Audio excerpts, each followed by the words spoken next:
but the hustle release. Let my man go. It's time to get up on a mission. Gotta earn this. Ain't no genie grant wishes. Pain in my back, but my soul feels stronger. Get rich and stay fit so you can live longer. Broke days taught me discipline is wealth, so I stick to the plan and try to build up my head. Hit the road and I head to the shop.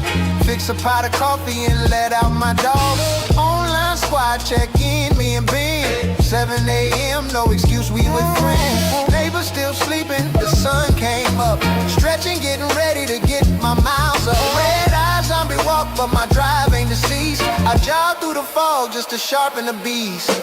Cold world, gotta warm up with that pressure. Turn the live on and lift my spirit like a stretcher. Ain't no luck here, discipline's the motive. Living long enough to touch the bag, that's the goal, kid. Cold world, gotta warm up with that pressure. Turn the live on and lift my spirit like a stretcher. Ain't no luck here, discipline's the motive. Living long enough to touch the bag, that's the goal, kid. Cold world, gotta warm up with that pressure. Turn the live on and lift the step and let the stretcher.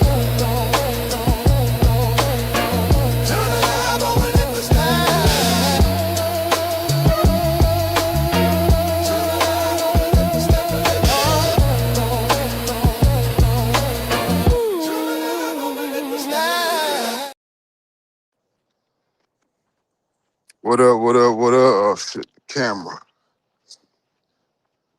What up, what up, what up? It's Monday, the worst day of the week. Some don't like it, but nigga, not me. It's Monday, man. I'm moving a little bit late this morning. I've been feeling lazy the last couple of days, y'all. I ain't gonna even hold you. Oh, my bad. Fuzzy Dread. What up, Brody? Morning. Charlie B. Morning. Travel POV. What up, Brody? Morning. I see you got your 24-hour live stream today. Good shit, good shit. It's gonna help you with your watch hours. You should be monetized not too long after that, as long as you keep going live. CTG Police here. Morning, Traveler O. Morning, Showtime. Morning. Do we have to wait an hour today? I ain't gonna even lie, man. I don't know what's been happened. I promise you. I promise, Pinky promise you. I don't know what's been going on. If you're talking about anything that happened over there, I may have 10 minutes of weekend watching since Friday. 10 minutes. And I'm being generous to make sure that I ain't lying. It's probably more like 6, but I just been tapped out, man. You can only watch the same story so many times before you say enough is enough.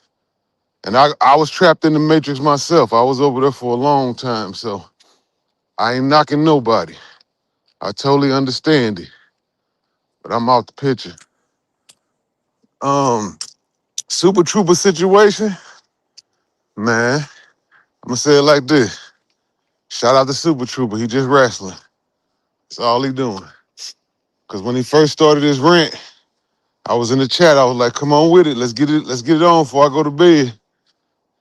He shouted me out and he didn't go in because I guess he hadn't had enough to drink. Once he finally got lit,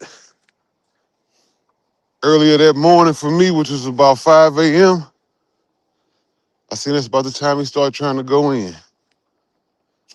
But yeah, we can wait an hour, man. It's Monday, man. I'm trying to get back focused.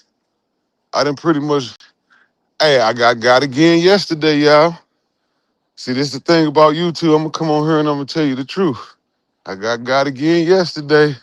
I'm sitting at the office chilling, making a movie trailer in that mug, trying to put something together, something that I think is pretty dope. Final Cut crashed on me. I lost it. And Final Cut been crashing lately. I don't know if it's the new update or what. So I'm trying to put it back together. I can't quite get it like I had it. But hey, it's part of the game. Now I'm starting to save my projects as far as like I'm gonna render them. That's what I mean by save. Once I get to a good point, I'm gonna render it so it's already a movie so I stop losing stuff. Cause it's like my third time I done lost a project. I kind of lost what I was thinking about. Good God, that's that old man stuff, y'all. Morning. Oh, I was talking about I got again. So I'm at the office chilling, doing my thing. Old lady hit me up. I'm on Sin Show. She hit me up morning, asked me what I want to eat.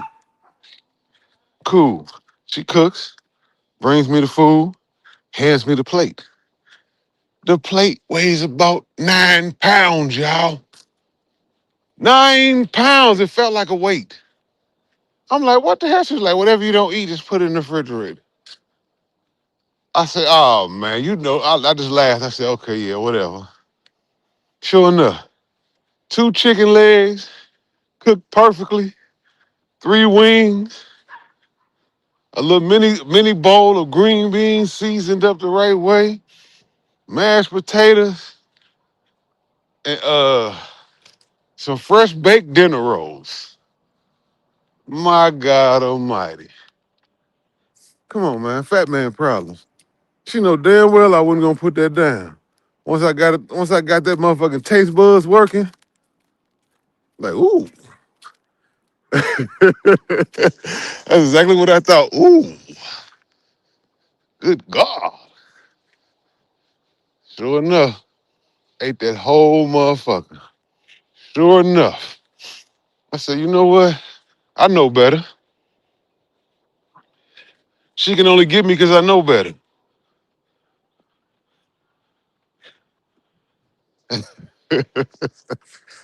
Man.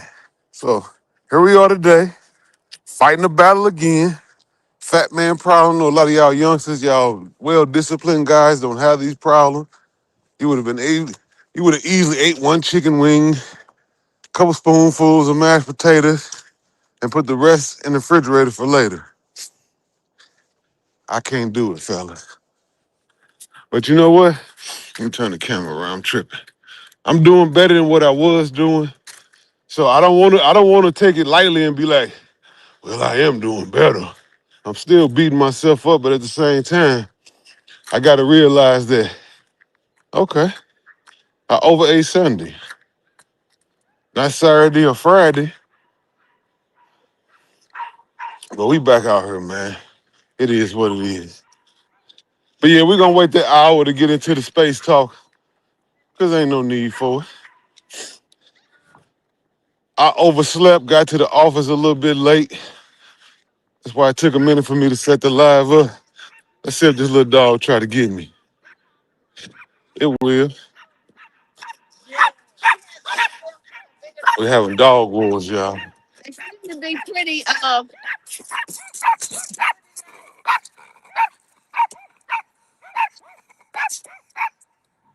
That's the killer right there, making all that noise. Pin the link. I think it's pinned. I think it's pinned. It should be. I thought I pinned it. Maybe I didn't. I think that was the last thing I did before I left the office. Shit. I guess I didn't pin it.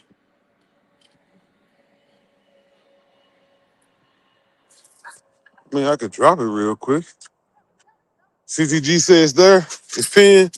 Okay, cool. I thought I did, but you know, I was already moving late, so it's very possible that I didn't.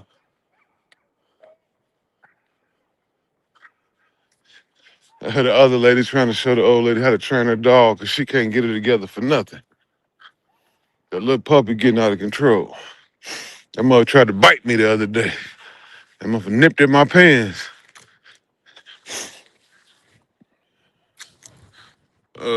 What we talking about? What we talking about? Because I totally forgot what I was talking about.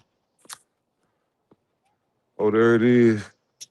You could dismiss the poll or dismiss the poll. The dog was barking no video. Oh man.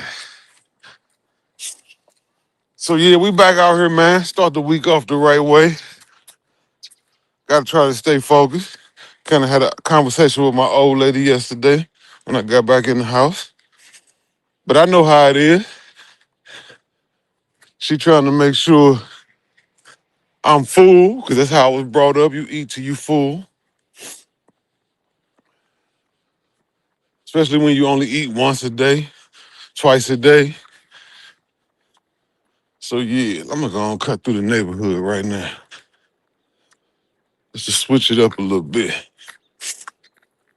I happened to tap in and see Flyboy this morning. He was live doing what he called a Jeep talk.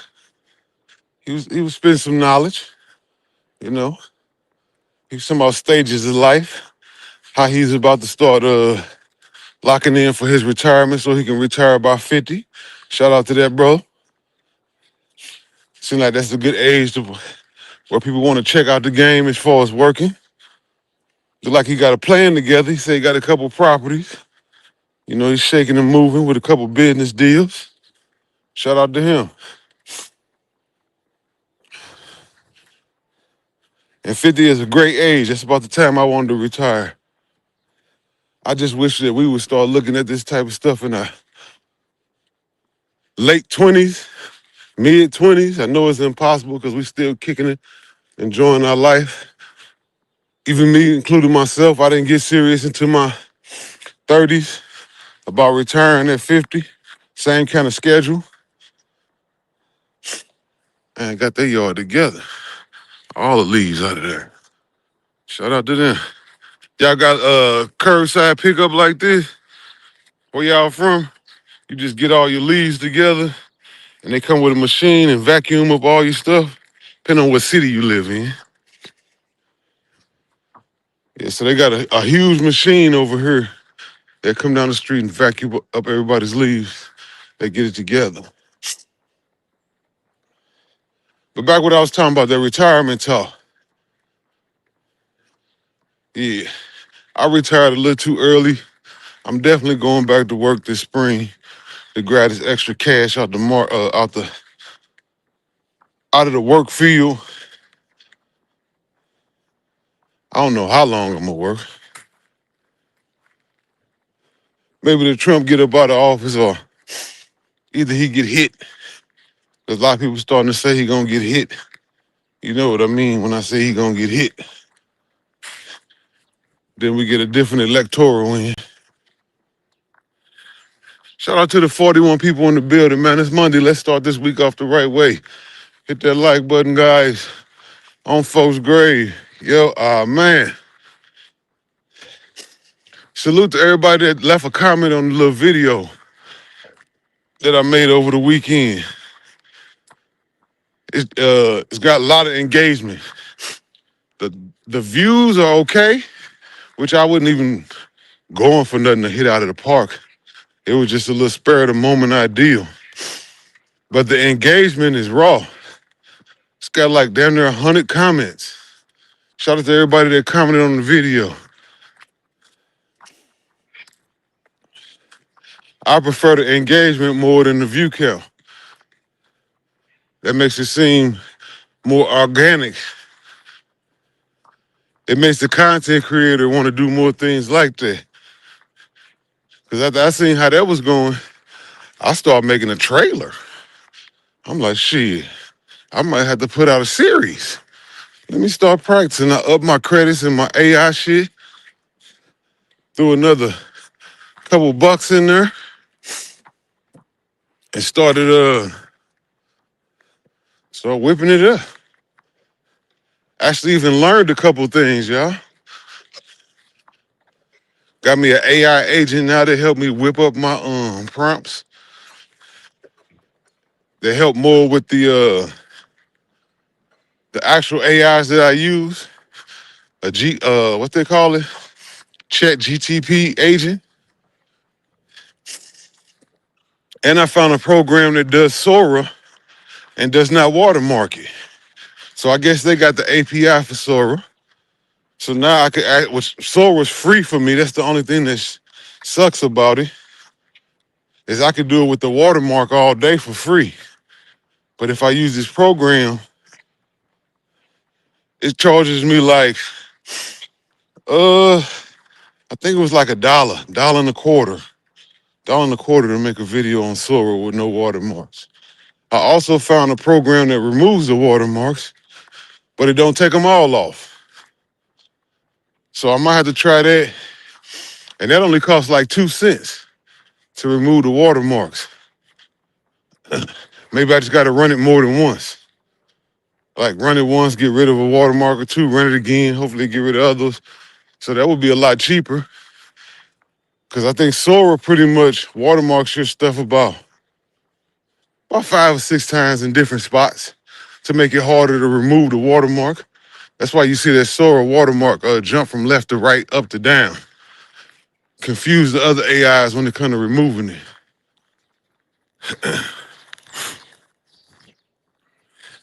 Let me see what the chat talking about. We have to bag. I don't know what that is. Cali for prayers. What up, morning? Jamal Jackson. Is that the real Jamal? What it do, St. Nick? What it do, morning? I guess Fuzzy and Jamal having a conversation.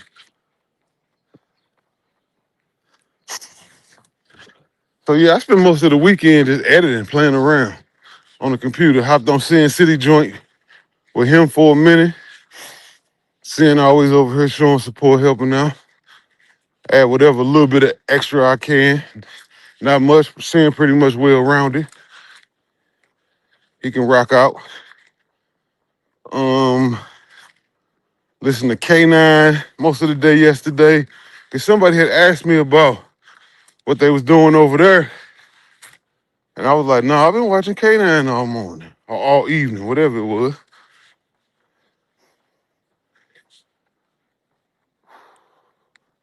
Yeah, I feel it already. And it's getting chilly again. I think it's definitely finna be winter. Cause we got that push in the 70s. I don't know about where y'all from, but once you get that last little hot push, like when fall comes in, for basically winter and summer. When winter's popping in, you get one last warm push. A couple days in the 70s. Then all of a sudden it's downhill for real. Same way in the summertime, or springtime, my bad, not summer. It start warming up a little bit. And then you get that last cold push come through for a couple days. Be like, damn. That's when you know it's gonna be spring for real, right after that.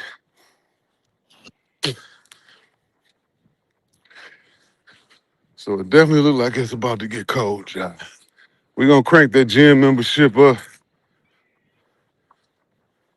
I don't know about that treadmill, man. We looked it up one morning, and it's only got like a 21 inch width on it. I don't know if that's actually wide enough for an old man like me. I don't think I can get my feet that close together when I walk. I'm gonna have to measure one day, probably this evening. I'm gonna measure, see how far my feet are apart. Does that seem like short? Am I bugging or that seemed kind of small? And most of them was the exact same radius as far as width. You know, a couple inches off here or there. I guess that's the difference between pro and home.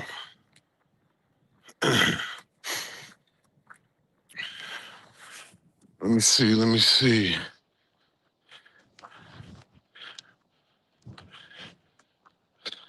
Jamal, you been drinking? You must have been hanging out with Super. You been drinking early, huh? Don't get the commercial already. Man, usually in the morning time like this, y'all, when I'm walking, I'm just holding the phone. I'm not even looking at the chat. I'm holding the phone right about chest level, right in the middle between my heart, keeping my arm relaxed and talking. So a lot of times when we got people on the panel and things, when people say something, you know, I don't see it because I'm holding the phone sideways, trying to get the full view.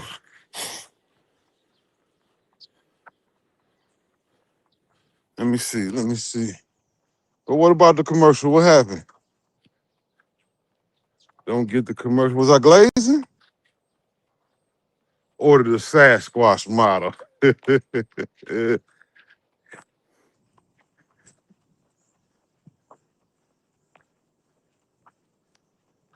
Crypto looking cooked. If we don't get a bounce this week, I'll probably be down for the next 6 to 8 months. Yeah, yep. We had the perfect storm. The perfect storm. There's people running around here acting like it is what it is. But we had the perfect storm, man. Trump with the problems, government shut down, no ETFs. It just worked out perfect. For anybody that claim they seen it in the charts, they're a fraud. Because if none of that would have happened, I guarantee you, we would be at all-time highs right now. I guarantee you. But that's life. That's why you keep you more than one bag. You know what I'm saying? You got your long-term bag, and then you got your play-around bag. And hopefully, after doing it long enough, your play-around bag is pretty decent. Cause last week I closed one. I got like 3 or 4 play-around bags. You know, in case something happened. But I closed one of them out totally. So I pretty much don't care what the market does at this point because I'm set. You know, we have retracted enough to make it through a bear market. It's not that big of a deal. I try to keep my taxes to a minimum. Some people are like, oh, pull your money up because of yeah, okay. If you need it, I understand it. If you want to give it to the government, go ahead and snatch it all out.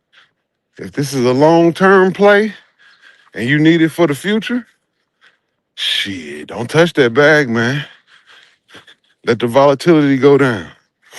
Because pretty soon, what we're going to find out is if the government is going to start using the blockchain and things like crypto, if you spend them the right way, you won't be taxed for them.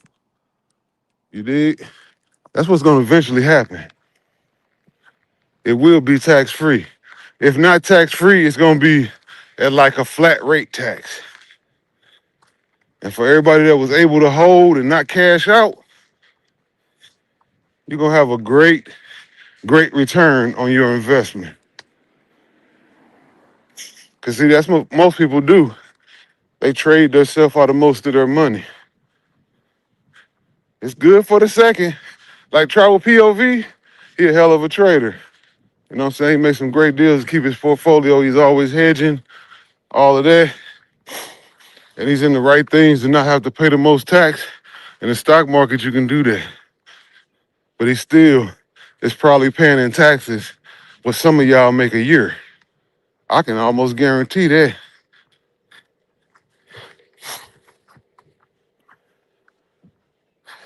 But it works. I can't do that, fellas. I don't like giving Uncle Sam my bread.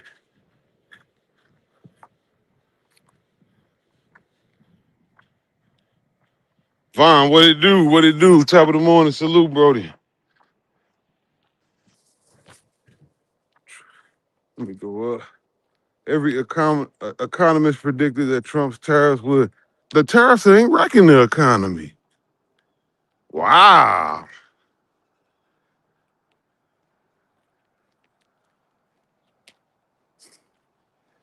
I guess I don't even want to get into that. Let me keep looking at the chat. Showtime talking to Jay Harlem.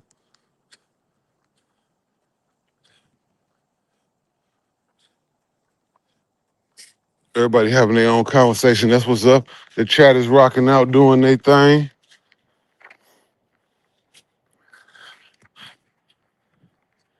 Don't go talking about our CEO this morning. What you say? What you say? Man, hold up. I done lost the whole chat.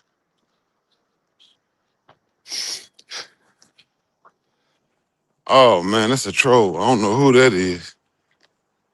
Not the BBCC. Don't go talking about our CEO this morning. He doing better than Bando. I don't know about that. He definitely doing better than he would be doing her. Shout out to him.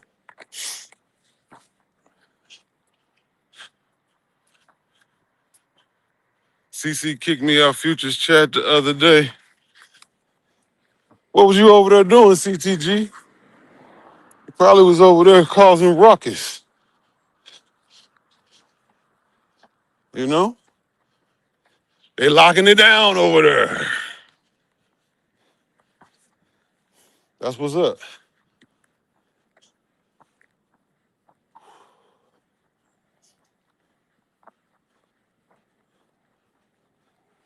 I got a partner in Florida that just picked up a coal project.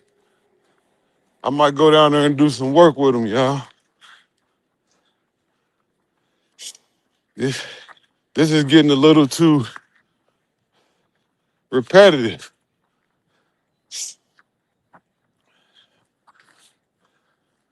I'm kind of starting to side with NYC more than ever now.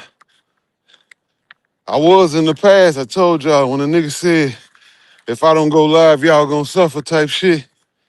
When I realized that was true,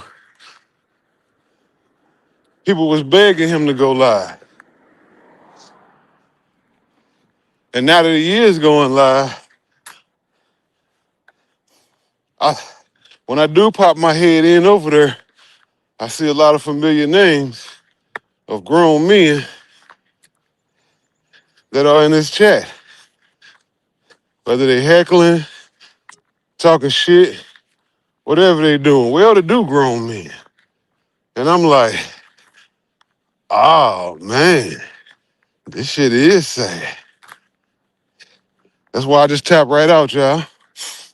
Niggas be in there joking and laughing, putting in smiley faces, and from the outside, like I said, once you get stuck in, I get it. You kind of stuck. But once you get out of there and you look in, you be like, that shit sad in the motherfucker. That shit sad on both angles. He's sad, and the people that's participating sad. And like I said, I was one of them, so I ain't knocking nobody. Once you in there, you don't see from the outside. But once you look in from the outside, that shit is ridiculous. That's why I say I got less and less time in. So when everybody talking about what happened this weekend, I promise you, I don't know.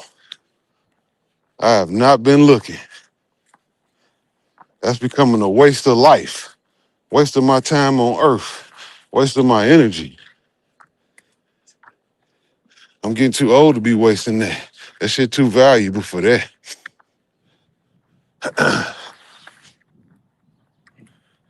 Shout out to the 63 in the building. Fuzzy say he backstage. Hold up. Yep. What's the word, Fuzzy? Nothing. Just came to hold it down till somebody else joins. Oh, it's all Gucci. What's good? Yeah. I mean, you know, trying to get these calories off me, the ones that I consumed over the weekend. Yeah, I got some steps still. I'm gonna have to go twice a day. I'm not losing weight. I'm losing like a half a pound every now and then, so I'm gonna have to go twice a day. Okay. Half a pound is better than nothing. Yeah, but I don't like how much steps B Smitty and Travel and the rest of them doing. I don't like that shit. Hey, they got more free time, you know, you gotta just accept it. No, there's principles involved. They hurt my pride. No, hell Oh, no. well, you gotta make then you gotta make more free time, That's right. you know? I'm Strategic moves. Travelo's in the back. Now I'll tell you. Okay. All right.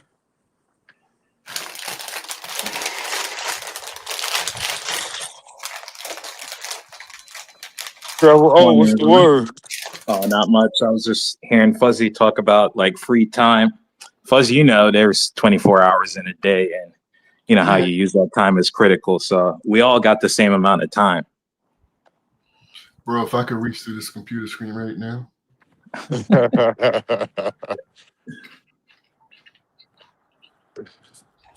Yeah, we got the same amount of time, but some of us have to allocate it to different things that others don't. Man, if you got 4, 5, 6 hours to sit on YouTube all day, you got time to go out there twice a day and go do some damn steps. That's bullshit. We'll get your ass up. The amount of time I spent watching YouTube and on everybody's panels this weekend, I could have walked 10 miles a day. Yeah, I don't watch. I listen. I guess that's a lot of times I'm not looking at the screen. I'm just listening and then multitasking, doing other stuff in the back. And then sometimes I'll write a couple messages in the chat, but unless I hear it getting like exciting or some whatnot, for most of the time I'm not looking at my screen. Yeah, that's probably the best way to do it. Once you sit down and get on that computer and actually start participating, you become a slug, basically. You just there. Mm-hmm. So that's why I say I just been staying away. It's the easiest thing to do, because it's easy to get caught in that web. Mm-hmm. I say I get it. I've been there. T-Will, you haven't tried that that holster that they have that goes around the neck for the iPhone 17 to see if it's stable? So but I seen it when it first came out. Yeah. But no, I have not tried it. That might work for you so you don't have to hold the phone. Yeah, that's true. But it's more of like a case. It's a case you buy that has a lanyard. Yeah, with a lanyard on it. Yep. Yeah.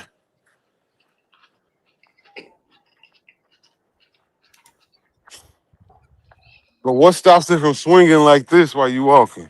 I don't know. That's what I was asking if you tried it. Yeah, nah. I have. That's the reason I have a chest harness. That's the reason I'm not wearing that.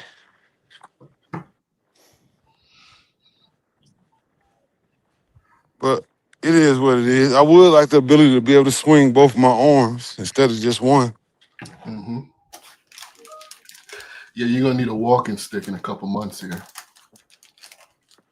Why you say that? Because you're getting old, nigga. That's why. Well, you know what? I can't stop that, Fuzzy. Mm-hmm. That's one thing. No matter how hard I try, I cannot stop.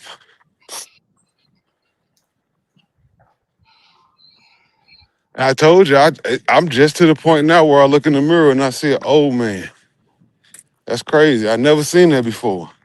Yeah. Like, damn. Okay, it's here. It's officially here. Officially an old man, because you can see it now. No, CTG, I'm eating a lot better now. The problem is I'm forgetting when I ate. I started eating once a day, but now I can't even remember when I ate or what I ate. But it's usually just some fruits, maybe an omelet, but nothing serious like I used to. Yeah, no, I've been 3 days out of the week. I eat once a day, and then and then on Sunday I go crazy. No, I think it was Okay. T-Will. What he said was facts. I had to go look it up, but back when people didn't, I don't know who started eating 3 times a day, but back then people ate maybe, you might eat every 2 days, every 3 days when somebody caught something and killed it. You wasn't eating no 3 meals a day.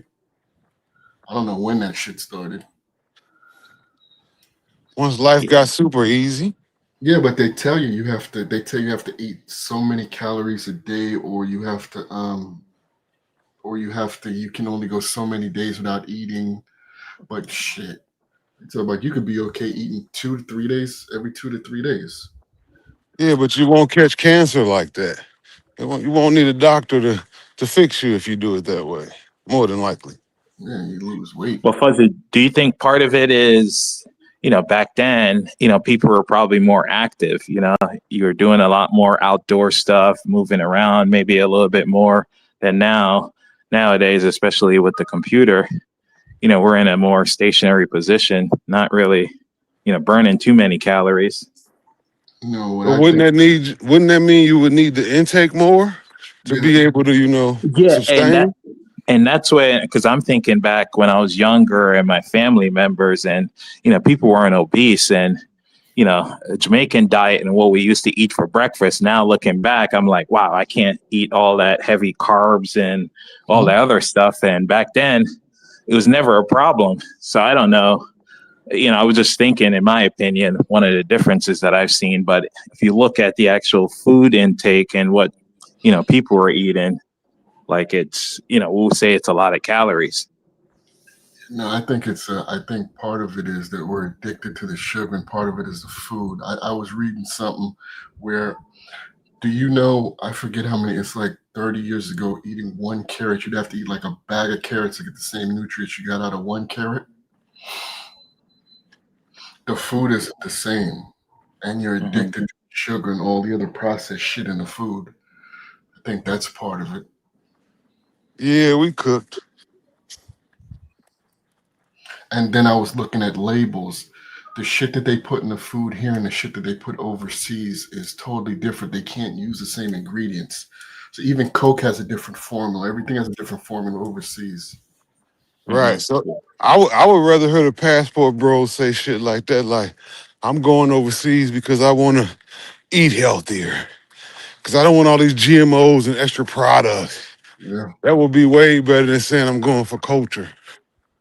And you know what? Another thing I think is a conspiracy. When you like overseas, you're in Jamaica or somewhere, it's fresh food that they killed. It's not like it's not wrapped and preserved. Like you go there and they run out. The grocery store don't have any here. You can get anything you want at the supermarket at any time. So what preservatives and stuff like that are they using? I'm not sure those are my conspiracies though. Yeah, but we got to be trained for that. Like, my old lady can't eat fresh eggs. I know people that can't eat fresh seafood, shit like that. I mean, they actually break out, start swelling up. So that's how much damage we are from eating processed shit. Our bodies reject fresh shit. Yeah, but also, Fuzzy, like some of the things, and one of the biggest shocker to me, at least when I first came to the States, was the size of chicken. Like a chicken leg here versus if you look at something in Jamaica or even DR, you see the size difference. So we might say we're getting two pieces, but two pieces here and two pieces there, they're not equivalent. Even grapes. You ever seen I saw a real grape. You ever seen how big the grape seeds are in grapes? There's no such thing as a seedless grape. Those are GMO Right. seeds. Yeah, that was a shocker to me too, because I thought all fruits had seeds, right? How would they reproduce and all their other stuff? But yeah, they're modified in some way here. I mean, pretty much everything we eat is modified. We probably don't eat anything that has actually not been modified in the States. Yeah, that's what I'm saying. Even our organic shit is modified. Yeah.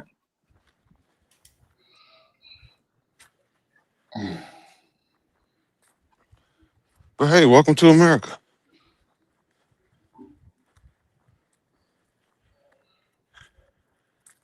Even what up? Salute. They even mess with the water. Even the water isn't pure water. Has fluoride in it. Yeah.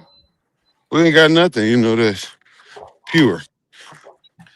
And even the water, if you look online, you look at a test, they take like the bottled water. That shit is just as bad as the damn tap water, in most cases. Yeah, most of the waters people buy, they got the young black dude that just did his little TikTok or whatever, showing the pH balance and the acidity, the acid in most of these waters that people are buying. Talking about is good water. Yeah, talking about alkaline water and all that stuff. All that shit, none of that shit was even good for you. Yeah. Yeah, no, what DJ RJ wrote in chat is correct. The word organic versus natural is two different things. I think sometimes we confuse it with 100% natural, and we substitute the word organic, but they're two different things. Right. That's why I was saying, you hear me say a lot of times the English language is beautiful. A lot of times we, We get to saying shit and it's not what we think it means. Yeah, the biggest thing is now you can't even trust it coming right off the tree because the seeds that they use to plant the seeds are those modified. So there's nothing you can really do at this point. Look at Grandpa here getting busy, y'all. He got his whole yard together. He got to be 70 something. He out there knocking it out with a rake. Yeah. Fuck a leaf blower.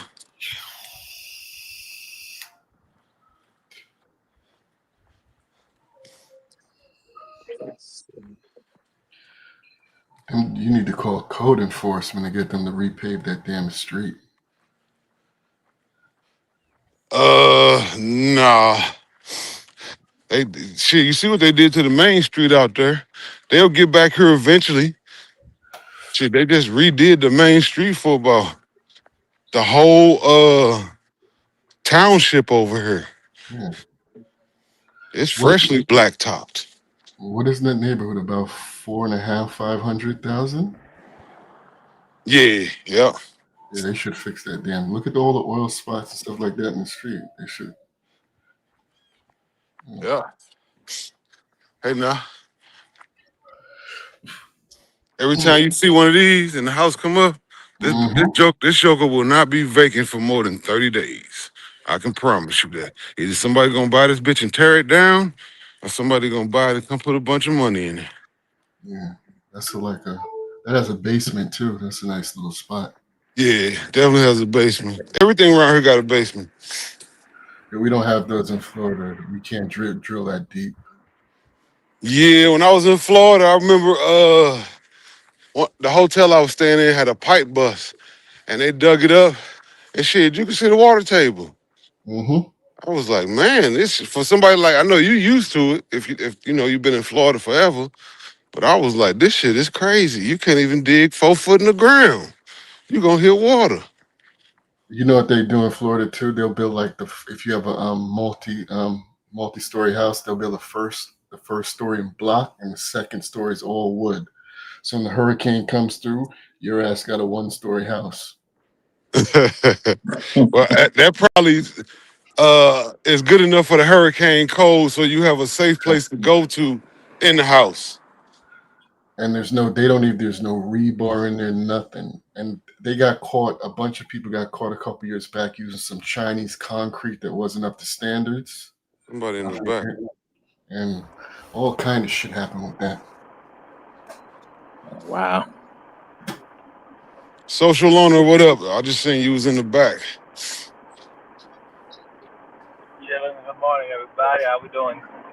Yo, social, you bagged that Dominican chick last night? I fell asleep. The what? The Dominican lady, did you bag her from last night? I fell asleep. Listen, people don't want to. People call it my. Listen, people say my story's cap, so let me keep story to myself. Last Man, night was interesting. Social. What did Social say? Did he say yes or did he say no? He's giving a diatribe, telling me people. Social, yes or no? Did you bag it or not? Not the Dominican chick, no. What happened? She wasn't with it because she was smacked last time when I left. She was smacked. I watched a little bit of Socials Live. Didn't you say she had a boyfriend or a husband or something? No, that was another lady. She had her husband.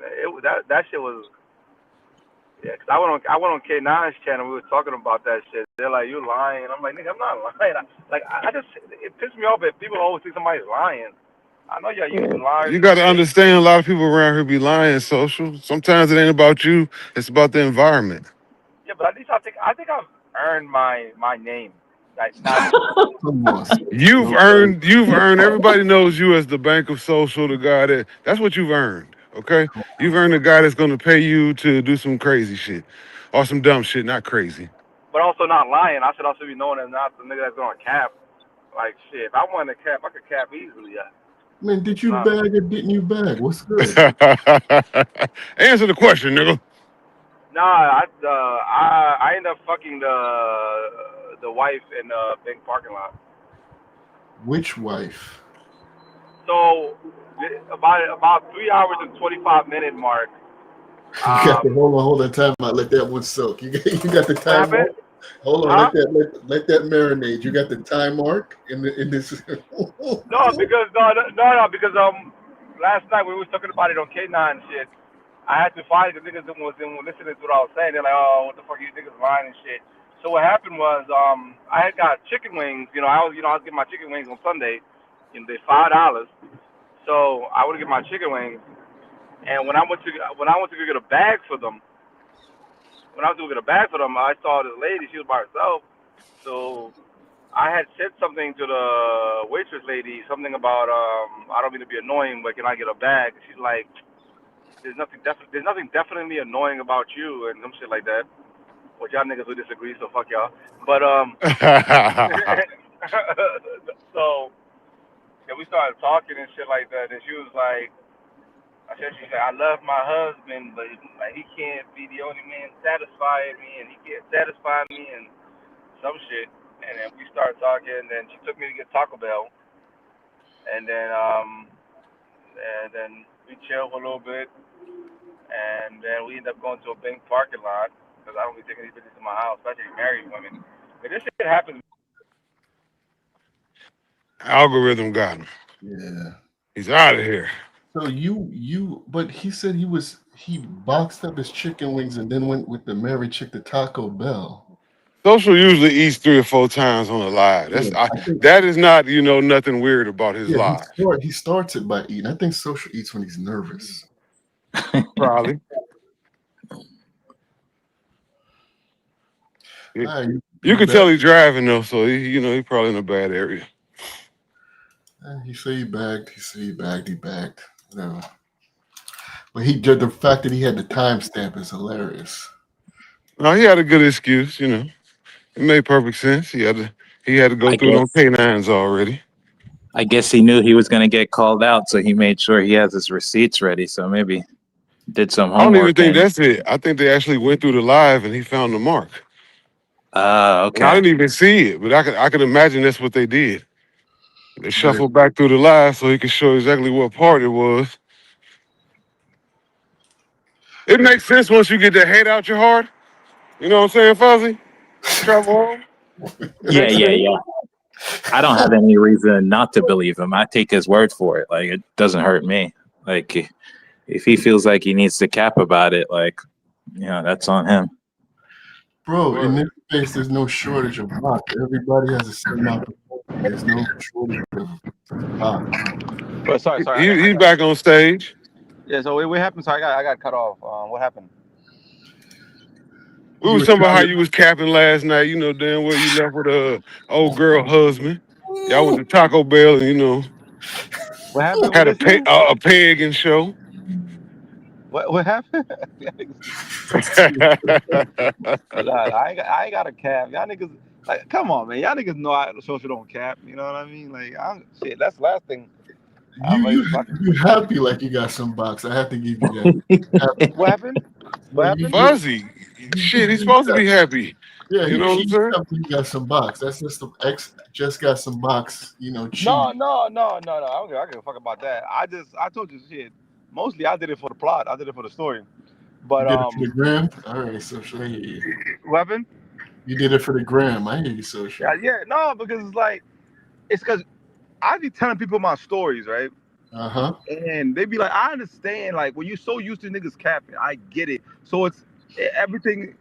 So, but it's like when it happened actually on fucking camera and shit. And then I went live with her when she was taking me I did a little live when she was taking me to Taco Bell. You can't win, Social. You don't know the rules to the game. You capping, man. You capping. You could actually do the Twitter live. Slapping cheeks on camera. Niggas gonna be like, you capping. Niggas was trying to get me to do the Twitter live. They were like, I was like, yo, she was pretty much saying, look, can you turn off the live? I want this dick and shit. Niggas like, yo, just keep the audio on. Keep the audio on. I'm like, hold on. Who said that? There was people in the fucking chat saying that shit, like, yo, keep the audio on. Don't turn off the live and shit. I'm like, yo, huh? Douglas and the rest of them weren't there to fry them dudes in the chat? Nigga, but that's what the chat be on. They be on that. But I peeped it. Then like this morning. Well, I don't know if it was this morning, but my mind came to this stuff. conclusion, right? Because niggas are like, yo, social, we need you to bag these bitches and da da da. I'm like, nigga, y'all want me to smash bitches on fucking camera? That's what y'all pretty much want. Because again, it's like, what the fuck, niggas? Because there's a point, even when you mess with some females, especially regular women, you just can't be having the camera on. You gotta get into the moment real quick. You know what I'm saying? Especially if you want to close the deal. You know what I mean? Let me ask you something. Anybody who's over here in the regular chat asked you to hit that on camera? But it was, I mean, when everybody is together, you don't know who's who. I just saw No, I just saw it. You got some weirdo friends. I'm talking about one of the usual suspects. You know what I mean? Nigga, nigga, we know we all got weirdo people in the chat. You know what I'm saying? That niggas will come out the woodworks. But it just brought a thought process to me. Like, what do niggas really want? Niggas, I feel like what niggas really want, they want to see niggas bag bitches and then take them to the OnlyFans. That's so they can see the full circle of it all. I'm like, They want the whole experience. Who is niggas? First yeah, of all, who is yeah. niggas? Because they're like, yo, just keep the. Show me how to on. bag a chick. Show me how to riz her. Then take her to the hotel and show me how to hit her. We want to see the funny reaction between you and the chick when you riz her. When you get there, you gonna be like, "Peace out. I'll catch y'all in the morning," and that's it. That's what dudes want. Nigga, we over 30. We gotta stop saying Riz though. Like, talking about that shit. Riz is riz. You call it what you. They said I didn't bring that up. Riz. I don't know. Even something about reading Riz. Whenever I read the word Riz, I'm like, Yeah, when I first heard that word, it was ridiculous to me too. Okay, you want to call it macking? You want to? Yeah, that's our era. We was macking. So when I first heard riz, and I was like, "What the hell is this?" Yeah, the only thing about riz, if you flip that R for a J, you got a problem. I don't know. I don't care though. But just something about it. Just and then it was yeah. But she said she got to go to North Carolina because she trained horses. Right. So We social. We good on that. The only thing is, over the weekend you lost points with me. I told you not to get on that damn bull, and you got on the bull. I got on the what? That mechanical bull. I told you not to do that shit. Nigga, why the fuck I lose points for fucking going to bowl, nigga? That's fucking Social. That's not a manly thing to do. Social. Nigga, men ride bulls, cowboys. The fuck? Social. This ain't broke back mountain. Social. That all right. Nigga, y'all make everything. Nigga, it's only a matter of time. It's only a matter of time when y'all niggas make fucking bitches gay. Like you fuck women, you gay, nigga. Like you hang out with women, you gay. Like everything is that somehow is fucking gay, nigga. I'm just giving you input. I'm gonna call it like I see it. The second thing that I got against you when you was doing the interview at the first of the live yesterday, you was interviewing some dude I saw social. Man needs ball space. He was too close to son doing the interview. You got Bro, yeah, that shit was uncomfortable. But that's African culture, bro. They be mad close, bro. But bro, I know. Listen, look. I'm not. Listen, look. I will agree with you. That shit was uncomfortable, but I don't give a fuck. Like I try to get as far as possible. If you can see me leaning back and shit like that, but also with the camera, kind of keep both people in frame and shit. And that's African people. Oh man, stop it! You could have put it on ultra wide view, and y'all could have been 6 feet apart. You can't change it. Money can buy. If you need some balls, man needs some ball space, social. Man needs some ball space. Yeah, no, I agree with that shit though. But look, that shit was uncomfortable. Okay, I ain't know that you can't swap the aspect ratio after you start the strength. Okay. We're gonna pass the camera back and forth then because I need some ball space. That's nothing to it. Listen, look. A lot of y'all niggas be real uncomfortable with certain situations. Yeah, I'm uncomfortable with nigga in my ball. That sound like niggas that can get tempted. You know what I'm saying? Get what? Like they're like, don't push me because I'm so close to the edge. If I stay close to this nigga, I might give him. Nah, you're right, so I'm uncomfortable with a grown man in my ball space. I can't do it. No, I'm not gonna lie. That shit was uncomfortable to me. But again, we just doing a fucking interview. I don't fucking like dude. Dude don't like me. Dude had 3 bad bitches. For real, I was TMI. He had some 3. Yo, he was telling me about that could be covered. Rwanda, and he was showing me some Rwanda women, bro. This shit. Ooh, I'm definitely going to Rwanda.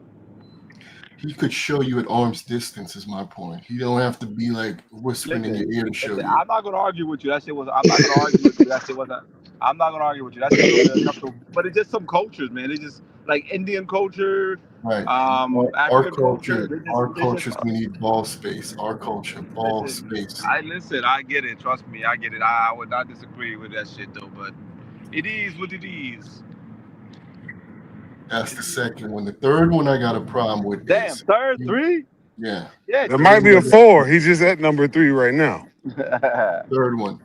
We was helping you on, I think it was a Saturday live, and somebody in the chat was from that city, and it was like social.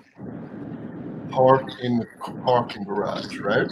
I'm not paying $36 for parking. Every parking Okay. spot I saw them parking spots, it was $36. I'm not fucking Let me paying know. $36 Let me for know when parking. you're done. You Go ahead. done? Go You ahead. done? Before this, you go to the restaurant and you spent $70 on some food that you took a bite out of, Yeah. right? It was 60 something plus tip, yeah, so like 70. Then you was 78. gonna walk down to wherever you was going, but you Yeah. decided to drive. Now you drive down there, and before you pay for parking, you driving around for 45 minutes after nigga told you to park in the garage. Yeah, but they were like $36. All of them were like 36, 28. I'm not paying for fucking parking on a fucking Saturday night. Listen, look, I get it. People are like, oh, social, you wouldn't spend money on this, but not on that. I'm able to spend money on that because I don't spend money on this. You know what I'm saying? Like Let's if say I, it's my money, nigga. I do what I want with it. yeah, like That's all you yeah, got to say. like, I'm not paying $36 for fucking parking. Who the fuck want to pay $36 for parking? That's fucking crazy.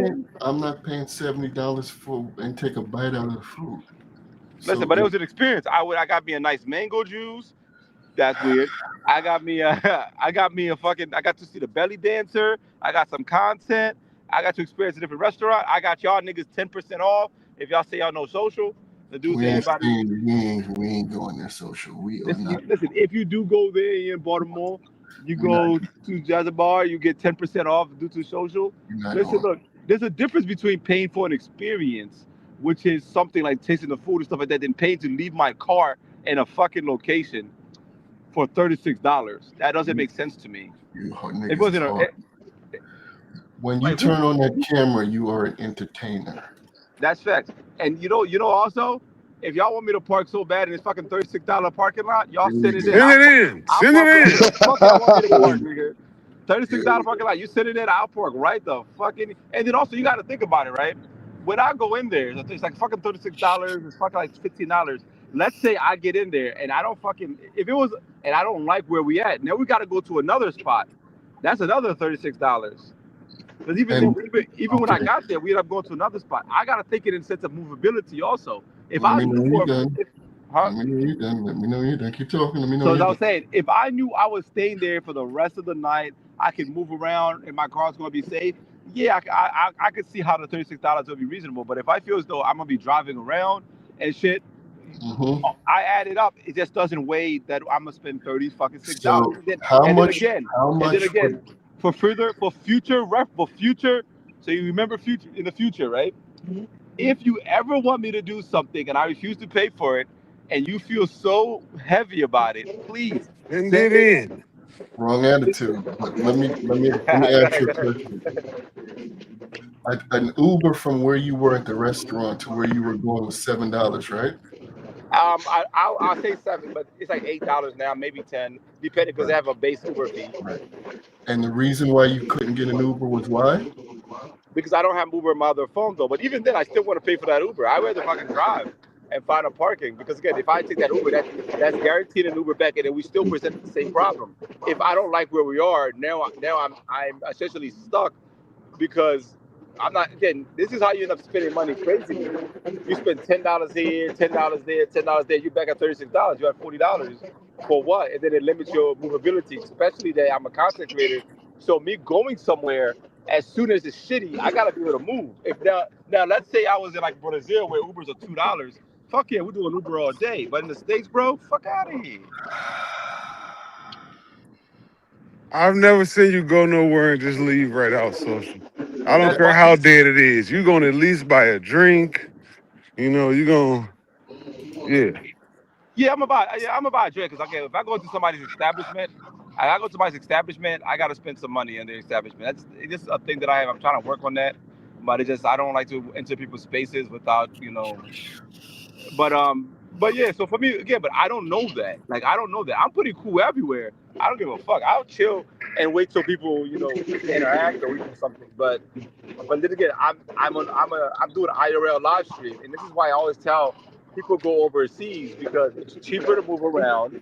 It tends to be a lot more people with interactions. Because in the States, man, people are so fucking like to themselves and shit like that. You try to talk to them, they act like you trying to fucking chop their heads off or some shit. Social. Yeah, go ahead. Bando, what it do, Bando? Top of the morning. Salute. If you're a content creator, isn't your job to make it happen? And that's exactly why I'm making it happen by not spending $36. You got to remember, I finance myself, and I appreciate you, Travel POV, Tom Polo, who sent a couple dollars in. But the big portion of my finance of the spending, like I just did the numbers just this weekend alone. I spent like what, $1,300 doing all this shit. Damn. So imagine if I'm doing that shit all every weekend and shit like that, and I did it relatively cheap too. So Do you want to go to a model where the chat finances you and you do what the chat tells you to do? what happened? Do you want to switch over to a model where the chat finances you and you do what the chat tells Listen, you? I don't believe in the chat financing me though, but if you feel as though that I should So be then wanting what are something, you complaining about?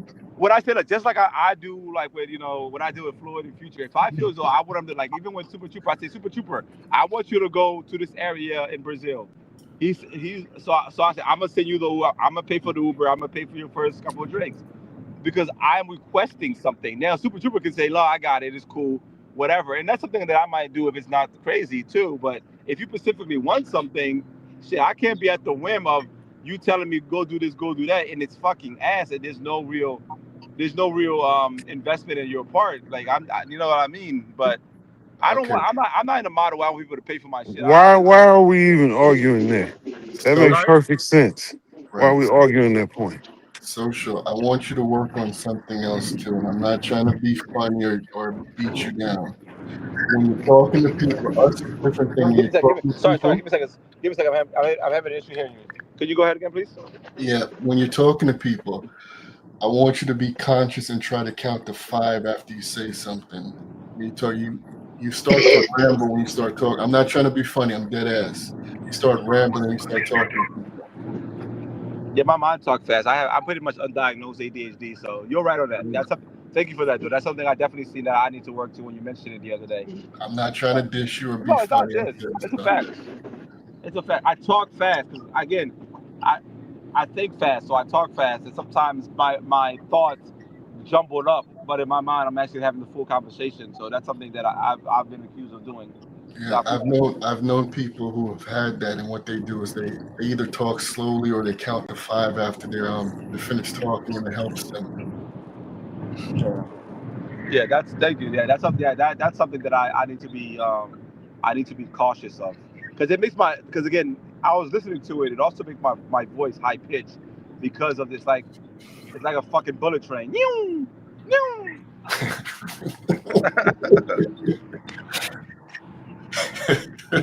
I don't know what that was, but okay. No, it's one of the things when people talk fast, man. It makes because you're just the way the words come out and in the compression of the air. So it's like a but if I like if I'm trying to slow down and my mouth just dry. You start stuttering and you start losing your train of thought when you do it, though. It's not that I really lose my train of thought. It's because it's just I skip thoughts, which could be an argument of losing. Because like honestly, when I'm talking, I'm only talking to you guys really slow down. That because if I really want to talk to you as my real speed, then you really gonna understand me. Because I know what I'm gonna say before I kind of say it, so I can say it as fast as I want. Now the question I says the conversation I'm having with you, I'm having already 3 other different conversations. Do you understand what I'm saying though? But I'm actually, I believe can it or not, even when you guys understand think you, I'm really but going if fast, you so don't, even if you think I'm going fast, though, I'm technically slowing down. So me slowing down additionally, that's what kind of causes the issue because I'm already slowed down and compared to what I'm actually thinking and talking. Are you gonna count to 5 at any point?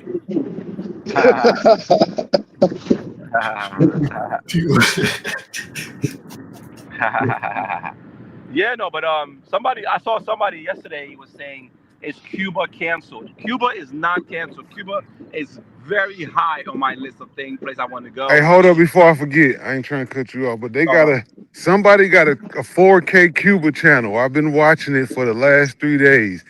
They act like they're live streaming, but they're not. But somebody is walking around Cuba with a phone on the gimbal because I seen him in the window over there. And he getting some dope footage of Cuba. I think it's called Cuba 4K. I okay, spent yeah. like 2 hours just watching. I'm talking about 2 hours for real. He walking through Cuba, Havana. What you thought? What you think about Cuba? What you were seeing? It was crazy, man. They had some pretty women, but they had a lot of poverty. A lot of the buildings were, the sidewalk is like shitty as fuck. It's crushed. A lot of the buildings are crumbling. But it was different to see. Like I said, I was locked in for a couple hours just watching them walk around Cuba. Yeah, Yeah. I'm I'm really interested. I'm not bullshit. I'm really interested to see what Sin does next year. Um, he's talking about going to different places. I'm talking about uncharted places. I really Yeah, want to see how that works. that's one of the things that I'm going to work on, especially for Cuba, is I'm going to be doing TTS, um, so people can like say, text to speech, because I Yeah, do be missing things you guys are saying, because again I got to pull out my phone. I'm holding this backpack. I'm doing this, so I want to be able to read the chat and then interact. So I'm going to turn on my super chats, and when you send a super chat, it'll be a $5 minimum, and you can your message will be read out loud. Or I might just make yeah. it $2. I might just Just make it $2. No, I'll make it $2. I really don't. I just want motherfuckers to be saying dumb shit, but motherfuckers will spend their $5 to say dumb shit anyway. So it's not it doesn't really welcome to matter. being a content creator. You need CTS so pick a couple people so we can keep something in your ear. Sorry. You need to turn it on so we can hit it with a keyword and tell you something. Just a couple people, not everybody. We need to tell you something. Yeah, I'm gonna do it. I'm gonna do so. What I'm gonna do is I'm going to limit certain phrases. I don't want motherfuckers to say, "Oh, he got a bomb. I'm at the airport," some shit like that. No, So it has to be in your ear. Social. I want to be able to be like social. We see stuff that you don't see. Like, that's true. That's true though. But also, I think people want to hit them, like, let's say it's a lady. You want to say, "Hey, mamacita, como está?" But yeah, I mean, we'll try both ways. Yeah, But trial and error. Yeah, that's the yeah, best way right there. we'll try both ways. I And do. you don't need no big ass speaker. I got a little JBL speaker that look like a lock. You can Oh hear yeah, yeah, that no, thing no. perfectly clear. Yeah, man, I got the little speaker for it. I got the speaker already. I got it already. I just didn't turn on that feature yet. Because you got to program it a certain way. And then also I want to get the phrases, because somebody did that before. They fucking shut down a whole college because people were being stupid. And in this space, we have people who will be willing to do some fucked up shit no, just because. I was talking about something where you wear an earplate piece and we can key something in, like, No, well, the only thing that's going to do is the only way to do that is I'm going to start wearing my. I'm looking for. I'm looking at China, because I'm trying to find a big screen enough that's readable, but that's a watch, and just have it be a watch chat instead of a phone. Just have the watch chat, or a small enough phone where the screen's still big enough that I can read the chat from a wristwatch, because I have it already, but it was kind of too big, and the maneuverability of it. So Don't that's they one got an thing. app that makes it your chat on your phone so you don't see nothing on the phone but the chat? That should be big Yeah, enough. yeah. Now, I was going to do that, but other thing I was going to do too. I was going to buy the Meta twos, and have that as because they have the pop up screen on them. One of those things, and then have that in my chat and shit. So I can have glasses with the chat. nah, they on Yeah. to those. I heard about them taking those from people, from content creators at airports and stuff. Yeah. But them niggas, I'll break the camera. I mean, I don't need the camera. I'll break the fucking camera. I don't give a shit. I just wanted to be able to read the chat, without it being, awkward, and very easy to read the chat too. That's the thing. I just, again, trial and error, look for improvement. Where most people, find comfortability and they stop, I look to better things. But I think besides that, I'm good enough on the other shit. So I'm ready to actually go and do content and just focus on the fucking content. Yesterday, Oh man, I yeah, was that pizza sweater is trash, social. yo, It's yo. trash. First of all, the the lady, the wife fucked me because of the speaker, the piece of sweater. She was fucking with it. Listen, some things is just people's personality and it just flows with them. You know, it might not be a thing though, but you gotta understand. Having a So camera in you my telling me hand. the thing about you that attracted her was your pizza sweater? People dragging it too. No, No, I'm just no, no. asking He's not because wrong. he's. He's not wrong though. He's not wrong though. Listen, in the space of everybody conforming, in order to stand out, you got to be different. We can say it's trash, but even you say that it's trash, if you see somebody with a pizza sweater, it is a talking point, and especially in the States, people need something to talk a talking point to start a conversation. So they might be like, "Oh my God, I like your pizza sweater. That looks interesting." Or, "What the fuck are you wearing?" That in itself is an invitation for a conversation. And sometimes Okay, things might not you make right. sense, but I'm just I gotta accept the fact that I'm old, and when I see a sweater like that, the first thing I think about is somebody who is mentally challenged. That's Yep. the only type of people that will. I'm not being funny. I promise you. no, no, that's I fair. would see somebody on a short bus in that. But I mean that's fair too. I mean, but the thing about it, like again, when you're a content creator and you got a camera and shit like that, a piece of sweater, You all bought that that shit before you was a content creator, but I hear you. Go ahead, so. Last week. so okay, let me get away with it. But no, no, but things are even when I go out with if I go out to the club with it, girls are like, "Oh my God, I like that sweater." That's a conversation starter. I like it for myself because fuck it, it's comfortable, but it's also a conversation starter. And So most things is just you just again. Let me not stop repeating myself. I'm just trying to start a conversation. If it's working for you, buy more. yep. Fuck All yeah, these friggin' years I've been buying these damn expensive clothes, and all I had to do was buy a pizza sweater. Shit. bro. I got my turtle necklace. Right, I have a turtle fucking necklace. That's a basic ass necklace. I get You're more making it worse. I get more complimented, more conversation started with that than niggas with Cuban links. When if like you uniqueness starts conversations, and that's just what it is. I hear you, big social. I hear you. I hear you. You got, Not big social. I hear you. Pause if you need to. Pause if you need to. no, but I'm just saying though, for me, man, I listen, look, it got me. Look, the piece of sweater got me laid yesterday. The one lady from that lives in Philly, she said she don't fuck with it. She didn't fuck with it, but I still got her Instagram, so when I'm in Philly, I'm gonna hit her up. But she got a boyfriend. That don't stop me though. No, I would still wanna hear about the Dominican chick because I would have took that down just for the one time. The Dominican chick that was yesterday. Which one? There was actually two Dominican girls. I think the other one. The one looked Asian. It's probably the one he talking about. I couldn't tell. She looked Asian to me. No, the one Yeah. that was by the one with the big teeth that was with you drinking the wine. Yeah, she Oh looked yeah, yeah, Asian to yeah. No, no, me. no, no, She no, no. didn't look Dominican. Yeah, she looks. Yeah, no, no. She's cool people. I know her. I tried to smash her friend. From Guatemala. But no, I know her. Like I know her. She's cool people. She just be drunk and she like white boys. Yeah, she like, well, I'm not gonna say it, don't worry about it. Yeah, she like white boys. Like she says that shit all the fucking time. She like white boys. That's part of the culture probably, but Yeah, whatever. she's Dominican. Remember, she's Dominican. So they love white boys. I have this one Dominican chick I was trying to talk to, and the white boy, like it's crazy the low standard they have for white boys. I'm like, Hey, these it's the niggas. same thing we do for white women here in the state. You That's see facts. niggas with fat, ugly white bitches all the time. So it ain't crazy. It's You see normal. them all the time, and then they be guarding her like somebody really gonna steal that fat nasty. You know what I mean? Like somebody really want that. I see it What all the happened? time. So what? What happened? What'd you say, bro? No, they get these niggas get these busted white women, and then they be guarding them like somebody really gonna come and want them. Okay, Big Smitty got that early morning fire about to go on over there. Here we go with this walking ass nigga. He got that fire brewing in the background. That shit dope. The Come on, sun Miss. about to come up. Come on, Miss Jellyfish. Where are you? I came here to watch football.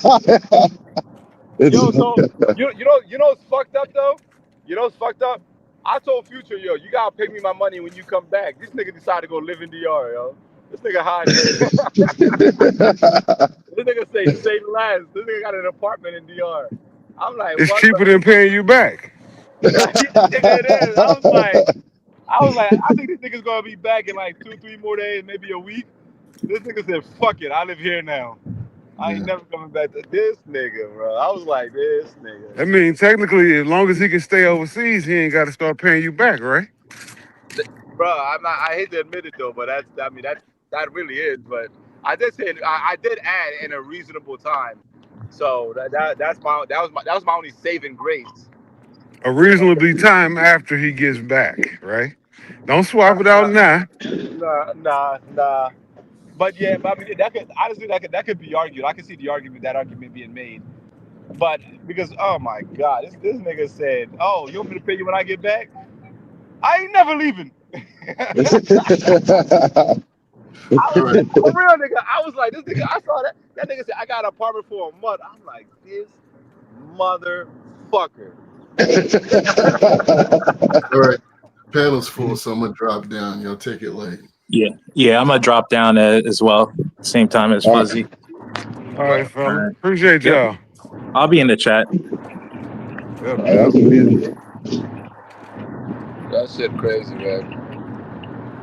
Nah, I took the wife in the bank. She wild though. And she said she want to bring one of her female friends. So I was like, all right, say less. Yeah, hit that like button, guys. On folks' grave. Yo, man. Shout out to JD. So Hit that like button. when you turn it on monetization, when you turn that shit on, I mean, I know you got all the requirements. I said I'm gonna wait till 1,000 while. So we're gonna wait till 1,000 while. It might be at this rate, summertime, spring, summer, somewhere in there. I mean, yeah, I might turn it on next week. I was waiting to like go overseas and actually go somewhere where bring the content before I did it. I mean, shit, you turn that joker on, man. What This happened? is my turn them on.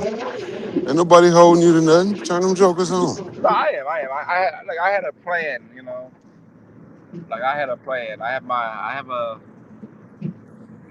plan, but I need to figure out. If I don't go to Cuba, I'm thinking El Salvador, Guatemala,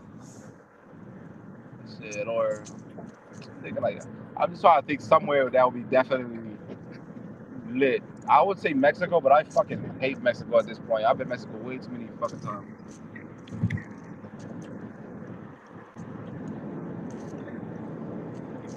Aruba. Just knock out one place at a time, social. If you're Yeah. going to Cuba, go to Cuba. And then think about somewhere to go. If you're not, go to where you're going. No. The reason why I really want to go to Cuba, but the ticket is fucking like $700. So I know if I Okay, wait, if you want to go somewhere cheaper, stop talking about Cuba and go somewhere cheaper.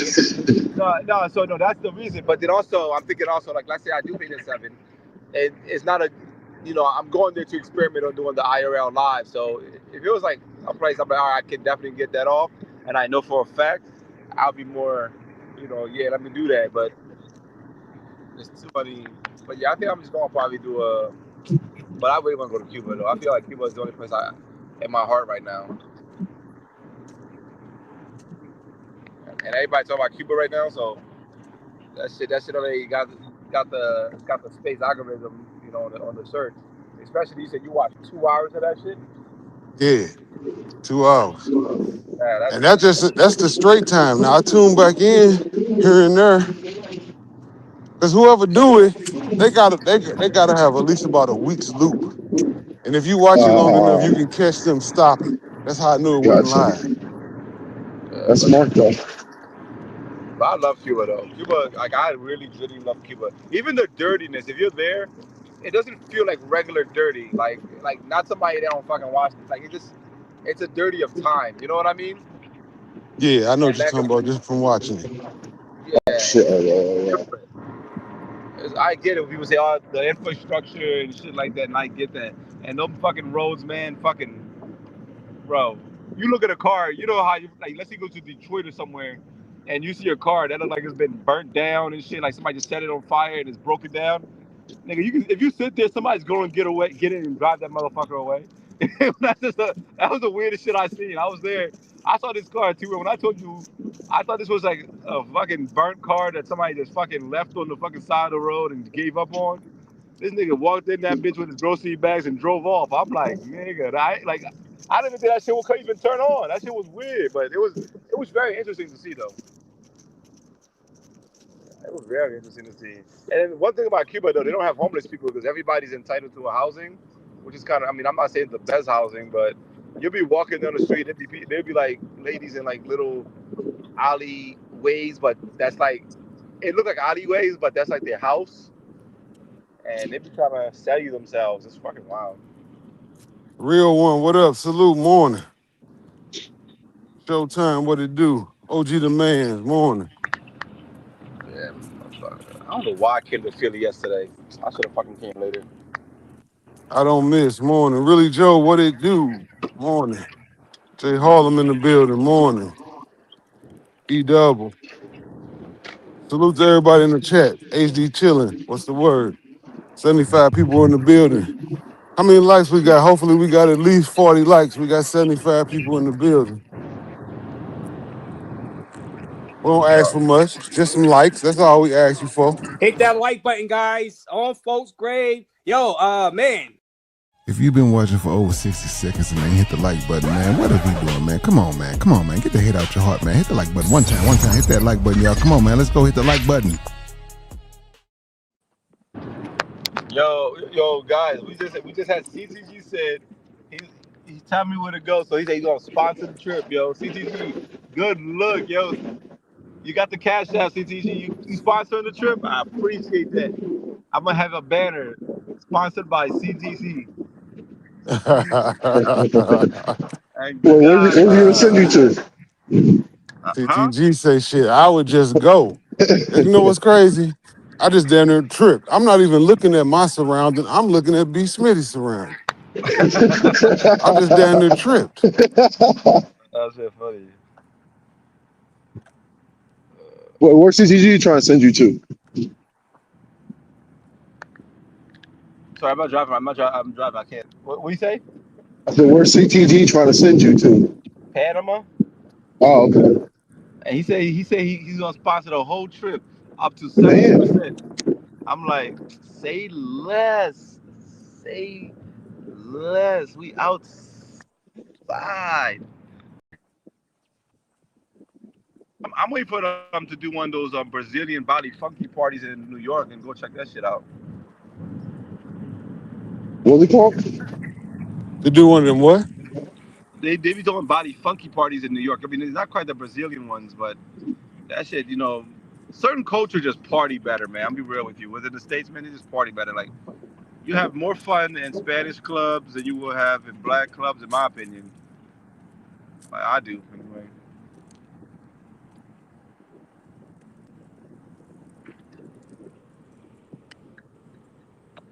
But CTG, can we get a verified that you're going to sponsor the trip up to 70%?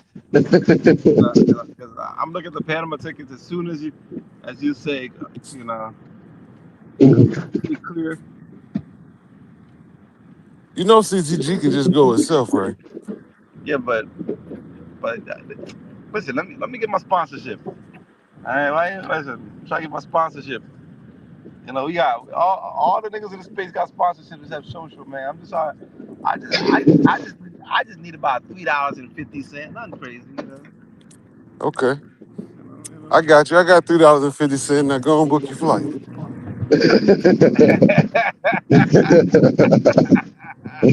What's so funny? You presented a deal. I said, okay, I got you. Yeah, per minute. No, let me finish. Oh man, the after fact caveats. Yeah, the caveats. But no, Panama would be interesting though, but Panama is quite expensive, and I don't enjoy expensive Yeah. places. I just don't. Well, yeah, that's super expensive. I want to go somewhere with my dollars king. They see that's a dollar boy. Take off your hat, boy. That's the thing. If I'm going there to go there, but I would definitely check out Panama. But I'm gonna do that later. 'Cause my first trip, I want my budget to be $1,000 for 5 days, and I want to have fun. So without the flight, CTG, he say that social, that part of Panama isn't expensive. it is it. He's not trying to get you to go to the beaches and the red light. I guess he's probably trying to get you to go to a local area. So what's your time? What's your time? Say I said. No, everybody makes fun that I stay in hostels. I like hostels for the social aspect. I mean, of course, dumping is a great benefit. It's a great benefit. I will never deny that. But I prefer hostels aspect. So what I tend to have is I'll if they have a nice private room, I'll get a private room, which can be better than half the hotels that niggas be staying at. I've shown a hostel where I stayed that anybody would argue looks better than any fucking hotel that niggas stay at. Niggas will like let's say my hostel is a fucking 9-star hostel, nice ass spot, good clean linens, everything, private room, right? But because niggas hear the word hostel, but niggas will stay at a fucking $25 Roach Motel, but because it says hotel, all of a sudden this spot is better than mine. Let's be real about it. You know what I mean? I get it. You guys heard about saw the hostel movie, and you used to it. You know, people tell you about hostels, and there are shitty hostels. Do not fucking get me wrong. There are some fucking hostels that are fucking shitty. But that's the same argument that can be said for hotels. But I stay in hostels during the weekday, and the weekend I'll make sure I get my private room, hotel or something. But based on my traveling style, especially I'm not a mango hunter. I just like meeting regular people, and that's the best way to meet regular people. Plus, you meet regular traveling women also, even within the country, because again, most people within those countries can't afford the luxurious places that we stay at, and the ones that do, you got to understand, they be hidey tooty and shit most of the part, you know. So that's not my type of time anyway, you know. I like to stay within my own financial standing, and although because I go over there, I get elevated to a higher financial class, I still exist within the middle class as a person. So even when I go to that country, I exist with those people, maybe slightly above, but nothing extravagant. So is it an ego trip for most guys that's going over there to stretch their dollars out? They wanna feel like they're more important than what they feel in America? No, it's if you travel, right? That's why I was. There's a difference between traveling. There's traveling to have fun, and there's traveling to actually go see a specific country. If I'm going to see a specific country, don't give a fuck what it costs because that country is the only place I can be to see that fucking country, like a Switzerland and shit like that. But if I'm going to go have fun, to go party, drink, meet beautiful women, why the fuck am I going to go to a Dubai? That doesn't make no fucking sense. Because there's only one Dubai. Exactly, but that's because I'm going to Dubai, and then the women is just extra. But if I'm going specifically to party to have a good time, I'm not going to a fucking Dubai. It doesn't make sense. It doesn't. Okay. It doesn't. It doesn't make sense. I mean, you see me go out within the states and shit like that. Like imagine like every drink you order is fucking $10, $15. I don't give a fuck how much money that you have. There's always a level to go broke, and the greatest wealth is be able to spend your dollars more and getting more for spending less of your dollars. So that's why I tell people all the time, like motherfuckers will go to Miami, spend $5,000 on a bottle, have the worst fucking time, but look, oh, I'm in Miami and I spent $5,000 on a bottle. What the fuck is that? You can go to a Colombia, you can go to a Brazil, you can go to quick flight to Mexico for $500, spend 2,000 and have a way fucking better time for 3 4 days. And that's spending $5,000, $2,000 on one fucking bottle. The real one, I'm asking because I don't know, you know. No one will tell you the truth to why they're traveling. They'll tell you shit like culture. So Yeah. that's why I'm asking. There's And different niggas. we know that's a bold faced lie though. No, some people travel for the culture. I travel for the culture, but I also travel to have fun too. So if there's some countries I travel for that country, and there's other countries I travel to party, No, and I'll some people party. travel for the culture. We all know that. I'm saying that's a default answer in the manga space, and we Oh know yeah, yeah, that's not what they're traveling for. yeah. Motherfuckers that say, "Oh, I'm traveling for the culture." Only been to Pattaya, been to Thailand 20 times. Traveling for the culture, nigga, you've seen the culture. Like fucking by day 3 4. So that's if a nigga said that they travel for the culture and they tell you I've only been to Brazil, I only been to Colombia, I've only been to Costa Rica, Hako, I've only been to Thailand. You know the niggas we know what type of time it is. But when somebody say yo I travel for the culture, they be like yo I've been to Sophie, I've been to Hungary, I've been to this place, I've been to this place. I'm like all right, get bet because if you're traveling for women, strictly for women, there's some places you just won't go. Even Right. not to say it's not beautiful women. Even they have the P4P action. Financially, doesn't make no fucking sense. No smart man is going to go somewhere where they can get a lot better for equal or less. Doesn't make fucking sense. And the camera don't even show it. The leaves just falling off these trees. Oh damn, that's fucking. That's super The camera far. don't even show it to you. You can't see it. This is crazy.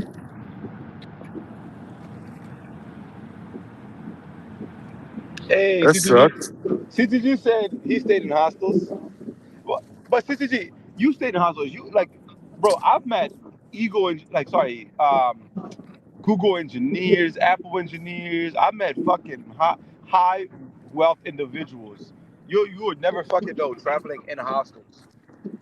And the niggas fucking work part time at McDonald's. Talking about I'm too good to stay at McDonald's at fucking a hostel. But, It's huh? all a facade, social. It's all a That's it, facade, bro. man. Niggas That's like all. yo, like this space is the most richest niggas that like everybody's fucking rich. Like it's just so weird. Like I watched the show Kendra G. Every bitch that calls make $100,000. But you look mathematically, that doesn't even make fucking sense. Everybody is getting it. Everybody, yeah, man. I got 3 houses. I got a house here. I got this here. But niggas never show you shit. Like what the fuck, man? This doesn't make sense. Again, I'm not trying to judge. I am judging though. But I'm just saying. I'm just stating an obvious shit, man. Yeah, man. I drive a Mercedes. I drive a Bentley. I drive a Cadillac. And then you see the same person. Well, I can't send it in today because I need to save my $20.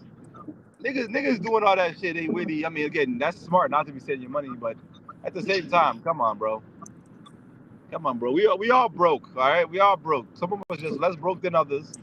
Trying Some to of find us the ain't money. afraid to admit it. I'm broke, baby. Some of I us tell niggas all will the time, admit man. it. Niggas, Some of us niggas, got to be rich for the internet. listen. Niggas keep calling me rich. I'm like, I'm not fucking rich. I'm broke.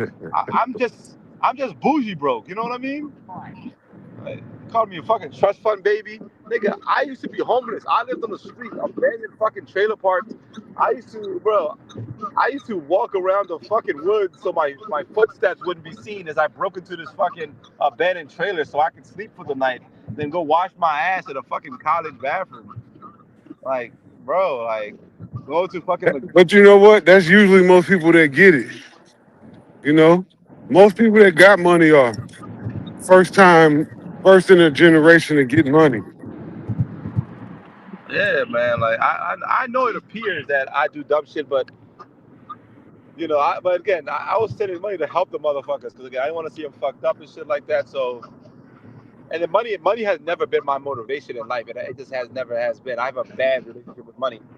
I'm just good at what I do. So the natural result is I get money, and then also I don't trick off. Some of y'all niggas got like 5 wives in the DR, fucking sending $200. Y'all won't admit it, sending you the same fucking picture of the fucking fridge. And I know with AI right now, these bitches are learning AI. Y'all niggas are done. Grandma's legs amputated. You want to see a picture? Say less. And I got her to get a tattoo of your name on the amputated leg. That's how much Yeah. you're my only one. I like Jose ass. He say, let me just say I'm very broke in New York, but I'm rich in DR. Okay. Exactly. I like that. Exactly. I got made fun of because I told niggas. I remember I was in a fucking Razor Ray shit, and I said, look, one of the biggest things that fucked up DR is niggas are broke, get paid on Friday, fly to DR, and go live like kings over there, which then fucking changes the market. You're supposed to maintain. Like I have a thing I tell people when I go overseas, as a tourist, I'm okay paying 10, 15, sometimes 20% above what the local will pay. But I'm not paying more than that. Not that I can't, not that I think I can help, but again, you're going to fuck up their market. There are Mexicans complaining right now, trying to take back their shit because they can't afford to live in their own neighborhood. They can't afford to live in none of this shit. Because everything that people say is a benefit to them. It's not what the Yeah, I benefit to seen them. that. They had that big riot in Mexico City to Yeah. get the Americans back home because everything's getting too expensive. It's crazy because if you actually talk to the real people, it for us if we look at it, it's still relatively close compared to our dollar. But half the shit that's actually making generating money and shit like that, it's really not pouring back into their communities. It's motherfuckers in England, motherfuckers in the state that own those businesses that own that shit. You go to Cuba, all those fucking old car tours, people paying $50 to do those car tours, they're owned by people in Europe. That's the Italians. All them niggas own those shits, not the fucking local Cuban people. They can't afford to maintain those shits and do that. So all that money is recycling right out the community again. So all the benefits we think we're bringing, we're not really bringing it to the local people. And who the fuck got an Airbnb? A select few of the people, and then most, huh? Yeah, Is that man, me? it makes sense. Yeah, that's you. Yeah, yeah. That's how I tell niggas like don't. One of the greatest ways not to gain wealth is to think that you're wealthy because it is very hard to go through that. I think the You know what I mean? algorithm got. No, he So back. so you got me? Yeah, you Yeah, you back. back. Yep. Hello? Yep. Yeah. So I tell people stop pretending shit, bro. Like capping will make sure you never actually be able to have that real conversation and be really in those spaces. And I'm not perfect at that at all because when I was broker, man, when I was younger in school, the broker I was, the more I wanted to not look broke. But the more you got, the less you got to impress people, man. Because if you really got it, there's no need to impress. You know what I'm saying? If you're confident, if you're if what you're saying or what you're doing, what you say you have is true, then it just stays that way. Like, so there's no need, there's no evidence that's going to disprove that. It's evidence that's going to prove that. And that's kind of why I got excited or when the shit happened yesterday on camera, because I've been telling people my story since that fucking happens to me. Niggas be like, yo, social, you be capping. Shit like that don't really be happening. Like I had this shorty, like I was in a fucking Marriott. She came up to me, started talking to me. I'm like, is that your husband? She goes, who do you think sent me over here? I'm like, what? Nigga wanted to Damn. pay Nigga want to pay me $600 to fuck his wife, $700 if he can run. Damn. Like That's that's just crazy. weird, but it happens. But it also, if you see, I'm somebody that's always out, and if you're always out, that's where life happens outside, not in your confined home. So Okay, I'm about to start seeing the caps in the audience. I already see one set of caps. what? What you say? We're about to start seeing the caps in the audience. You know how it go. What? The caps? Listen, Yeah. listen. Look, if any of y'all listen,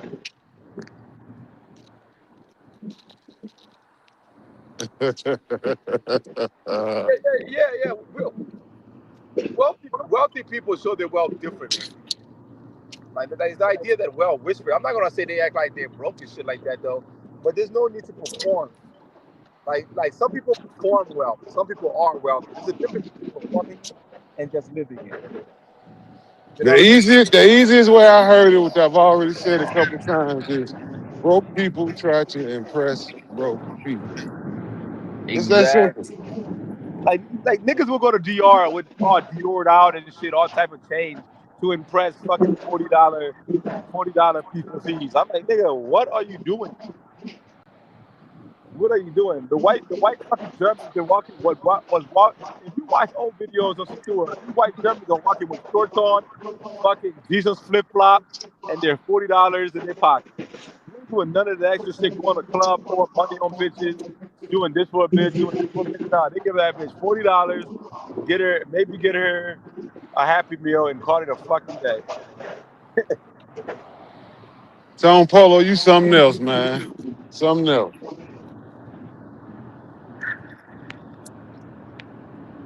Uh, uh,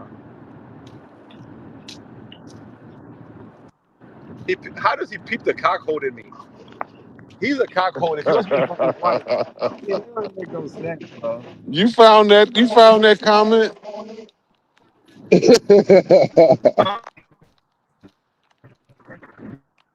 I'm driving, so I'm not always seeing everything.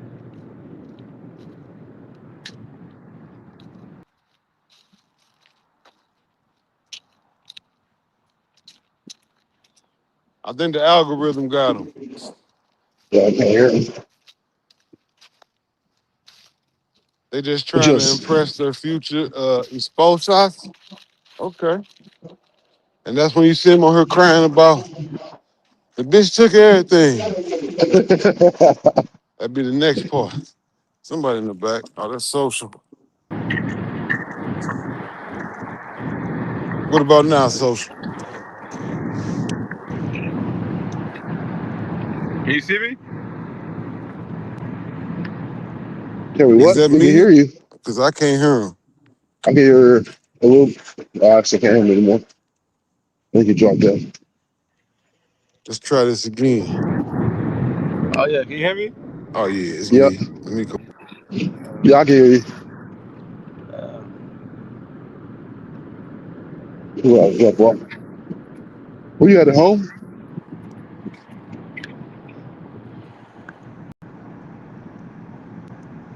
yeah, well, I mean, what do people do that shit for their taxes? I remember there was a scandal. I think it happened in New Jersey where motherfuckers was donating $100,000, getting that $100,000 back, and the charity only kept 10,000, but they got the whole $100,000 tax credit.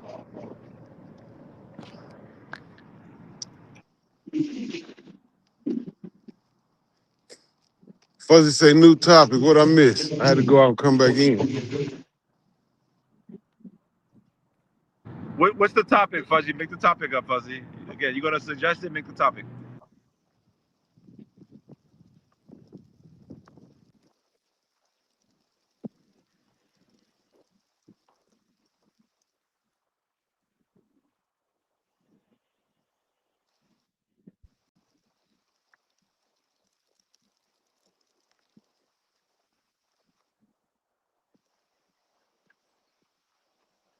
Luck say wrong. Wealthy people show and perform a lot. They just do. They just got. That don't make sense. They just got do it outside I of the think, circle. When they're I around wealthy think people, you clearly see them putting on. Well, you got to put in the work to get rich. For one. But the average wealthy person I see, they're not in all name brand clothes. If they are, they're in the ones without the monograms and yeah. logos on them. Listen, I tell people this: the bigger the logo, the less they can afford it. So I mean, I get what you're saying. You heard me, T. Will? What was that? I said the bigger the logo, the less they can afford it. I don't know, because I see a lot of people around here with big logos on. Exactly, because they're trying to show value based on the logo. If you're there's even like Versace, all those people they have different categories for different people. Those who need to show off and those who actually want good quality. Right. The good quality doesn't it has a little logo. It's supposed to just be it's about quality. Like when people were talking about oh fucking what's his name Tom Cook or fucking Facebook Mark Zuckerberg. Oh, they wear basic shirts. Them shirts be like fucking $900 each with Yeah. fucking Egyptian cotton prayed on and shit like that. But because they don't have logo and they look like a fucking Bedoga T-shirt, you think they're not expensive. But the expensiveness goes into the quality, not the fucking logo. Like it's gonna look the same no matter how many times they wash it type shit. Exactly. No, they don't even watch it, do they, bro? I watched some ultra wealth individual like documentaries and shit like that. It's crazy there's stuff that we don't even fucking know about. Like services you don't even fucking know about. Like it's just wild. Like I remember when Polo first came out with the big horse, and I started seeing everybody wearing it. I was at the Polo store one year, and the lady, she was like, "I don't know why everybody's wearing this big ass Polo. This is for the kids." And ever since she was, she was a Polo. This is the Polo store. Ever since she told me that, I never bought a big Polo in my life. I was like, you know what? That makes sense. yeah, but somebody said wealth we shouldn't show it. It's not about showing it. First of all, listen. If you win $100,000, you gonna tell your family? That nigga's gonna be at your door. The grandkid just needs some new shoes and shit like that. And shit, you want to keep your money, you got to keep it a secret to a degree, especially from family. You know what I mean? So everybody Man, out. that's about the realest shit you said all morning. When you start getting some money, you definitely cannot let your family know. Because they will try to wring your ass dry and then blow your money and ask you for more. And once you don't give it to them, they're going to feel a certain way. Exactly, because whatever you have, there's some people around you that feel entitled to it. Like you owe it to them. Like for some fucking reason. Trust me, I have like, bro, shit I've seen people do. You can help them 1,000 times. The moment you like, this is what T Wilson. The moment you say no, those 1,000 times are quickly forgotten. Quickly forgotten. Literally, I told the story. I gave my sister some money one time. She promised she was going to give it back and this and that. I was like, don't worry about it. You got to give me back the money. Then she asked me for some money another time. And I just happened to bring it up. I was like, now I told you last time I didn't want it, but you said you're gonna give me the money back. You know what she said? Huh? You ain't give me no money. And that solidified it from that day on. She never got another penny from me. Listen, And never will. I have a good friend. She needed some money. I let her borrow some money. She was supposed to pay me back in 2 weeks. 2 weeks. I said take a month. You know what I mean? I'm not in a rush for it. You said 2 weeks. Take a month. Haven't It been 9 months. I haven't seen a dollar of that money. I'm just Hey, like, and it was a lot of money. And I'm just like, what the fuck? And this is somebody I've known for years. And like I try to help people, so I get burned a lot. That's a factual thing. So we had conversations about that shit, and I'm just like, she act like it doesn't fucking exist. But I can't say nothing because if I say something, I'm gonna say something. You know what I mean? Right. And it's like, cause I tell people I don't have that warm. I'm either fucking hot or cold, cause it's that shit been eating at me. So I might. And then I was gonna say something, but then her mom just got diagnosed with the big C. So now I fucking can't say shit for a little bit. You know. So, but yeah, man, niggas, I'm cutting everybody off. Showtime said I have on a Chrome Hearts hoodie in the office today. They're probably calling me broke as hell here today. Oh, what a chrome what? Chrome Chrome Heart. Hearts. Yeah, I Probably heard about that. $1,000 hoodie, $800, something Yeah, Nigga, like what the that. fuck is a easy. $1,000 hoodie doing for a nigga? Like the fuck, $1,000 It's hoodie? it's stroking his ego. Like said, they said, look, somebody said this, and I'm not okay. Please, nobody take offense. They said when your name mean nothing to you, you put other people's name on you. You know what I'm Nah, saying? I mean that makes sense, but nah, some people just caught up. We've all been caught up in there. Oh no, I remember I'm when not. I was younger, I had to have certain shit on. I know. I I'm not. get it. Again, I'm not saying this shit like I'm superior to it. Bro. I went a whole year in high school without wearing the same outfit twice. A whole fucking year. I would get my check. There was a Burlington Coke factory right next to me. I would get a fucking outfits for that week. Literally, that's all I fucking did. Without wearing the same fucking outfit twice. Shoes, yeah. But it was fucking weird, bro. But again, because when I put on that new shit, and then it had to be like name brand shit with that new shit, knowing it makes you feel a certain Hold way. up, You hold know up, what I hold mean? up, hold up. So, Showtime said, "How does this stroke my ego?" The name brand and the value attached to the name brand strokes your ego. Showtime. Come on, man. That wasn't no diss against you. That's an honest statement. Because for $800, you could have had something sold from scratch that damn near gave you the same feeling that could have had Showtime on it. But nobody would have gave a fuck because it said Showtime. It don't say Chrome Heart. So it strokes your ego. That ain't a diss. That's a fact. And this is why we have the big logos. This is what we tell people, like, the people actually doing it for the quality. They don't need the fucking logo because the value is not in the logo. The value is in the quality. But you need to see that Chrome Heart logo. You need to see that shit because listen, you could give a nigga a nice shirt that fucking feels amazing, and you give a nigga a different shirt that's less fucking amazing, but it says Gucci on it or some shit like that. They're gonna pull that. They're gonna take that shit and feel more proud for wearing that shirt than wear that shirt with no logo that might cost $2 bands. That's the reality. Hey, we all been a victim of the same thing. I'm not shaming nobody. But when it's real, we got to agree it's real. We can't go against what's real and what's fake. That ain't cool, y'all. Yeah, but then again, that makes them admit that they've been played with. You know what I mean? That's why a lot of people got mad when they found out all them shits were getting made in China. They were sewing the logos in Italy and calling it made in Italy. You know what I'm saying?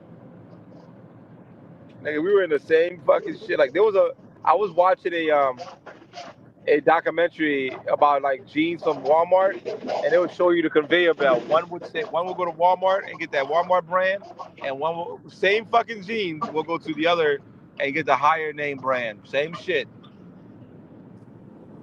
But I bet you, if you get somebody the same jeans, and you tell them to put this one on, the one with that logo, they're gonna be, oh, this shit feels better. It's the placebo effect. You know what I mean? To a degree. Not to say certain levels. Yeah, they did it in medicine before. I mean, we all know they ran tests in medicine to where they give people sugar pills and then they give some people actual medicine and they run a test. And some people that got Oh, the sugar pill were like, yeah, I oh, feel better. I feel great. It works. you should play that video. Play that video. It's Payless ran Oh a yeah, I saw that. yeah, Payless did that shit. These fucking high fashion people will be like, yes, these shoes feel da da da da da da da da da. Niggas just be talking out their fucking ass. Don't be knowing shit. Yeah, you should do that. Yeah, that video really solidified it. Like even Supreme when Supreme did a fucking bootleg shit, a fake bootleg shirt shit. Motherfuckers were calling it cheap and shit like that, but it was real Supreme. They just fucking misspelled Supreme on purpose. It's part of the game, man. That's all. Yeah, but for me, okay, again, I'm not gonna. They say social hoodie got one sleeve longer than the other one. But you heard what it said though. That socials hoodie. That's my shit. Maybe that's part of my brand. You know, call it 6'9". You know, 6'7". I mean. Interstate money in the building. What it do? What it Salute, do? salute to the panel, salute to the chat. You hear me? Yes, sir. Loud and clear. What's the word? I can't call it. Hey yo, when it comes to brands and stuff like that, I think it's just at the end of the day, for the most part, like the individual what they like, right? Now, we know in certain places, right? Like say for example, like, I ain't paying no $1,000 for no hoodie. No, I can't say that because I have before. But at the same time, some people got connects too. Some people at the end of the day, for the most part, like especially in major cities, like you might got a plug where you might got somebody working in there, or you might got somebody who got some pieces that's hitting, and yo, bro, give me 300. You know how I go. So a Yeah, lot of yeah. times, you know how I go. So a lot of times you ain't really gotta pay that bread. Then at the same time, I ain't gonna hold you. Like, I'll buy my lady a lot of bags. So when I go in there, I'm gonna keep it real with you. Like, those rich white women be in there buying them. Yeah, but also again, when you get to a certain level financially, if you can afford whatever the fuck you want and it's not hurting your pockets, it doesn't cost you, because money is made to be spent. All right, we're not taking it with us. It's made to be spent. My issue is when motherfuckers work at McDonald's buying Birkin bags, not Birkin bags, but buying fucking bags because it makes them look a certain way. That's what But keeps them fucking there. but social, it shouldn't be your issue because it ain't your money. You gotta let niggas live out No, here, no, I bro. don't give a fuck. My issue is just having a conversation. That's what I mean. I'm not saying like go do what you Yeah. want to do. Cause what the fuck am I going? Like, what the fuck? what the fuck am I gonna stop you? I can't fucking stop you if you want to go do all that shit. But I'm just saying, the idea that because what I tell people one of the best ways to look at it is look at it as life, like your hourly, instead of looking at it as money, right? Like even how we do miles per gallon and shit like that, we should do gallons per mile or whatever it was. That's that because again, it you hear it differently in your mind, so they say it a certain way because it sounds less or whatever. This is why they might, instead of putting 699, sorry 700, they might put 699 because all you remember is that six. You know what I'm saying? All you remember is that six. You don't remember the fucking 99. That's still fucking 700. But when you hear six sounds less than seven. But you know how back in the day, your mom be like, My mom hey got gave yo, you birth to me, should so I don't know. not your mother. I'm just talking about in general. You know what I mean? Yeah, You I know, know. but your parents, whoever, be like, oh, you shouldn't do this, you shouldn't do that. Listen, don't talk me to death. Just show me. A lot, Right. like say for example, T Will. Niggas wasn't really talking about stocks like that till T Will brought that shit up. Now every day, niggas like, oh, we trading this, we trading that. You know what I'm saying? So a lot of times, at the end of the day, for the most part, don't criticize me. Show me a better way. You see what I'm saying? Well, I'm not criticizing. We just having a conversation. No, no, I'm just no. Listen, I don't want you to take it the wrong way. I want you to take it as at the end of the day. Listen, show me what social was doing. Social, the money you spend out eating every day is equivalent to buying 1,000 hoodies. Listen, that's food though. Listen. Yeah, yeah. Listen. That's food, and I'm again financially I can do it. I'm in a position to be able to do it. So if I can do it and it makes more sense for me, and it's an enjoyment, because again, as I stated, money is made to be spent. We're not That shit taking it made the with us. blow, bro. That shit made the But blow. I'm not blow, because that's a bit different. nah. Because niggas will get their refund check, go blow it at a fucking strip club, and be back on the same fucking situation. Like I've had people come into my shop, be like, "Yo, I'm broke, bro. I gotta sell you this phone because I can't pay my bills." Da, da, da. I'm like, "Bet, all right, buy that shit." Then they come back fucking a week later because they got paid. They want to buy a more expensive phone. I'm like, nigga, that's not gonna ever. You're always gonna remain in the hamster wheel. It's the same thing. Somebody will have a nice ass car, right? 2020 fucking Honda Accord, beautiful car, good gas mileage.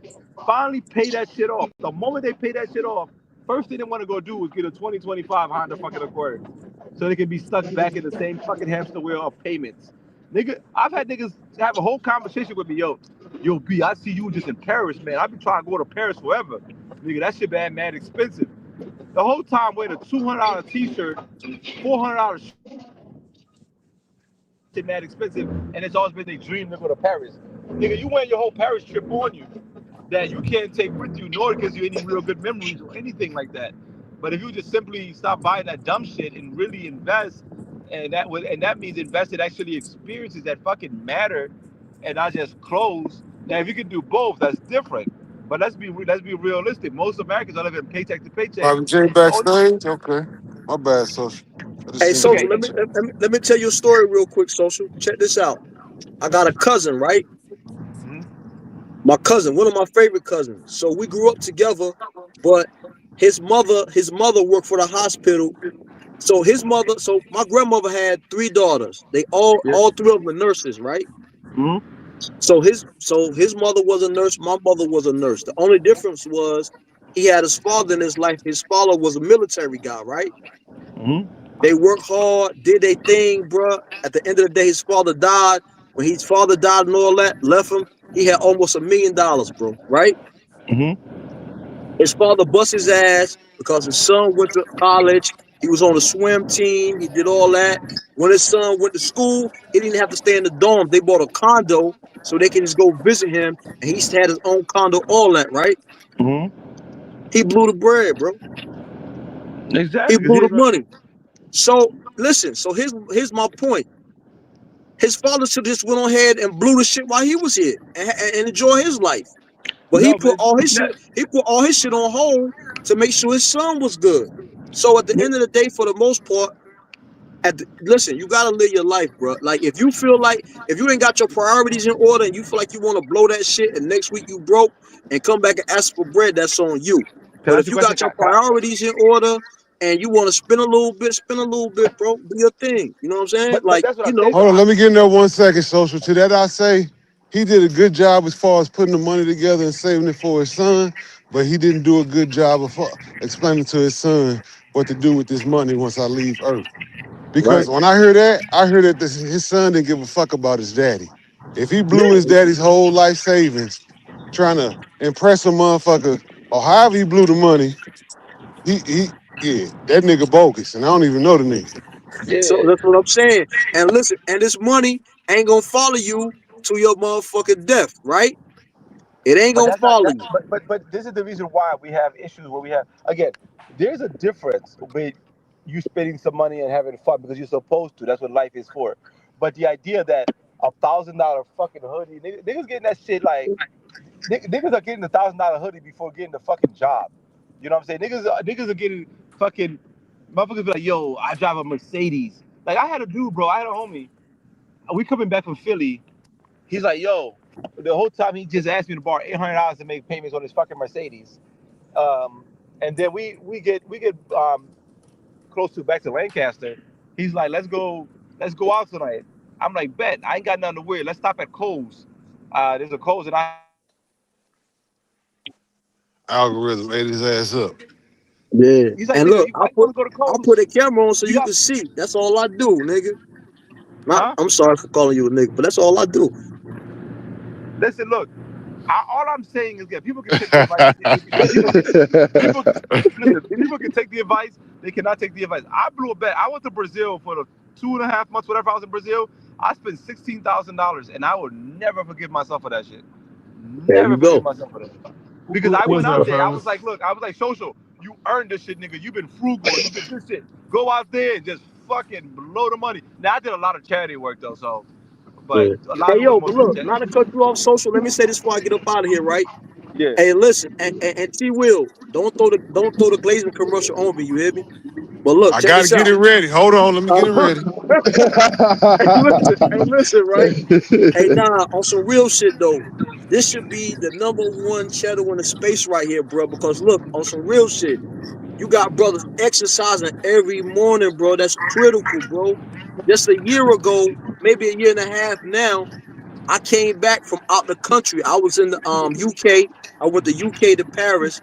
I came back and I couldn't breathe at the airport. I got rushed. I went to the emergency room and I had heart failure, my nigga. Everything Oh now was shit. normal, but I had heart failure. So this is a big joint right here. So this most definitely should be like the number one joint in the space. Fuck them hoes. Like you can't fuck them hoes if you ain't if your health ain't right. So Right. I salute y'all for that, man. You know what I mean? Y'all keep it going. You know what I'm saying? Appreciate you. I can't throw the glaze commercial after you say you came back from Nah. heart failure. I can't glaze him for that, y'all. Yeah. We gotta let that Yeah. one ride. Nah, Yeah. but you're right. All You're right. right though. Salute, Yeah, salute, salute. yeah. All right. Appreciate it, Brody. What up with it, T Will, Smitty? What's up? Social, what's What's good? good, Bobby J? I'm chilling, Bobby people. J, the brother on the other side of the state. What's the word? You jumped out the bushes. You must got a good message for us. What's up? Oh no. I had a long week last week, but no, I was just hopping in on that conversation, man. I understand both sides, but I be like, damn, the biggest gripe our community, and I'm just speaking on the black community, because we have a spending habit when it comes to clothes and fashion. We spending trillions of dollars a year keeping these fashion lines afloat, and black people always use the excuse of we wasn't taught financial literacy. We wasn't taught. So any message against uh spending spending responsibly, I'm not for it. You know what I'm saying? Because what is our argument? What, are we holding ourselves back? Do we really want to hear about financial literacy? I get it. Enjoy your life, have fun, but it's the reason we don't have home ownership. It ain't because we don't have the money. It's because our money going to the in the wrong direction. We got money. Black people, we sit up and talk all day how we got money, we rich, we balling, but we don't have no home ownership. and it ain't for everybody, but I look at home ownership, and I'm just using that for an example. I look at it differently because a lot of people don't understand it because they think it's a ripoff, and hey, whatever's whatever. But when people are complaining the last 5 years about their rent going up every year, your mortgage is gonna stay the same. If you need to borrow money, you can go borrow against your mortgage. What Unless you you gonna was foolish enough to get that adjustable mortgage. And unless that you was and able, that property tax. You remember that property tax? And then yeah, also reevaluations of your property. Yeah, But property tax yeah.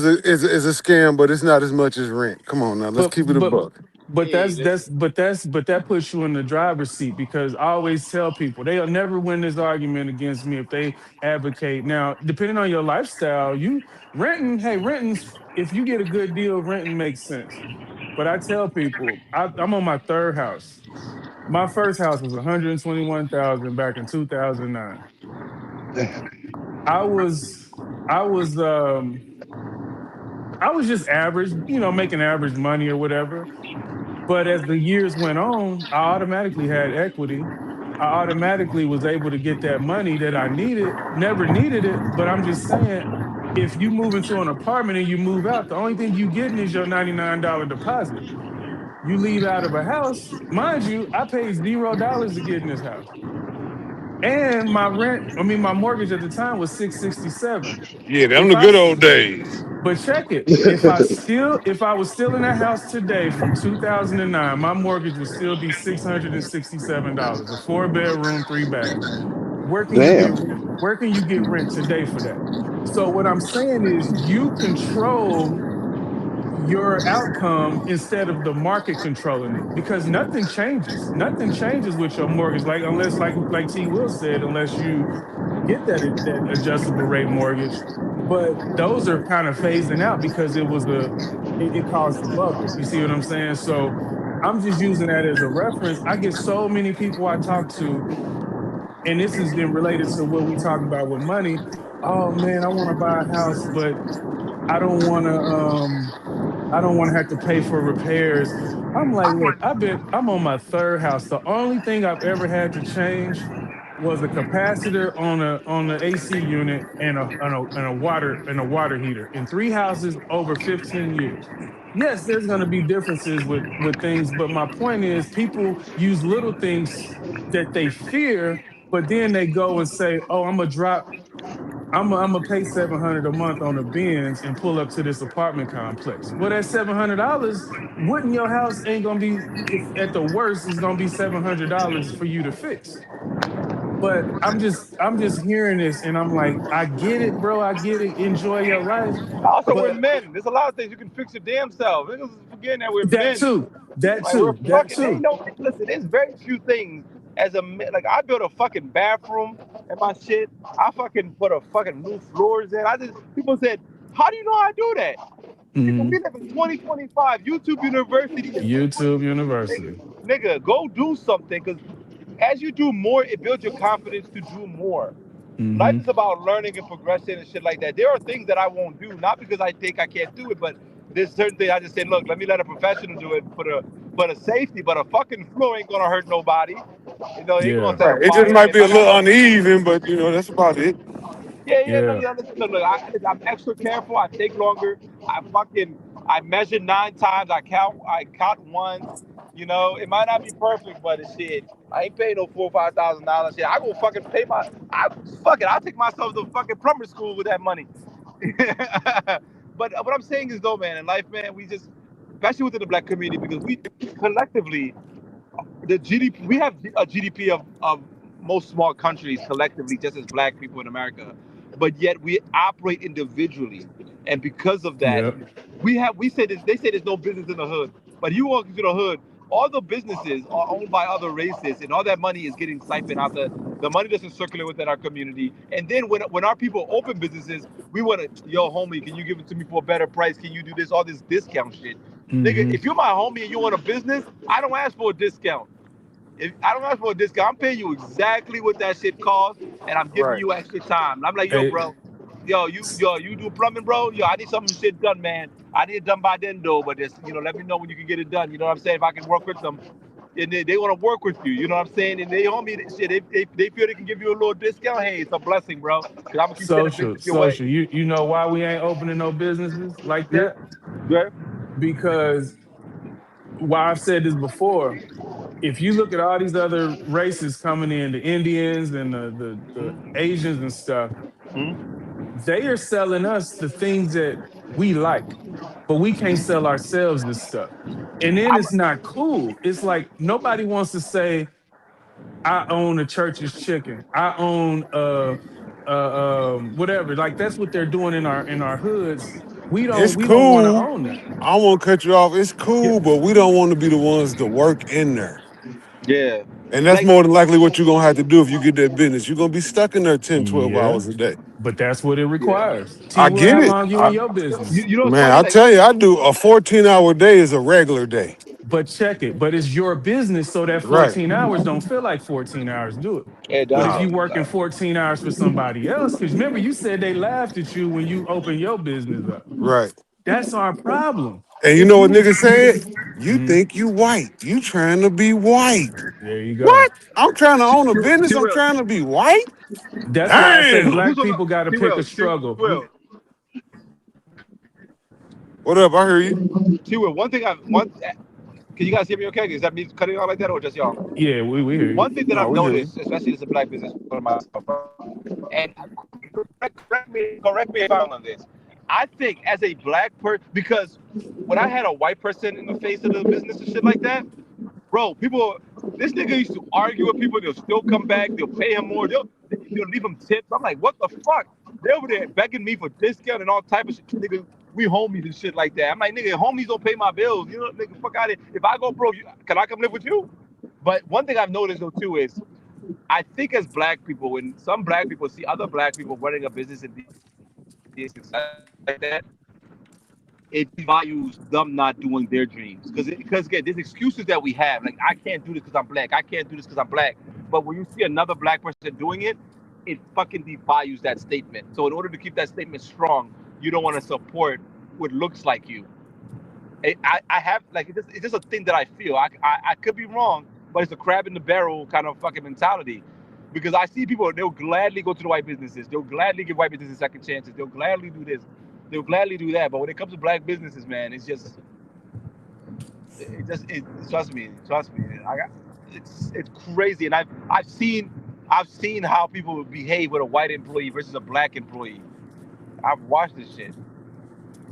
You're not I'm wrong. telling The you. thing, yeah, but that's how we was raised. Like we got to break that cycle because We do. if you get a job somewhere, you automatically gonna hear people say, "Oh, give me the hookup," like immediately, and it's like nobody shuts that shit down. So we start young with, "Oh, I need to hook up," whether you work at McDonald's or whatever, but we don't like, and then we don't respect.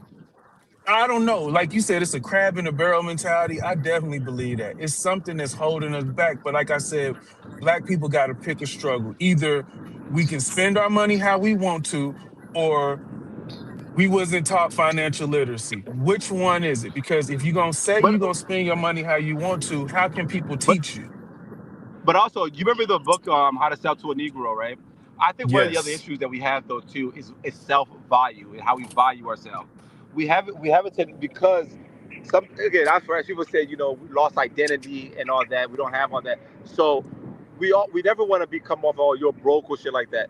Like, even within the high school, you have to wear Jordans. If you wear Payless, you're this, you're that, da da da. I've known people who actually, black families, who their kids are wearing Payless and wearing the fucking Skechers and shit like that, got way more money than the women who send their kids like with fucking Jordans on. I know fucking bitches that be Mm-hmm. sending kids. They have Jordans, new nice fucking, all nice clothes for their kids, but fucking going to lines to get school supplies. Oh, I gotta go to this line to get my kids school supplies, but the kid got fucking $200 pair of Jordans on. Don't make no fucking sense. But again, it's a system of how we value ourselves, and until we eternally start valuing ourselves, we're gonna have to keep putting name brands on ourselves to show value. These niggas will go overseas and throw money and fucking poor bitches to show that they got it, that they're competent, Mm-hmm. that they are this shit. Like, for what, nigga? For what? She's winning. Like that's how we compete with each other. Like I got more money. Like you seen the in Texas the fucking bottle wars. Niggas spending $2,000 to buy bottles to support them to show they got money. What the fuck is that? They're playing It's you it's, under. it's What the dumb culture, and it's a dick swinging contest. And like we all been subjected to, like you even said, with buying clothes and all this stuff. We all been there. At some point, you got to jump off that train. exactly? We But are children. We gotta grow up sometime. yeah, but I got dudes I'm friends with since high school, and I still see them sitting outside when some new J's drop. But and then I seen the dude, no lie, on everything I love. This dude had on his new Jordans that just dropped 2 weeks ago, and you know those pullover steel toes that they put over. Like he's working in a factory, Yeah, yeah, and he yeah, got $230 shoes on with the steel toe covers over his brand new shoes. Like and I remember working in a warehouse years ago, and dudes would do that. Shoes would come out on whenever, and they at the warehouse, dirty ass warehouse, trying to impress people with new shoes on. And I think, like I said, it's our culture, and it's hard to get away from it because it do make you feel good when you got something new. I can't like just shit on my people like that, but when I speak about it, it's from an educational standpoint of what do we want to do? What is our real argument? We, like I said, we got to pick one. We can't just sit up here and act like we got so much money flowing through the hood, but it's flowing out of the hood. I don't understand it. So that's my whole thing. But when I try to speak to my people about it, they got all these rebuttals about, oh, why I can't do it. It's so hard. It's not hard. You just haven't tried yet. Try Hey, to they try to they skip a they, shoe they don't release. want to hear it, Bobby J. I'm telling you. I'm Yeah, watching. I'm even just our conversation now. I'm watching the numbers in the chat. They're slowly getting lower and lower and lower. cause shit hitting home. Niggas don't care about that type of shit. But It, here's the that brings reality. us back to the travel space. It's all about the box. Everything we talking about is to impress a bitch to get some pussy. Everything we talking about. Yeah, Yeah, the and whole that's how. picture. And again, like we're never gonna win. We're never gonna do like this. If you try to impress a bitch with money, there's never enough money to really impress a bitch forever. Like that's just the reality is, man. And you gotta really think about what you value and what shit like that. Niggas be getting mad at me. Oh, so you're not putting bitches on camera. You're not doing this for what, nigga? I don't give a fuck like that. I can't like again. If a nigga got it, he ain't gotta flaunt it. I mean, that's the realities of it. That's just Yeah, that's just the facts, man. And that's and I've learned that lesson because again, as I told you, I went a whole fucking year without fucking and I meant school year too. That's a caveat of that. But the whole fucking year without wearing the same outfit twice when I went the shit I could have invested, the shit I could have done. It turns out I was young, so I could use my youth as a stupidity with it. But as I got older, man, like shit. I remember when I used to be ashamed to go to Goodwill. Now I be taking pictures like niggas. I'm going to Goodwill. I'm going to Salvation Army. I fucking love that shit, bro. Like when I go in there and get me a whole fucking 2 weeks of outfits for worth of outfits for fucking $50. Like fuck out of here, man. Like I don't give a fuck, man. Niggas be like, shit, niggas like, yo, where'd you get those from? Goodwill, nigga. Shit, that's how I get my jacket. Every time I get my winter jacket, I go to Goodwill because Eddie Bauer has a lifetime warranty on it, right? Eddie Bauer, most Eddie Bauer. So I'll go into Goodwills, I'll find all the Eddie Bauer shit, and I don't give a fuck what it is, which size it is, front. Then I'll take all the Eddie Bauer shit. I'll go to Eddie Bauer. They'll give me a gift card for the clothes, and then I'll use the gift card to buy me a brand new Eddie Bauer jacket. $200 jacket. Probably spent like $40 on Eddie Bauer shit at Goodwill. Shit, that's what I do, man. I'm cheap that way, man. I'm not paying $36 for parking. You know. So low key Lux said, why do we always have to refer to the hood? Not all black people are from the hood and have been raised in poverty. That is 100% true. But I'm gonna say at least, I don't want to say half, but I think it's half of those people end up trying to place themselves in the hood category. Exactly. Rich kids, never been to the hood. Why are you acting hood?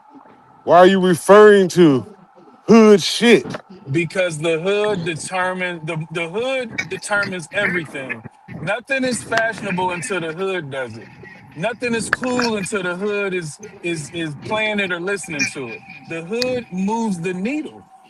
Like T Exactly. Wood just said, everybody, these white kids are being raised in the suburbs and influenced by the hood. Also, hood culture gets you more pussy, bro. Like you said earlier, everything's about pussy. Hood culture gets you more pussy than being a fucking quote unquote square. That's changing a bit now.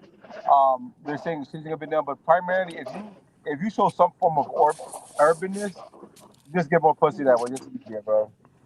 Yeah, for sure. It's like when you get older, all that shit changes. But when you're younger, these girls, you still have to fit an image to really get comfortable with in that area. You know what I'm saying? Like you can't just be like when that whole Russell Wilson Sierra conversation comes up. I don't know a woman who first baby daddy looked like Russell Wilson. They all future. So if y'all want one, then prove it. He talking about the rapper, y'all. The rapper. Yeah, future. Oh, I'm sorry. Damn, I didn't even think about Nigga, there was no that. confusion. There Well, was no shit. confusion. But I ain't gonna stay on the soapbox. But the hood determines everything. We have that issue because the numbers are tracked. Trillions of dollars on fashion and entertainment every year, and we can't even root ourselves in our own communities and control the narrative. We can't control the market because we selling off grandpa and grandma houses. We ain't trying to we have everything we do got to look like something. We can't just come in humbly. Nobody want a starter house no more. They don't want that split level with that needs some work on it. They can't blast that on Instagram so people can envy them. They got to start out with something luxurious. And we keep getting sold this dream that it's gonna mean something. I ain't never got no pussy because I had on some Jordans. Never. And spent thousands of dollars. My clothes ain't never mattered. When I started being a regular nigga, like not worrying about that, I started to look more like what was crazy. I felt like I looked more like money and was treated differently because I wasn't wearing all that gandy ass shit with the big ass logos and dumb stuff. It's been years since I've done that, but it'll attract a certain group of people, usually younger women, or make you feel cool. But anytime we out the country and I'm around a group of niggas with a bunch of shit on, they don't look cooler than me. A bunch of niggas and trying to impress broke bitches in another country, that y'all That niggas looking stupid. This is what it comes like down to. this is the problem though too. These bitches, they see y'all try to impress them, so they don't respect it. They're willing. Hey, hold on 1 second. I see y'all disagreeing in the chat, man. The link is pinned. We What, invite what, all opinions, man. I what's the promise. point? What's the Yo, point they disagreeing with? they just be disagreeing to be disagreeing because they want to hear that fuck shit. But I'm telling y'all right now, y'all niggas be wearing all them chains, all them Jordans, all them expensive shit to only have that bitch leave with her man on a fucking rented scooter with some flip flops on. No, next time after you start seeing that chick, look at that nigga that picked her up. That nigga got a tank top, fucking some shorts and some flip flops, and $2 worth of gas. And he taking that bitch home. like, like y'all niggas, wow, bro. Y'all getting villas and She shit. got that box though. So that's worth more than anything you can put a value on. That should be wild to me. Niggas be like, yeah, shorty, I just bagged shorty. Nigga, you did not bag shorty, nigga. She wants your money. She bagged you. All right, she bagged you, nigga. Like there was nothing as long as you had that $40, there wasn't much you could do to go wrong, right? As long as you was paying that $40. And if you're honest with yourself on that, bro, you can negotiate better. I feel like you can have a better time, and life will be a lot better for you. But when you try to sell this to yourself, this fallacy, this falsehood, that's where you fucked up. Because when the truth shows up, you're like, damn, this bitch really wasn't fucking with me, nigga. You don't speak her language. Like, what the fuck you been talking about? How the fuck is she gonna fuck with you? You don't speak her language. You only there for fucking 4 days out the fucking year, and supposed to be in love with you, nigga. The only thing she fell in love with is those credit card numbers. You know what I'm saying? Yeah. The Western Union location. That's what she in love with. You know what I'm saying? All the listening she's doing to you. bro. You It's so, talking to a brick wall. Right. It's but that's not, unfortunate because people will disagree, but they can't substantiate it because it's embedded in our DNA. It's embedded in our culture to want this shit. So we can't see it no other way. Like if people really just say, let me do a test for a month, let me just go out with no name shit on, you still gonna have the same exact outcome. And you got more money in your pocket in the bank. And now do it for 6 months. You not on the Nike and Jordan and all this stuff ain't controlling your spending. You controlling your spending. And somebody. again, I ain't saying it from a perspective of shitting on the hood or whatever. My point is from the top of the time when I got on here was what is it that we're arguing in our community is about financial literacy. Then we want to be okay with doing dumb shit, but you got to find some type of balance. And we're seeing niggas with all the shoes with a 2006 Ford Focus and living in an apartment when all those shoes could have went on your on a house. But I say this. The problem is too. You know, let's be real, right? When it comes to making money, it always got like niggas be like, "Yo, I made $1,000 in the stock market today." Well, somebody lost $1,000 in the stock market today. You need stupid niggas, and then too, you need stupid niggas. Like you do, you need stupid niggas to spend fucking $26 on a shirt that said hello. You know, some bullshit. I don't fucking know. Niggas be like. You need dumb niggas, bro. Like, and I'm not just talking about black people. I'm talking about it in general. You need stupid people because those, like, people be like even with credit cards, man. You think credit cards like niggas that pay their bills on time? No, nigga. No, nigga. They need you to pay that. They need, yeah, be late. No, no, carry that balance. We need that. Hmm. They don't, bro. You know, if you pay your credit card on time, all the fucking time, niggas, they might be liable to shut this shit off. like, oh, Or you if owe you Cause they don't $50. not use making it, no money. I've had credit cards close their sales of mine. Well, we noticed you haven't been using the card, so we're gonna just close your account. Damn. And they be trying up your Yeah. limits, trying to get you to that point where you can't pay. They'll start you with that little $500. Oh yeah, you paying that shit every month on time? How about 1,000? Oh, you paying that shit every time a month? Nigga, take 10K. Yeah, there we go. There we go. And they're not upping Bro, your limits because they fuck with you. They're upping your limits to see how much can you spend before you stop paying every month on time. bro, if you look up if your credit card balance is $1,000 and you only pay the minimum, it could take 5 to 10 years, depending on your interest rate, To to pay that pay that off. thousand back. Yeah. Crazy. But if we talk about financial literacy, it's offensive. If we don't say nothing, we ain't, bro. I just, like I said, I can't figure it out to save my life. At some point, we got to wake up because I'm tired of the excuses. It's the white man. It's racism. That's why anytime I hear that shit, I reject it instantly. A lot of niggas don't like it. What you mean? It didn't happen? What? Man, that shit is what's keeping us fucked up. Hmm. Like y'all see when you don't get your life right, right? You get a nigga like social giving you fucking crazy loans that you can't pay back. You know what I'm saying? Hey, Now imagine that's if he had why. that, That's speaking of social owners. That's why these payday loan spots are always in the hood. bro. Think about it. Those people used to cash their checks at the gas station, at the liquor store. Yeah, didn't have a bank account at all. I was there one point in my time. Take Bro, my it's check to the check cashing place. yeah, and they charging you 6%. It's Yeah, people today, bro. Like, no lie. We got about 40 something employees, bro. When I tell you about 80% of them don't have a bank account, they putting their shit on chime cards and cash we app. cash app and they gotta call us. Oh, my check didn't hit because I had to change my card because like a bank account. Yeah, I told my daughter, I said, you will not be a cash app queen or having these, you're gonna get you a bank account.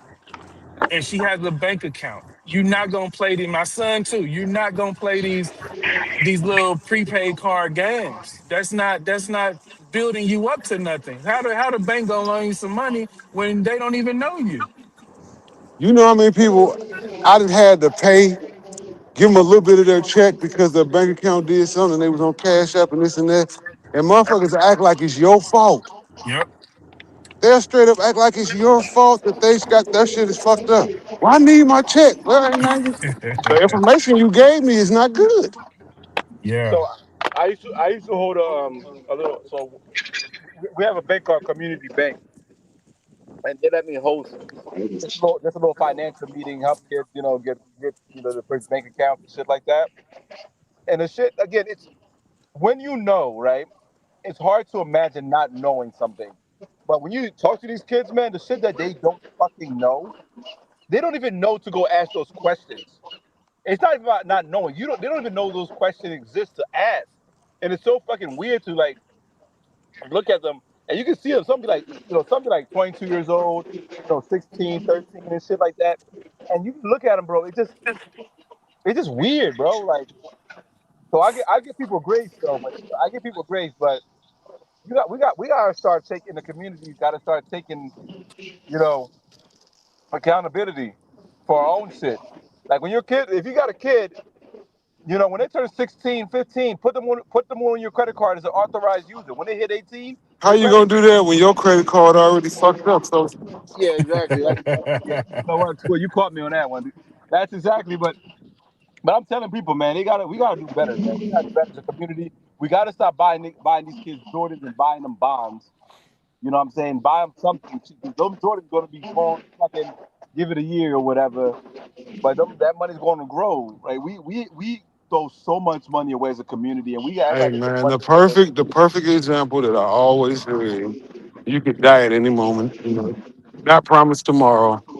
So they've already got all the default answers to go against why you should do shit for you to save And for then retirement. when they wake up tomorrow and they They gonna blame the blew, white man. yeah, yeah. Listen, one thing I tell you: live for today, prepare for tomorrow.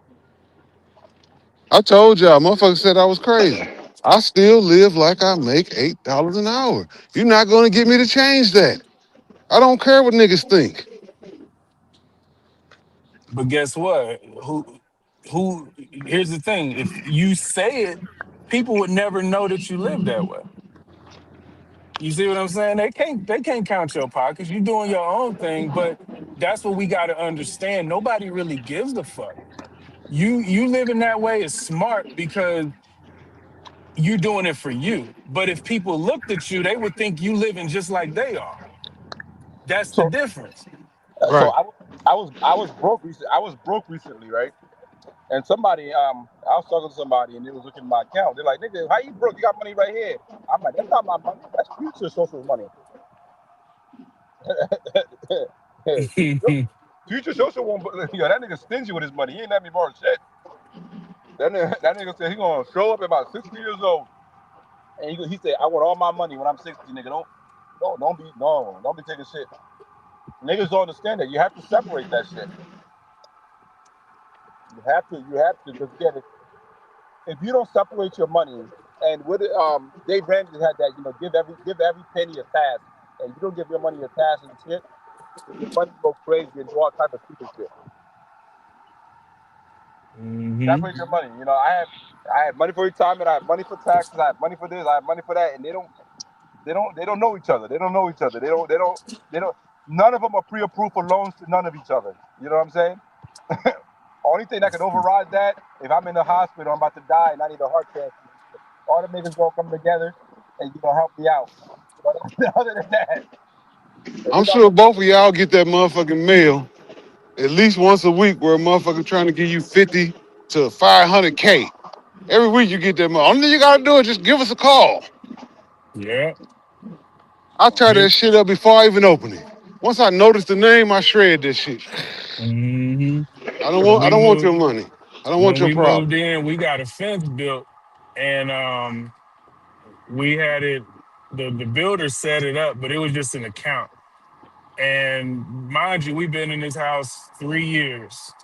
No, February will be 4 years. So this bank, we paid it straight off after we moved in, because that's how I had to work with the builder. And ever since almost 4 years, they've constantly sent stuff because they want that money. They want that business. and we ain't had no business with them since. Right. Yeah, this is, and that's the thing. It also, there is power in credit. You can do something on somebody else's dime, but a lot of people don't understand that. A lot of people don't respect credit. But it's a benefit to having it, because if you ever in a jam, if you ever miss your flight over in Sasua, if you ever need to get an apartment and you need to do a fundy, if you flip a car over in Santo Domingo and you go to jail, you can reach out and you can get some credit and you can help yourself. So also always telling old stories. What are you doing now? Asking TTG to fund a trip. Hell yeah, I'm asking TTG to fund a trip, nigga. That's how you keep your money. Have other niggas spend their money. The fuck? The fuck? I can tell y'all niggas I'm broke. Y'all niggas don't understand that shit. I am literally budgeting broke. I don't. There's different broke. But I'm broke. A multi-millionaire might look at 5 million. Well, a billionaire might look like 20 million in his account, and that nigga broke. Me, I'm broke. I'm just a little bit different broke. When your money right, if you got 3,000 in the bank, you broke. If you just 3,000 in the bank to a real broke motherfucker, or a motherfucker really just living paycheck to paycheck, zero is they broke. Right. You know what I'm saying? So our broke will be different, because you be like, that number don't look good. Yeah, I saw a nigga with 20 cents in his account. I'm like, nigga, why do you have an account? Just carry that shit in your pocket. That nigga like that. What'd he say? I couldn't hear you. And the bank called you What you broke. say, At one Talkin? point in time, when I had the business up running and everything was going good, Bank of America had me in a certain category. They give you all these amenities and this and that, but once you go under a certain number, they kick you out. They basically tell you broke, nigga. Oh, you had the was it the high interest? You had to have a minimum like 5 grand in the bank, or No, you had to have a minimum of 100K in the bank. you on the Once you go high down to I'm talking about. 99K, they drop you right out Yeah, that program. yeah. Boop. Okay, you broke, nigga. Mm-hmm. Oh yeah, they got accounts like that. If you drop below it, Man, because they using that money in the stock market. Billy Joe said, I'm broke, baby. I ain't got it. I ain't got no money. Shit, really Joe out in AZ living it up. That's when I see. When niggas ask me for money now, that's what I see. I ain't got it. They say, no, nigga. I hate when niggas be like, somebody did this shit, right? They asked me to borrow some money. Then they saw me in Sasua, because I posted my Instagram on my Sasua. They're like, nigga, I thought you said you had no money. Why you out of the country right now? I'm like, nigga, when I say I don't have no money, it could mean I don't have no money for you. like, what the fuck? Like, nigga, I got a budget. I got a budget for charity too, and that shit was out. You know what I'm saying? I had 32 cents in it. And I still got that if you want that. But you asking me for a $700 loan. I ain't got that right now for you, bro. You know what I mean? Shit. You loan money, you'll never get it back, Bro, especially with family. you know be pissing me off? When niggas need to borrow money, right? They got 71 fucking 70, 72 ways to get the money. They're like, yeah. I got a picture that can pick it up. I got a cousin that is right next to you. I got Zelle, Venmo, Weed, all type of shit. When it's time to pay you back the money, nigga, they can only pay you. You gotta do a Rubik's Cube, and then it gotta be on a Tuesday with the sun up during the nighttime. These niggas, and then they want to look at you, nigga. You really need that little $100 back, nigga. You really hurting like that? You need that $100 back? I'm like, nigga, it's my $100. Why the fuck it wasn't, bro? Nigga, when you need that $100, you It gonna wasn't fucking a little hundred when I loaned you it. no. That was like, yo, It bro, was a big face Benji.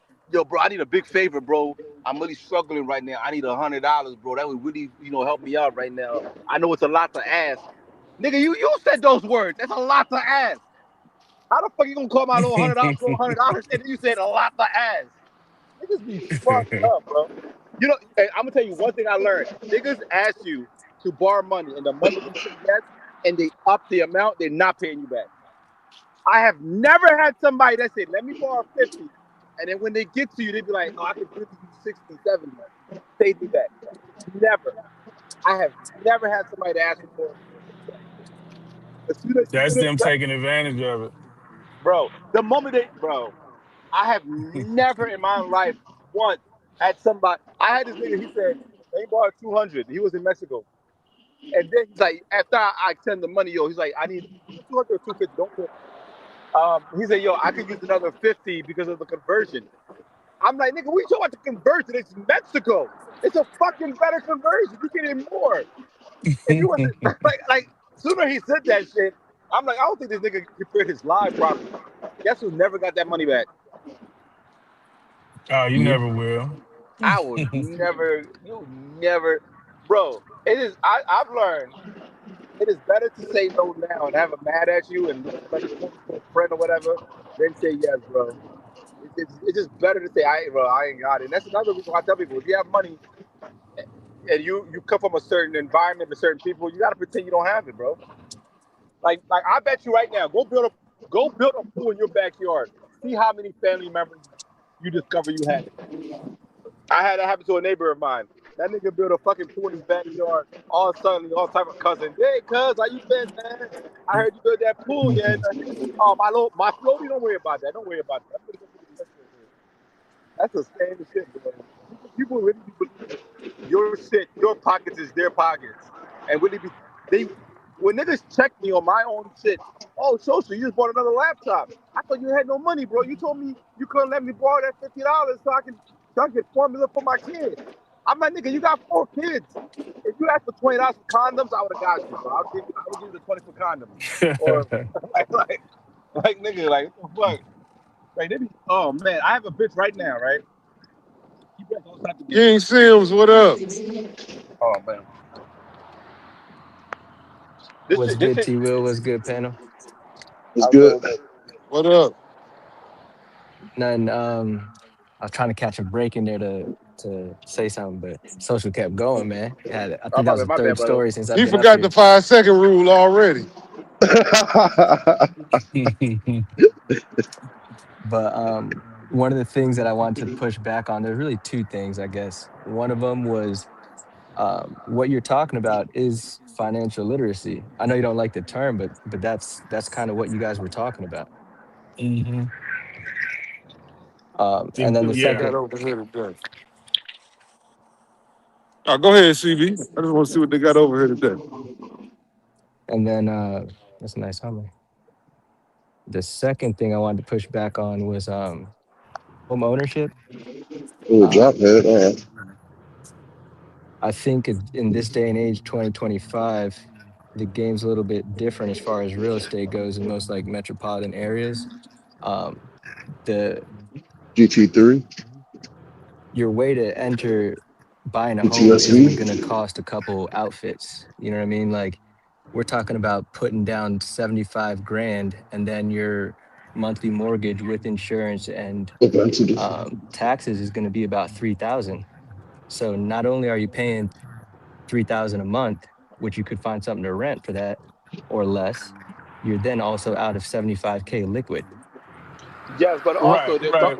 you're building something. Listen, I see what you're saying, and I agree with that. Even the whole idea of this whole 50-year mortgage, they act like it's going to help people. That's not what happens. When you give people more money, they just fucking companies or whatever make things more expensive. That's the same thing what happened with student loans. Before they gave student loans, motherfuckers could afford their fucking colleges on fucking working a job. But now they got student loans, they can balloon the payments. What you're saying is, I agree with you making more payments or whatever, but you also have to understand is you're building some form of equity where you'll get something back. When you rent, you can rent for 20, 50, 100 years. All that money is always fucking gone. You're subject to prices going up. You really can't do anything to change the property, depending on these people's rules and shit like that. So, yeah, you can make arguments on both sides, though.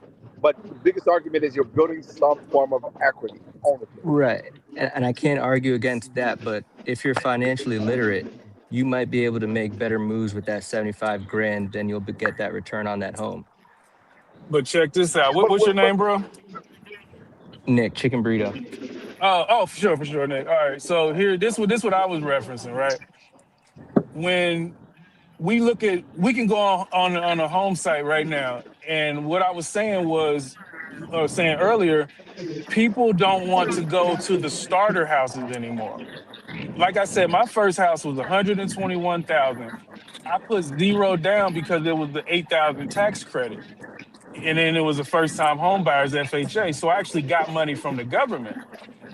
Today, nobody's proud to say, hey, I bought me a fixer upper or I bought me because FHA, they're gonna be livable. They want to be approved for FHA if it wasn't. But my point is the numbers you said will get you something that's more impressionable, like, oh shit, this is dope. But nobody wants to do the townhome or whatever. But today that house that was 121 is probably 300 right now. But I'm just saying with today, nobody wants to start nobody wants to start where they're at. They have to do so that's still financial literacy because if you move into a house that you can manage and is not the best, you make it what it is. But now, even with apartments, nobody just wants a basic apartment. They gotta have granite and high Luxury. ceilings. So the pushback I want to put on that is, um, so I live in South Florida, the Tri-County area. Yeah. You're not finding a home for 120 some thousand. I'm saying like in 2025, things have changed a little bit in the housing market.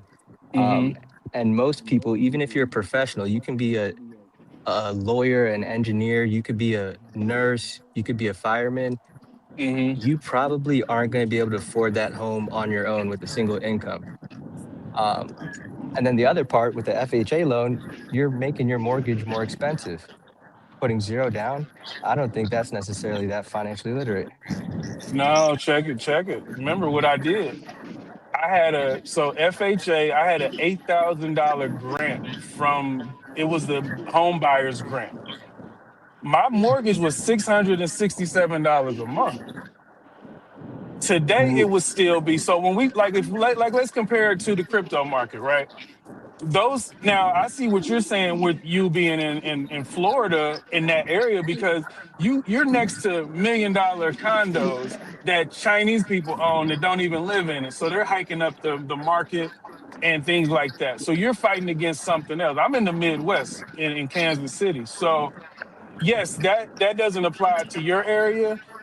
And I understand where you're coming from. So you're kind of more of a rarity than the rest of the country, unless you're in like California, you're on the coast or whatever. But if you're in the rest of the region, the rest of the country, it's more it's more manageable costs. But at the same time, like I said, if we compare it to the crypto market, I got in at a good time.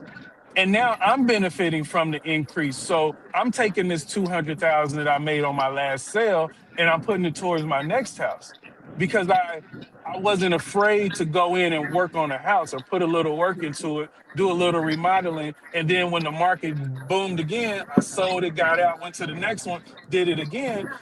And it's just the lack of humility when people wanting to how they want to live today. I ain't saying you got to live in the slums, and I totally understand what you're saying too. But we got to understand we can't just go for the big bang. I don't know buy the house that I have now just out their pocket. You got to be a build up to get to it. But Right. around where I live, is people complaining about the market. But then I can go in the city in a good area. I bought a house in there for 74,000 in 2018. Sold it for over 200,000. Like I'm just saying, people don't want to. Like it's best to just get in and be where you're at financially, and then work your way up. Because I don't think people are trying to do that. Right, but I People, think you're kind of subject to your time and circumstance. Like that, True. the grant you received, I don't think that's available for everyone. And I do think more of the country than you would assume is in situations like me. I think the median home price in the entire nation is 400,000. So like the people that have good jobs or where good jobs are available, the homes are Hmm. likely expensive in those areas. Yeah, because of true, because of the industries, right? And maybe, and you're right. We're speaking from our where we're located. So you're not wrong. You know what I'm saying? It's just it's more situations like mine. I would assume across the country. I'm pretty sure if I go inland, not just on the coast, and look up homes where most people live, they could live more modest. But it's again, it's not what people want to do anymore. So now they have to really you gotta pay to play, basically. Living within your means is huge. That's the biggest part. Everybody So it deserves more than that. You shouldn't have to live in your means. I deserve more. Even though I can't produce more,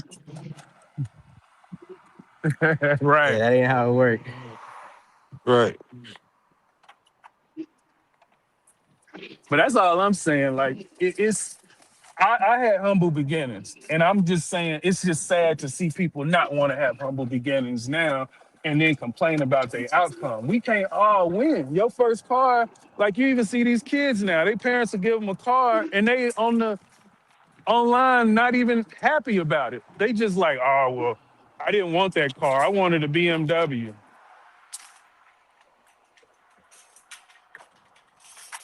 That's the mindset that's fucking us up. What your trying to say said good convo, poor sources. I See, mean, what see sources what the is he looking good- for? I don't know. I know we all, like you said, come from different areas, different. A lot of these guys on the East Coast, so they're not going to understand what you're talking about. You get I it? mean, I So, I gave him mean, context with yeah, but explaining. you gave them context. I agree with you 100%. Mhm. But, real life and what they call anecdotal experiences wipes context out the way. I mean, I sold hella houses. I done bought hella houses. You know what I'm saying? So, I mean, but I get it. And I've always also explained that on the coast, coastal living is just not reasonable for the average person. You know what I'm saying? So, Well, I was in the same boat, Bobby J. I was shocked why somebody would want to pay all that money to live in an area and don't really own nothing. Well, they got yeah, to divide their house up into 4 different apartments, one house. But exactly. that's not what I'm from. Hmm. So I can't understand it. So they pretty much can't understand what you're talking about. Yeah, yeah. I mean, I get it. Like, I understand what they dealing with on the coast. I understand how expensive it is. It's always been more expensive than than the rest of the country. Anywhere along the coast, on all the way around south, everywhere. But that doesn't change the reality of where majority people live inland, and the cost of living is more reasonable. But what I'm seeing is when people go apartment hunting or house hunting, those humble beginnings, like I don't see people, like I'll see a house and I'm like, dang, that's a good deal. And it's sitting on the market. And I'm like, what the hell? Should I swoop it up? A family could have that, but they'd rather be in this apartment paying $1,700 a month. But if you got, so what's the house might be 145, you might pay 1200 today. I don't know what it would be with this interest rate, but I'm just saying you locked in for 30 years. That is not going nowhere. If it don't matter what the interest rate goes to, your interest rate you sign is locked in. And Right. then when you sell, you start to benefit from buying in at that time. Just like if you're in the stock market or if you're in the crypto and you get in at a good time, you're going to benefit from it. So everybody's on the outside complaining, just jump in. Jump in where you at. If you can't buy it 5 cents, buy it 10 cents. Right. But I think the only thing that I'll say is like there's more than one way to skin a cat. You don't necessarily need to own real estate to be making good money moves. Like Oh, you're that right. 75K that I put to that home, Hmm. what if I put that in the S&P 500? What's that going to look like in 30 years? That's a good deal. No, I can't. I just used it as an example because of my experience. You know what I'm saying? And what people are saying to me, but you're absolutely right. That if somebody told me that 10 years ago, I don't know where it would be today, or 15 years ago. If I chose to go buy this house for 120 and they put this money in the market, where would they be today? Probably somewhere better than, you see what I'm saying? So I can't disagree. And I'm just using it as an example. You know what I'm saying? Just to have something to touch on because I'm hearing this a lot. And I don't. And when people come visit, my friends they'll bring their little girlfriend. Oh, I want a house like this. This house almost $1 million. So you don't want to get the $250,000 house and work that. Then when I tell them my story, they be like, "Yeah, I don't know if I could do that. I can't." Like what? We just gonna rent forever. Rent forever and let the landlord control the market. Then they gonna So, complain, damn, rent $5,000 now. Four yep, years ago it was only 2,500. yep. Okay, well, it is what it is. Shit, if y'all, I mean, and my point is, bro, everybody, like, my thing is when we complain about things, what are we gonna Somebody do to had to make it drop off better? because I don't hear nothing.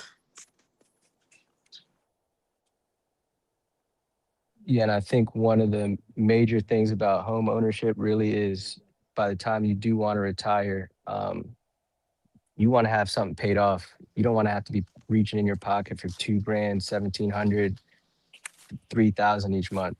So Mm-hmm. if you Mm-hmm. can get into a home by the time you're 35 and have it paid off by the time you're Somebody talking? 65. Yeah, yeah, you hear Yeah, me? String yard on some bullshit. you still can't hear? I don't hear nobody say. Is that CB? Say something, CB. Test. Okay, yeah, we good now. Okay, cool. Okay, yeah. My bad. My bad. Yeah, so I would say one of the biggest advantages to home ownership, I don't own a home, but the reason why I look at it is retirement. When you retire and you don't want to work anymore, you want to Mm-hmm. have a paid off home because like a place to live is most Americans' biggest expense. Right. Mm-hmm. So if you can nix that off by the time you're 60, 65, depending on, your situation, that really should be the goal. True. You're absolutely right. But I mean, but also there are programs that help you get into a home. They help you with your credit. One is called NACA.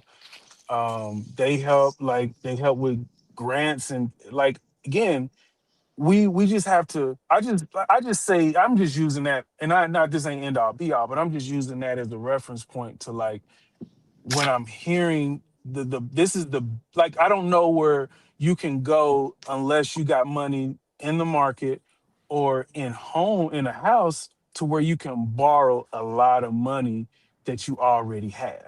You know what I'm saying? I don't know if it's an emergency where you can get that money. And these are pretty much two of the like you can get in a house and immediately have equity. You know what I'm saying? You can borrow against your stock portfolio. Yes, that's what I'm saying. You in terms of the market or home ownership. So it gives you a bigger leg up versus just being out here renting. I mean, you can ask the office for your $99 deposit, but that was that gonna help you in life? And all I'm saying is I'm using these as examples because we have complaints as Black people about our financial situation, but there are ways to alleviate it. I'm not saying you can't buy no Jordans. I'm not saying you can't um, buy no fancy clothes or whatever, but make sure everything else is all right. Don't just do it to make yourself feel good because that's a temporary high. You got to pay White you people, first. Black people wear our riches and drive it. White people live in they shit. And this ain't a blanket statement. I'm just saying we gonna hop out and look good, but our home situation ain't always the best. I think you're generalizing. White people aren't as rich as you think. No, no, no. White people, not rich. I don't mean the word rich. I just use that like our money. Are we where our money? They live in theirs. I ain't saying they rich. I got neighbors that ask us for some money in their house just as much as ours because they having issues. You know what I'm saying? I'm just saying how we why do we have to everything we own we have to wear it? No, That's depreciating.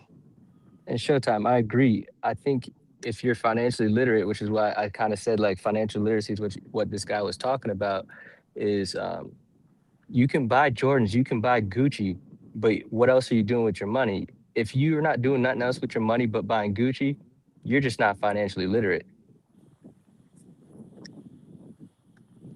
That's all I'm saying. I ain't telling nobody they can't buy nothing. They can't. You enjoy your money, enjoy your life, but what else do you have to fall back on? Or are you gonna do this till you 55, 60, and then look back and say, oh, I should have did this?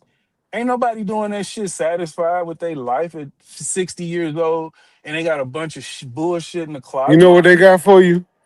And cause I got family friends, I got family and friends like that. They got a bunch of old stories about when they was young. That's what they got for you.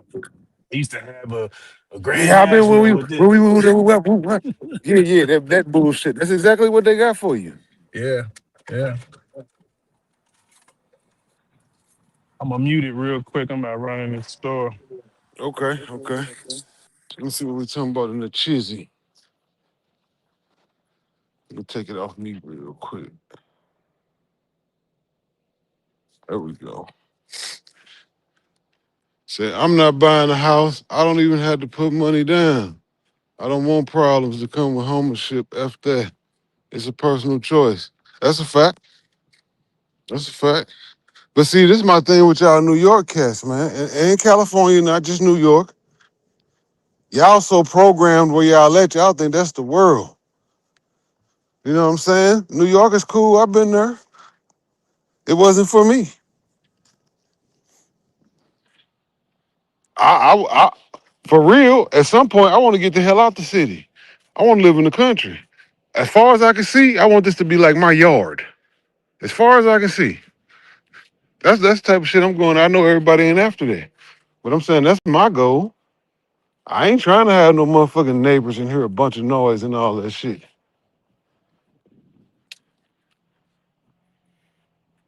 Showtime say, is buying guns an investment? Hell yeah. I mean, you can OD at some point. I'm about at the point I OD'd. But yeah, it only take one of them to save your life at a certain point in time. Depending on where you're at, that's a great investment. Showtime say, I like this combo. I just know it's possible to do both. It is, but it's not possible to do both if you want to do the second half without doing the first half. If you ain't got it and you want to, we was talking about Gucci and Jordans and shit. If you ain't got it and you want to keep going and buy that shit, you ain't gonna never get it to be able to have both of them. You're gonna be stuck on that one side of the game. But you can definitely do both. I think getting your money together is the first part. Like I said the other day, I was looking at old motherfucking photos and shit of me and my partners and different people when we was younger. We was 15, 16 years old, wearing big ass gold chains, big gold rings, with cars with crinkles and Vogues and Dayton's and shit. Man, if we would have saved just a little bit of that money and did something with it, the whole hood would be different. I If want the you shit had out. put that in the S&P 500, you probably have a million cash right now. Right, that's what I'm saying. Exactly. And then I can go buy all the Gucci and all that bullshit I want to off of one or 2 years of my life. But we don't want to get that shit up. Even I admit, even me. I started late, man. I wish I'd have started earlier. But we all got the same problem. We was chasing hoes. I was chasing hoes at some point. That's how I figured out bitches ain't shit. Because it slowed my life down. It stopped me from being where I am now to being at a better level. Because I was chasing pussy. Chasing hoes, doing everything for hoes, clothes, this and that. That shit ain't worth it, man. That don't mean stop fucking these bitches. That means shit. Stop time. Shit. That shit ain't going nowhere. Social just making it seem like it's not possible. Other dude as well. I mean, not like I said, I get it, Showtime, but if you don't cover the first point, it ain't possible. If you don't get enough bread to be able to do both, you lucky, Showtime. You have been able to balance both of them. A lot of people can't balance both, bro. Shit, I always tell you I'm a regular motherfucker. I thought that shit forever. I'm just a regular nigga. No, you're not. Nigga, you retired at 47 years old. You're not waiting on a pension. No knock to nobody that is. That's not the point. I'm just saying I thought this shit was regular. It's not regular. For Hell the no, it's most, not regular. but for the average person, show a lot of times when we talking, we got to understand the conversation is bigger than us.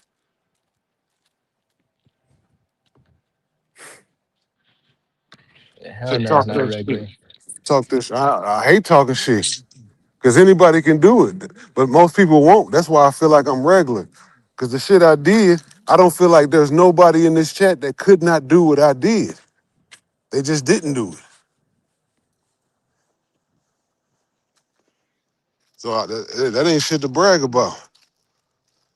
But I also do think what black people are kind of guilty of, like they're kind of glamorizing like white people a little bit too much for my liking. Like most white people aren't financially literate either and not out here doing well. It's just there's more of them doing well than there are black people doing well. But the majority, the average white person, credit card debt, student loans, living above their means, just like black people. Yeah, I agree. But here's what we were talking about earlier. Doing well in their for the most part in their community is not nothing to chastise and talk about a person about. That's facts. In our community, if you're doing well, then that goes to the second part of the conversation. Why does the hood narrative control everything? You could be doing well, but you better have that aesthetic that you need for people not to make fun of you for doing well. Why you think the rappers got the big diamond chains and the Ferrari trucks and all that shit? They gotta have it. Because if they don't, they end up with J. Cole. We can all say J. Cole rap. He can rap, he do his thing, but that nigga is not the focus of rap music. Andre 3000, look what happened to him. That nigga went crazy trying to keep up. This nigga he running around with a flute now, making magical music. So yeah, that's why I say a lot of times in these conversations, man, we might not agree with the whole thing, but if it got a point and it makes a good stance, try to look from the outside. Old boy said earlier about how the hood, most black people are from the suburbs and this and that. I disagree with that, but depending on where you live, because most black people are in populated towns besides the South. The South got the biggest population, but anywhere else you go in Missouri, the most black people are in Kansas City and St. Louis. There's a whole big state where we're barely at. And that's the same for every state. And most of us, for the most part, are in the city, congested. Okay, you don't come from that, you don't live from that, but why disqualify that fact is real? Yeah, I hear you. I like Florida. Love Florida. I told you the Hollywood area. Would I live there? Hell no. You basically living in a place that's sucking your life away. I'm trying to get in the country. But it took me to be 50 years old to want to live in the country. So I understand why motherfuckers ain't trying to get in the country. I get it. Yeah, I probably wouldn't do that till I'm a little older. I totally get it, man. I used to hate that shit. And only thing I gotta do is drive 30 to 40 minutes. And I'm in the country. You know, that's the country that's expensive. Now, once you get an hour and a half, 2 hours from St. Louis, you can get some good land. Nice big house. 350, $400,000. You got 20, 25, 30 acres with a house on it. It's crazy. Or you can get, a little regular small spot around here like one of these joints. Small little middle class neighborhood, you're gonna pay 400K for a house and you're gonna get a half a acre, a quarter acre, whatever these houses are sitting on. 0.33 acres, more than likely.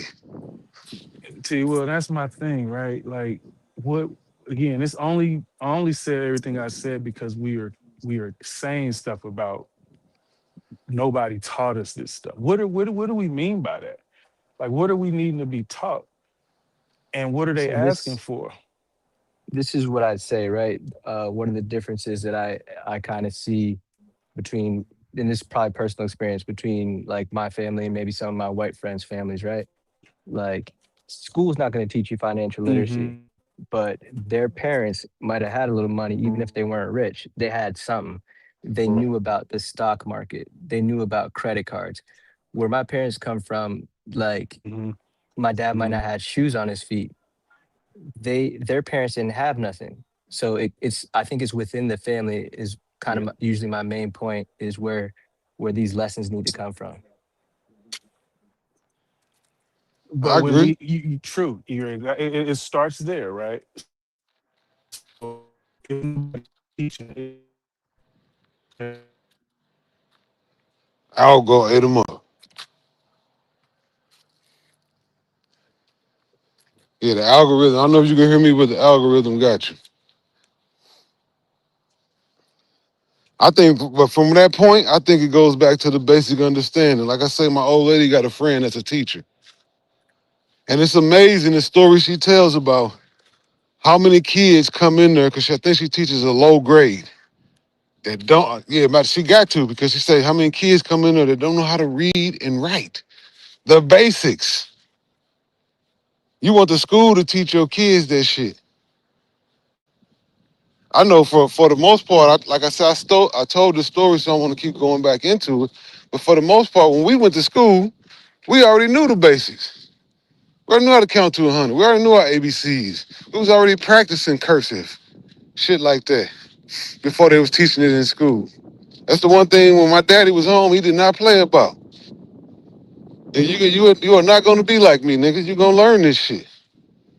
I think now we look for the white man to teach us and show us every damn thing. Yeah, but I would say this, right? I would think financial literacy is a more important lesson to be taught than, let's say, chemistry.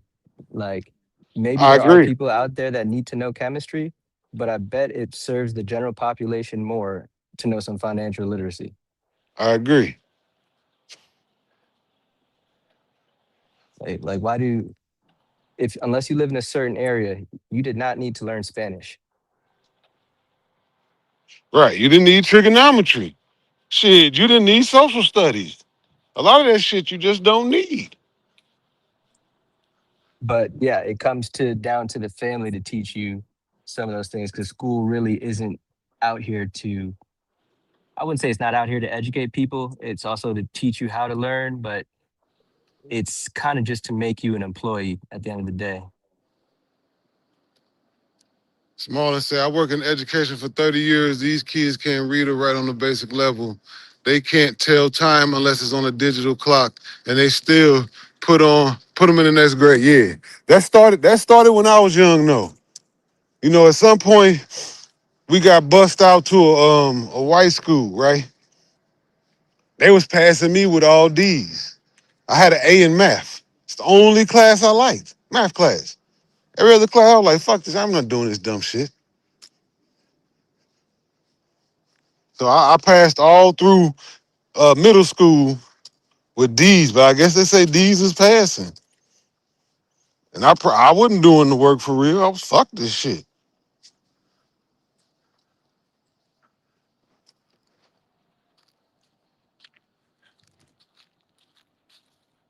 Other financial literacy lessons, compound interest, predatory debt, home economics.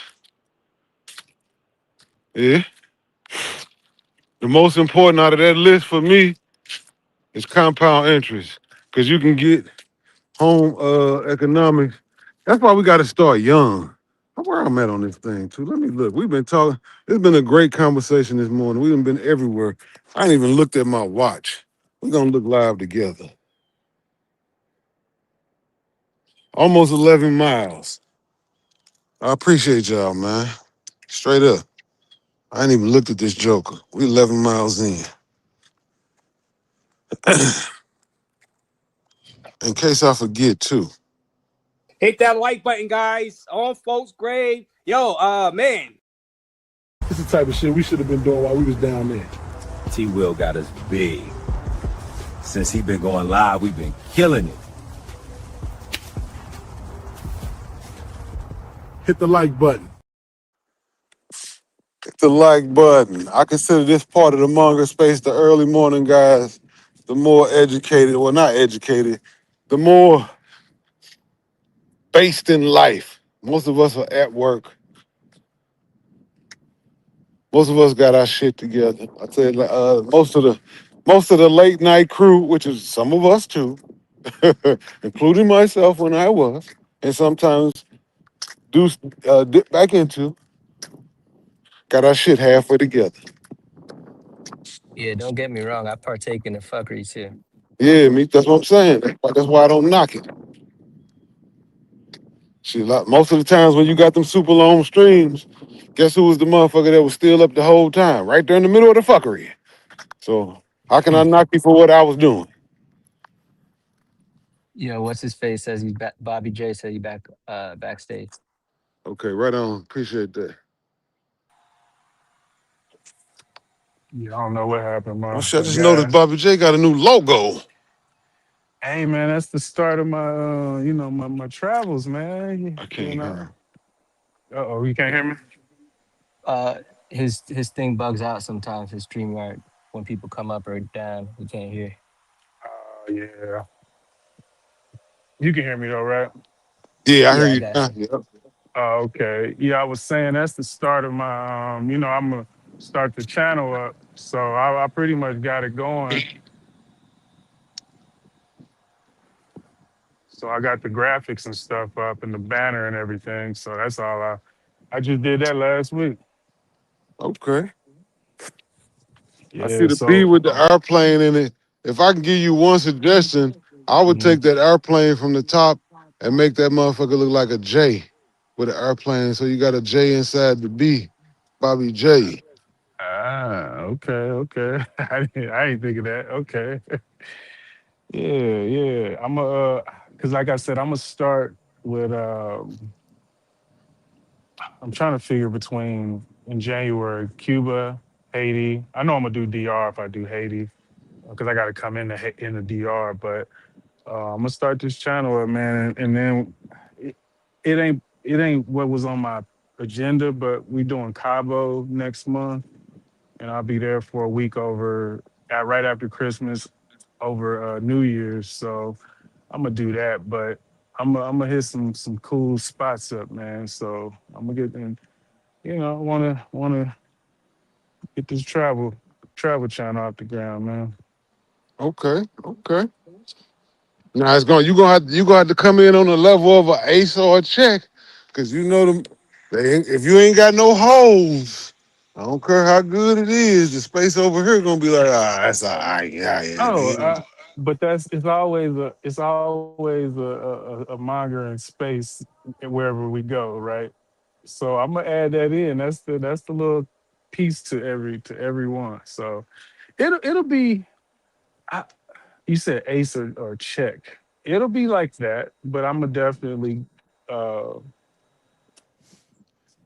highlight some of the areas. I'm gonna highlight hold those. on. I'm gonna find them.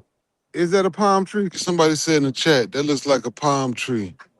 That plane looks like a palm tree. So maybe I thought it was a plane. Nah, that's a plane for sure. That's a plane. Okay. Okay. Yeah. But yo, I'm back in the chat. I'm holla at y'all. I gotta get back to my Yes, shit. sir. Handle your Cool, business. bro. Good hollering at you, my guy. Say who was the passport? Oh, you talking Showtime. Yeah, but man, what it feel like over there on your side of the state? It's all right right now. It's alright. Yeah, it's just alright. It ain't nothing to be, like a few days ago it was on the up and up, but right now it's cooling down. Yeah, it was 76 either yesterday or the day before. Right now it's 54. And it don't feel bad at all at 54. Nah, we didn't get that much. We was probably 69, barely 70, I want to say. I don't think we hit 70 though. Yeah, we was definitely mid 70s. Mhm. Bait, what's good? Sin City, what's the word? He said, don't add no holes. If you do make it tasteful and marketable for any viewer.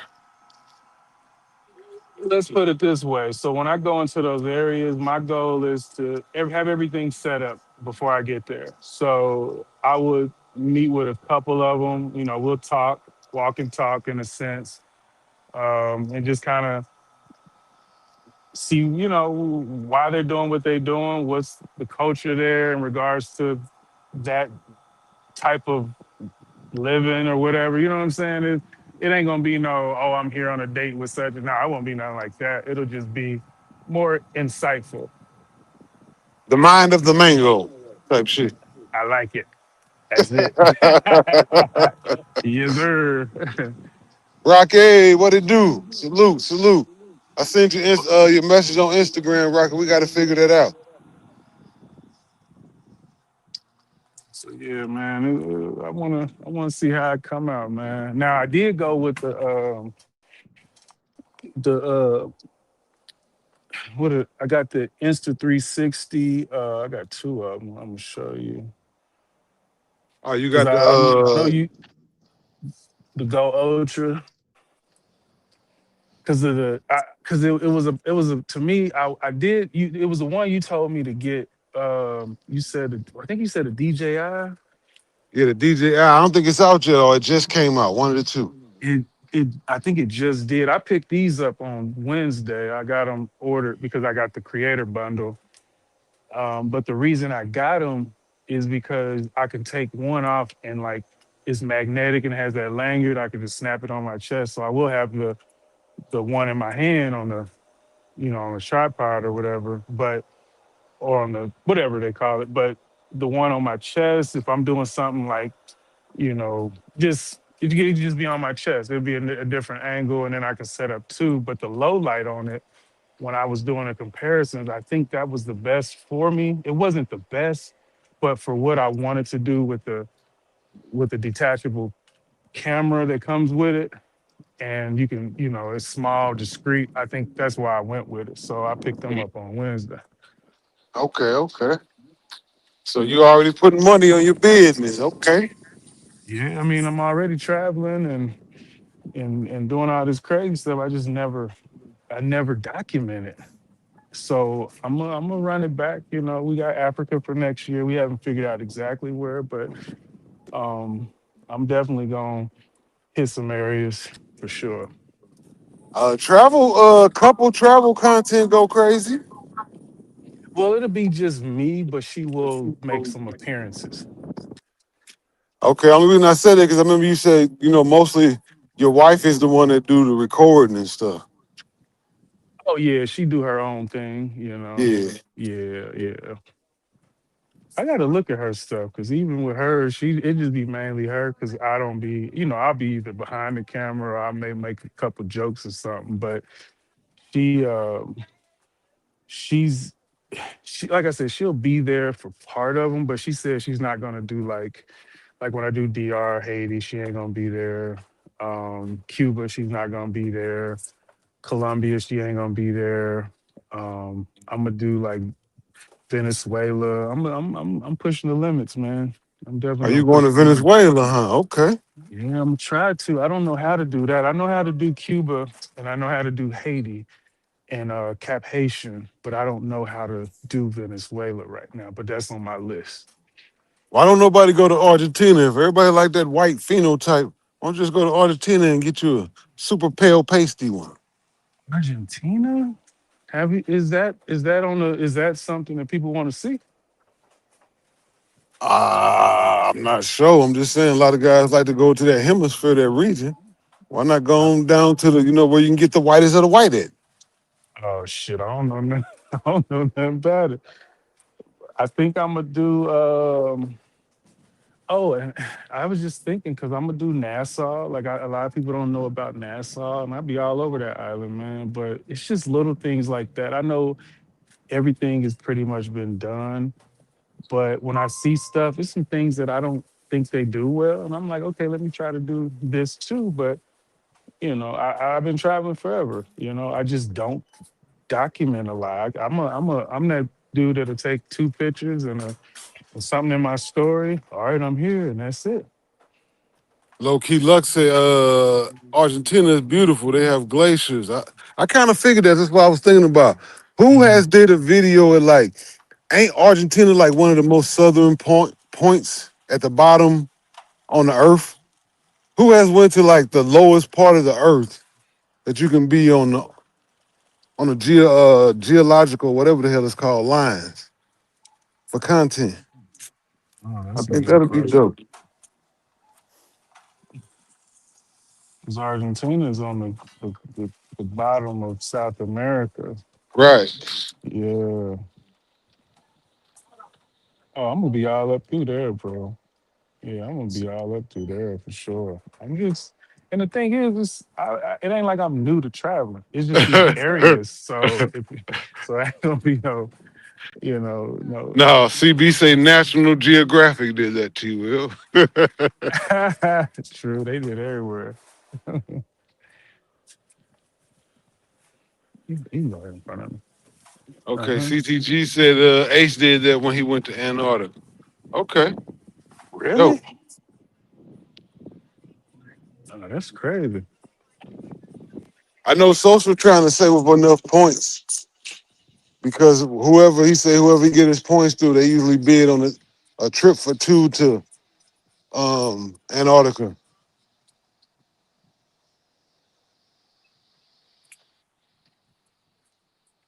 Low key say Argentina is a gold mine. Okay. Well, let me look into that real quick. Let me see. Now it get cold. That's why I was saying that super low part.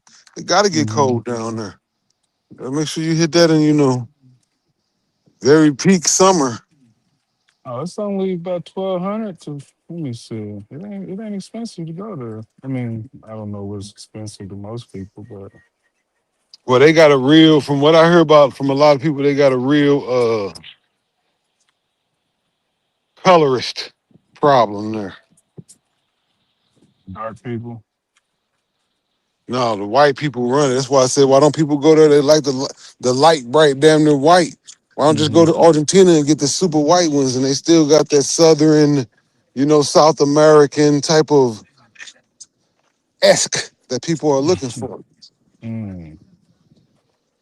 Damn, I didn't even know that, bro. I'm looking here now. Like El Calafates, the glacier. The hell is that?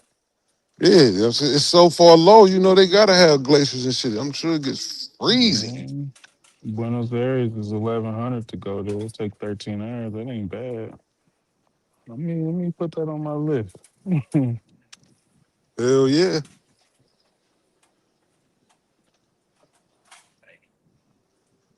Yeah. Argentina basically look white. Okay.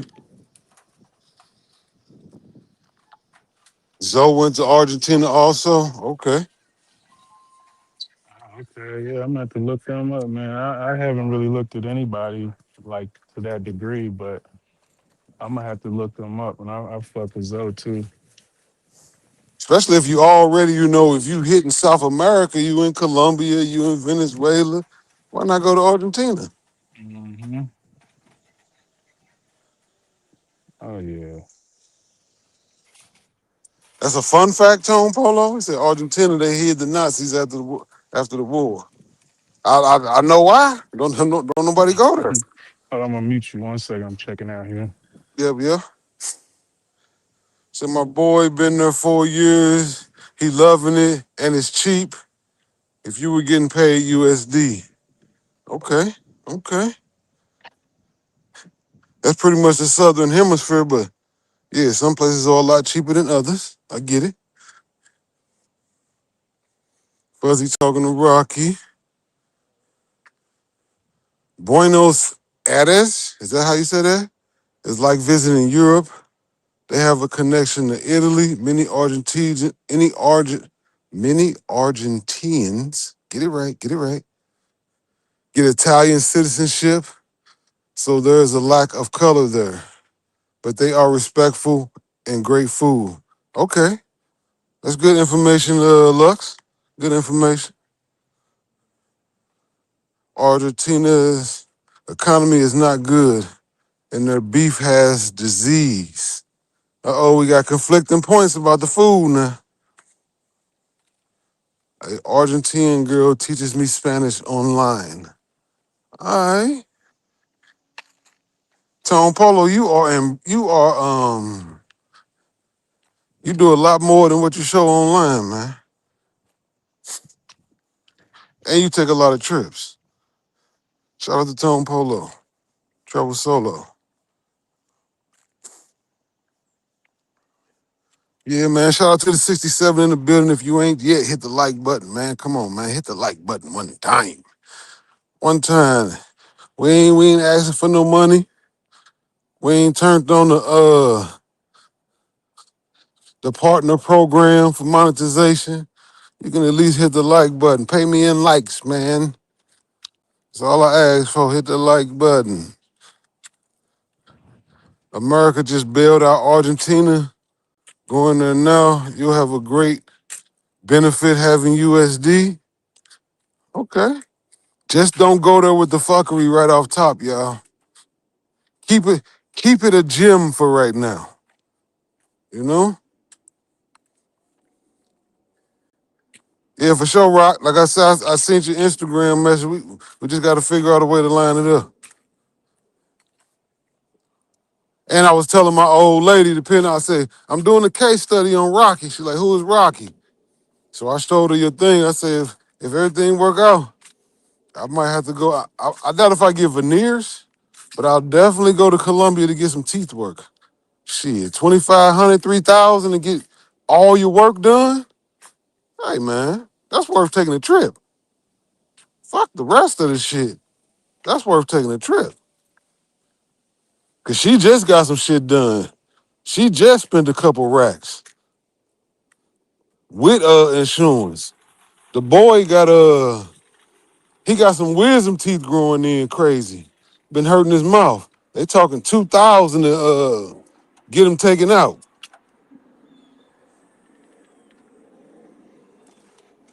Might take the boy with me to Colombia. You thinking about going? Shit, if the dentistry work is all it, I'm talking about going for the dental, not the bitches, the dental. I think You I might do the same thing, man. know what I'm saying? Different type of travelers, guys. I'm not going for the box. I'm going for the benefits. Nah, that'll be dope. Because I now that I've started looking at stuff online, once you once I start looking at all this stuff online, all this stuff start coming up, and I'm seeing all them dentists and stuff down there, and I'm like, shit, that might be the link. Showtime say I'm capping. Oh man, come on, Showtime. I would think you would know I wasn't capping. I get it though, man. I get it. I went to the zoo to get a tooth pulled. Now that was funny. That was funny.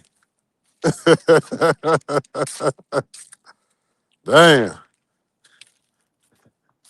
We know that's a law because Las Vegas in the zoo right now. He ain't had a lick of dental work.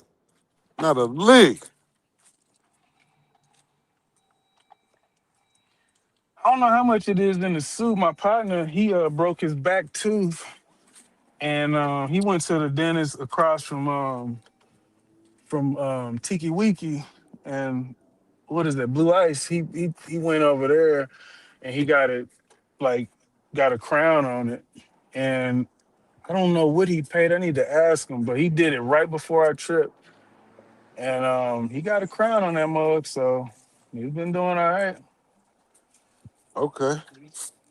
See, I hear y'all talking about boxing. I done already said if I see something so bad that I can't pass, I'll indulge. But this is the one thing I'm gonna tell you. She's not gonna be bright light, damn near white. She's probably gonna have a caramel to a brown skin texture. More than likely. I'm from the old school. If I need a bitch that light, I'm gonna fuck me a white bitch. I'm not playing with you niggas. You niggas can't make me feel bad about fucking a white hoe. You ever mess with a white girl? Hell yeah, shit. I'm sure you have. Oh, in college for sure. There wasn't Hell nothing yeah. but Then fuck plenty of white bitches in my younger day. That's all we got here. We don't got Colombians and well, we might now. We don't got Puerto hmm Ricans and all that shit. The most exotic you could get is Asian or maybe Bosnian around this area. You wouldn't finna find no other. Man, stop it. Straight white hoes. That's what we was calling foreign. But we wouldn't call it foreign back then because the word, that wasn't what you called them.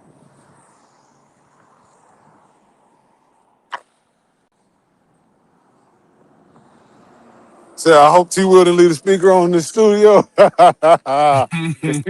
she showed her. I see the car right now. It's possible. But shit, we both got passed. You did? I'm not the type of nigga where my old lady can fault me for anything I did before I met her. We not playing them games, guys. We checking that shit instantly. Like checking the cash, we cashing that check instantly. We don't even play like that. Really Joe in the building. What it do, Really Joe? Really, What up, man? Joe. What up, Bob? Chilling, man. How they treating you out there, man? It's all right, man. Is my microphone loud again or not? Yeah, but It's we'll work through it. it's kind of distant. No, Damn, it ain't. man. I mean the actual harmonics are distant, but Yeah, the mic itself is loud. real loud. Yeah, Yeah, I don't know what's going on, man. But what's good with niggas, though, man? we living, man. Trying to be like you, dog. Stop playing, man. If I had your hand, I'd throw mine away, man. All How, right, how OG. long you gonna take to get to it, Really Joe? How long you gonna take to get to it? What? I know why you up here. What you Bobby talking J, I about? mean, B. Smitty know what you up here for. Yeah, I do. I don't know what y'all talking about. Go ahead, ask for it. What you talking about, dog? Bobby J's on stage. Ask him what you gotta ask him. The same stuff you always asking, Oh, man, come on. We know that You, ain't coming out, dog. Stop He want playing, that. man. He want that comedy tape. Bobby J. Here, he's on. He's on. Hold on. Give me 1 second. I'm gonna send him a At, link. at this I point, still man, haven't got my. at this point, I think T. Will and B. Smitty want to see it because they always bringing it up now. I forgot about it. Well, I was you waiting you on wasn't gonna the. forget about it for long. Trust me. I don't care what you say. I was just waiting on them to give me my shit back. You know what I'm saying? Give me access to my shit. Because I got, like I said, I got old footage, like 14, 13. I'm about to send you like that. But I haven't got like the updated shit. So hold on. I'm pulling over right now. I'm about to send it to you right now. I'll put it in the chat. I mean in the back chat. You you stateside, Bobby? I mean, yeah, you stateside, Bobby? Yeah. Okay, for sure. You got any worlds lined up before the year end? Just Cabo, man. We're gonna be there for about a week, right after Christmas. So the day after, so 26th to I think the 2nd, and so we'll be out there. But that's it. And then in January, I'm trying to figure between Cuba or Haiti to start the channel off. Oh, that'd be dope. Yeah. That'd be dope. I do want to go to Cabo, man. Passport Heavy did a video out there, man. Like he did like a luxury video and like a regular video. Hmm. And it looked pretty dope. Like the house he had, I don't know if it's the mountains or not, but it was a nice little Airbnb he had with the driver and security. It was decent. Yeah. That's close to where I'm at, so. And who you say did that? Passport Heavy. Passport Heavy. I gotta look. How long ago he do it? This was probably 2023 now, I'm thinking. Okay. Have you seen his videos before? You heard of him? Nah, I don't think I think I've heard of him, but I Yeah, he don't dope. think I've yeah, let me pull him up. Something okay, hold on, something going on. He did like Cabo and then a place called, I think, Rosarita. Oh, You Rosa get that to Negra. What's it called? You talking about the restaurant Rosa Negra? No, it's like I guess it's like a little town near. I think it's near yeah, Cabo. I think it's Rosarito. Rosarito, yeah. Yeah, Oh, Rosarito. okay. Reason I said that because when we been to Cabo, we've gone. This will be our fourth time. We always used to go for New Year's, and Okay. there's a spot called Rosa Negra. It's really dope, and I'm gonna highlight that too in the video because I'm actually gonna start it with Cabo, and then Uh I'm gonna huh. go to like San Jose was it Del Cabo or something like that. But it's 30 minutes away from Cabo San Lucas, so I'm gonna do Okay. all around there. So I'm gonna do a few days of just kind of canvassing and doing some shit, but. I'm definitely gonna do Rosa Negra, but I didn't. I thought that's what it was. So I'm on Yeah. Passport Heavy now. I'm actually subscribed, and then I put that link to some footage. Like I said, this is like again 12 years ago, so it ain't the special or nothing like that. But I don't know what's happening with these people with my shit. So Okay. yeah, but that's like a set. So that set there was I was it was for like. So I used to do this thing, and I'm gonna make it quick, but I used to do this thing called the National Association for Campus Activities. It's called NACA, and that was like a video to send to them when you do the showcase. So it's Hmm. about 7 minutes long, but it's still a set. But I just did it to send to them. So yeah, but like I said, I got to get you the newer shit, but don't even trip. I'm gonna get it. I just have to get It's them all good. motherfuckers a yeah. My bad, my guy. Hey, I forgot already, man. These niggas right here must have. They ain't forget.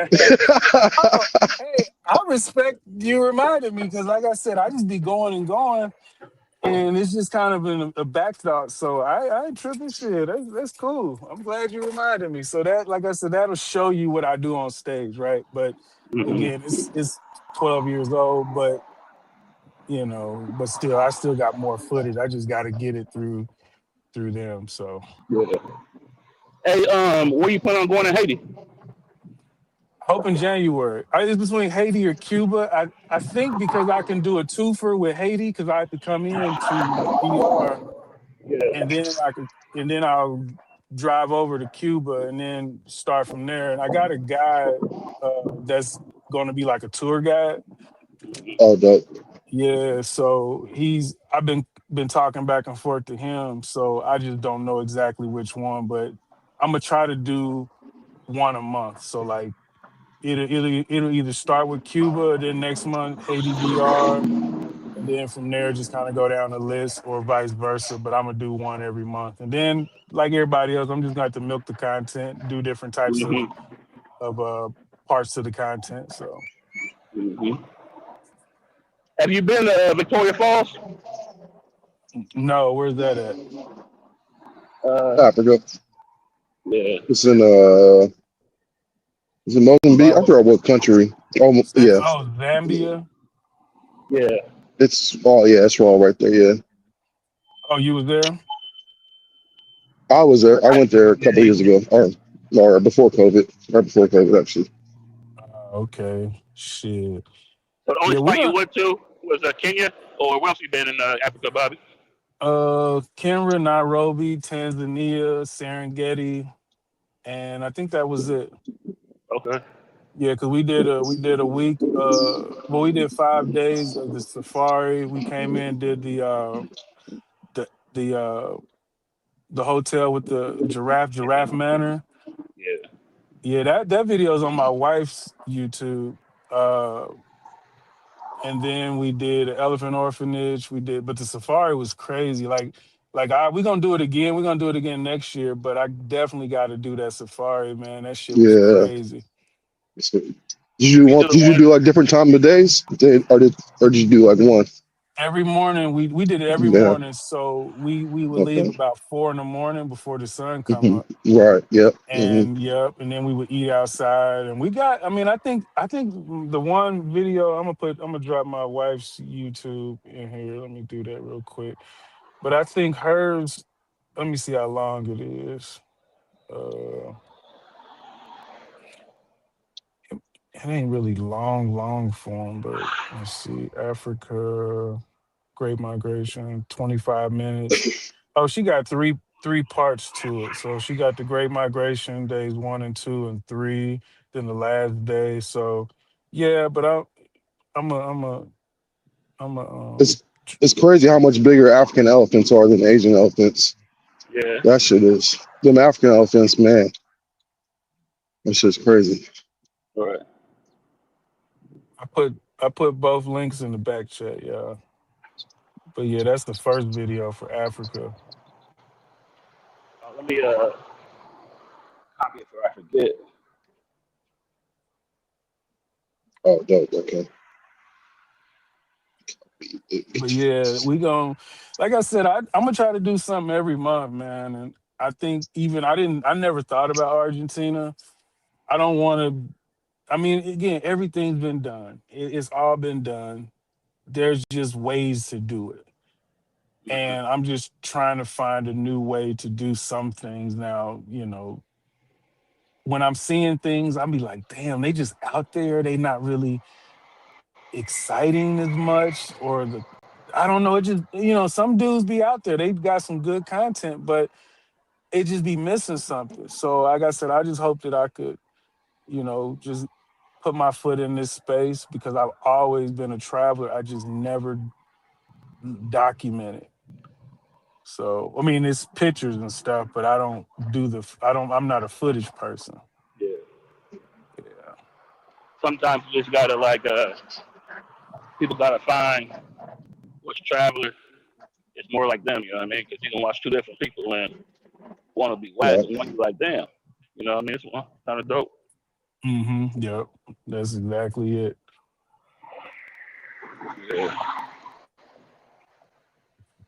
But yeah, I hope it take off, man. I think, like I said, I got a good following already. I just hope it take off, and I don't care to make a living off of it. We already travel, so it's just something to do to get me to do more things while I'm out. Because, like I said, when I go places, I will go into the locals area and sit at the bar and drink and talk to them and do whatever. I've never been afraid to do that.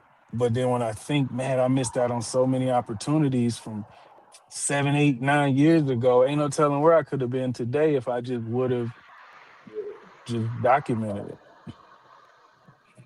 Y'all got anything coming up, or y'all what y'all got? I still got my Africa trip, but it'll probably be like towards the end of January, February. Mm-hmm. That's You it for going to right now. South Africa? Southern Africa, yeah, it'll be like Zimbabwe. It'll be Namibia and Zambia. Mm-hmm. Ooh, how long you gonna be there? I'll do 4 weeks. You gonna do a safari? Yeah. I've done some before, but it's nice to see the different countries just because it's all different. You know what I mean? Mm-hmm. Like what you see on the what you seen over there in the Serengeti would be different than like what Smitty seen when he did Chobe. You know? Yeah. So it's all different. Man, it's so big, bro. I could probably spend 6 months in Africa and Right. still not even get half of it. Yeah, for real. Yeah, I want to be that dude in the villages, man. When they kill something and they sitting around eating that shit, I want to do stupid shit like that. A Yeah, couple that'd people be did that. Uh, A couple people done that, man. I don't think. I mean, I think that would be cool to experience it, to watch them do it. I don't think I'm gonna eat because they be eating that junk raw though, don't they? yeah, you got to get hella shots before you go over there too. I can't do that. All that blood. And all that. But, I forgot about you being squeamish. hey, but seeing them hunt down them animals like that though, unafraid, that'd be dope. Yeah, when we was so I think I told you we was in a tenant camp. So they built up these tents and it was like 12 of them. And they got like solar lights and, water and shit like that. But we had a guy from the what was the tribe called? Shit. Damn it, I don't know how. Damn. Yeah, I can't remember the name of it right now. Talking about the ones that jump jump high as hell? No, Does it start with an M? If it's people that jump high. Maasai Yeah, tribe. yeah, Yeah, beside, Messiah, yeah. there you go. Yeah. Maasai, yeah. So they had them out there outside. Not they were in like in Oh, you broke up. You hear me? I can hear you, yeah. Bobby J went out, though. Okay.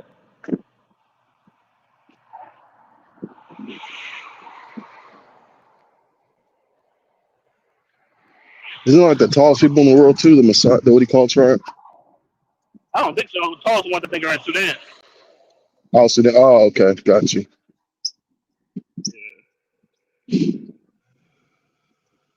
Sudanese niggas be tall as hell.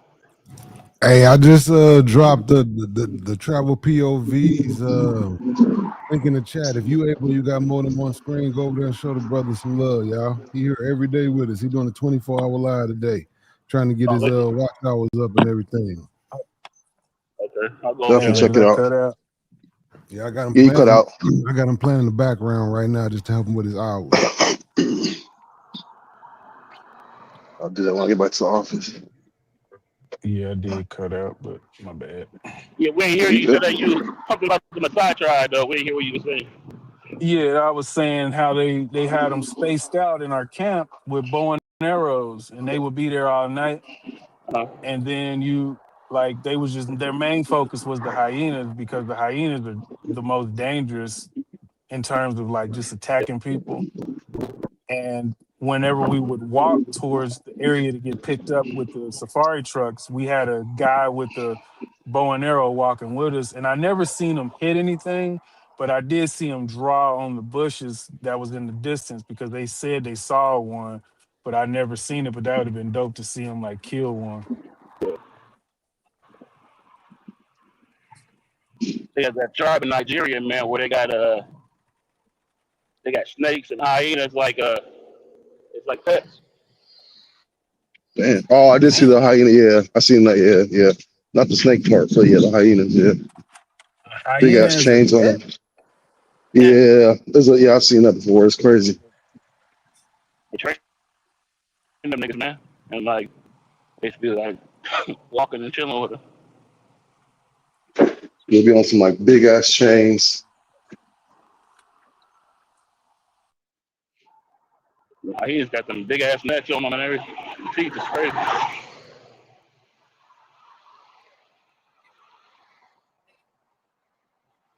Yeah, seeing the size of these animals up close is just insane. Yeah, I've never seen I never got to see like the elephants up close. When I did it, they weren't near us. Not the ones in Africa. I ain't seen them up close. Yeah, when I was out there, we had an elephant chase us for a little bit when we were in the safari truck, and Oh, just you seen hearing the that. open top one? Yeah, just an open top, and it was the guide was just getting too close and just sitting there for too long, and then big ass elephant came and knocked over a termite hill, and then it started chasing for a little bit, and just seeing that shit move was crazy. Oh yeah. Yeah. What's that? Power on them, man. You said what? They got some power on them. Oh, for sure. Even the rhinos. I seen one with a rhino ran into one of them trucks, lifted it up. Yeah, then when we were in Zambia, I think, or Namibia, we went and saw the hippos in the water, and that shit was crazy too. Yeah. Yeah, when we was eating, we would eat outside, and the hippos and the crocodiles, they would be right there in the water, like literally beneath us. That shit was Wow. crazy. But yeah, y'all see it on the videos that I sent. But man, it's just the dopest experience, bro. I think I do want to spend at least a month over there. You said you're gonna be over there a month. Yeah. I'll do 2 weeks in one and 2 weeks in the other, and I'll probably do maybe Yeah. two cities in each country. Mm-hmm. Mm-hmm. That's usually So you what I try gonna to do. like you doing footage or what you doing? Uh, I don't even record no more, man. I used to, but I just enjoy the moment now. For sure. I think, man, like you start taking footage and then you be, I don't know. Yeah, no, I ain't gonna do too much footage.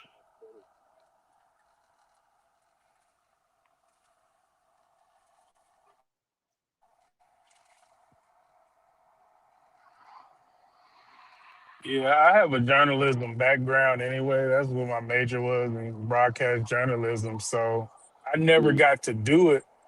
So this is just me like basically playing catch up in life.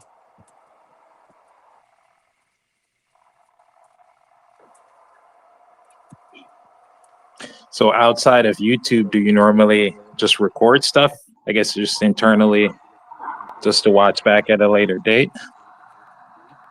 Oh no, man. Like so my phone, I've had iPhone since man for since forever. In my photo album, I probably got 200 and something pictures in there. Like I'm not Mhm. a picture taker. Like if I go on vacation, I might take a few things and post it. Like, but I don't. You know what I'm saying? I'm a person who Yeah. goes in and just enjoys it.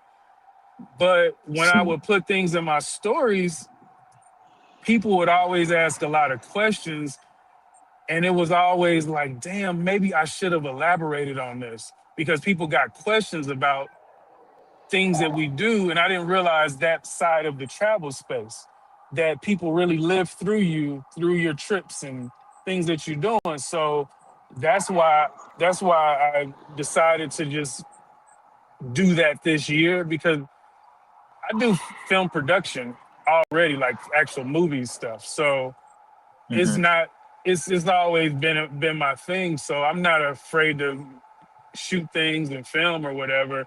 But for personal use, I'm just like, if I go, I'm on the beach, I'm chilling, I'm drinking me a margarita and eating, you know. But I felt like with people having like, okay, so one of the main reasons was I went to Tijuana about 2 months ago, and I went to visit my daughter. She's in the Navy in San Diego, so I shot down to Tijuana. And all I was doing was taking video at the Mexico U.S. Mexico wall, that wall that they built, Hmm. and people had so many questions because they never really saw it like that. They didn't know it was a beach there. They didn't know the wall went out into the ocean. They didn't know it was a little town there, a little strip where you can go party and eat and stuff. And I was like, maybe I do need to do this. Maybe I do need to go out and start just taking, because I'll sit and talk to the people, and I mean, to me it was amazing to see in person. So that really made me just be like, you know what? Plus, with this space too, with people going out, and it's different parts to it. You got the real people who are really doing it and going for the experiences. Then you got the ones who's going for the box.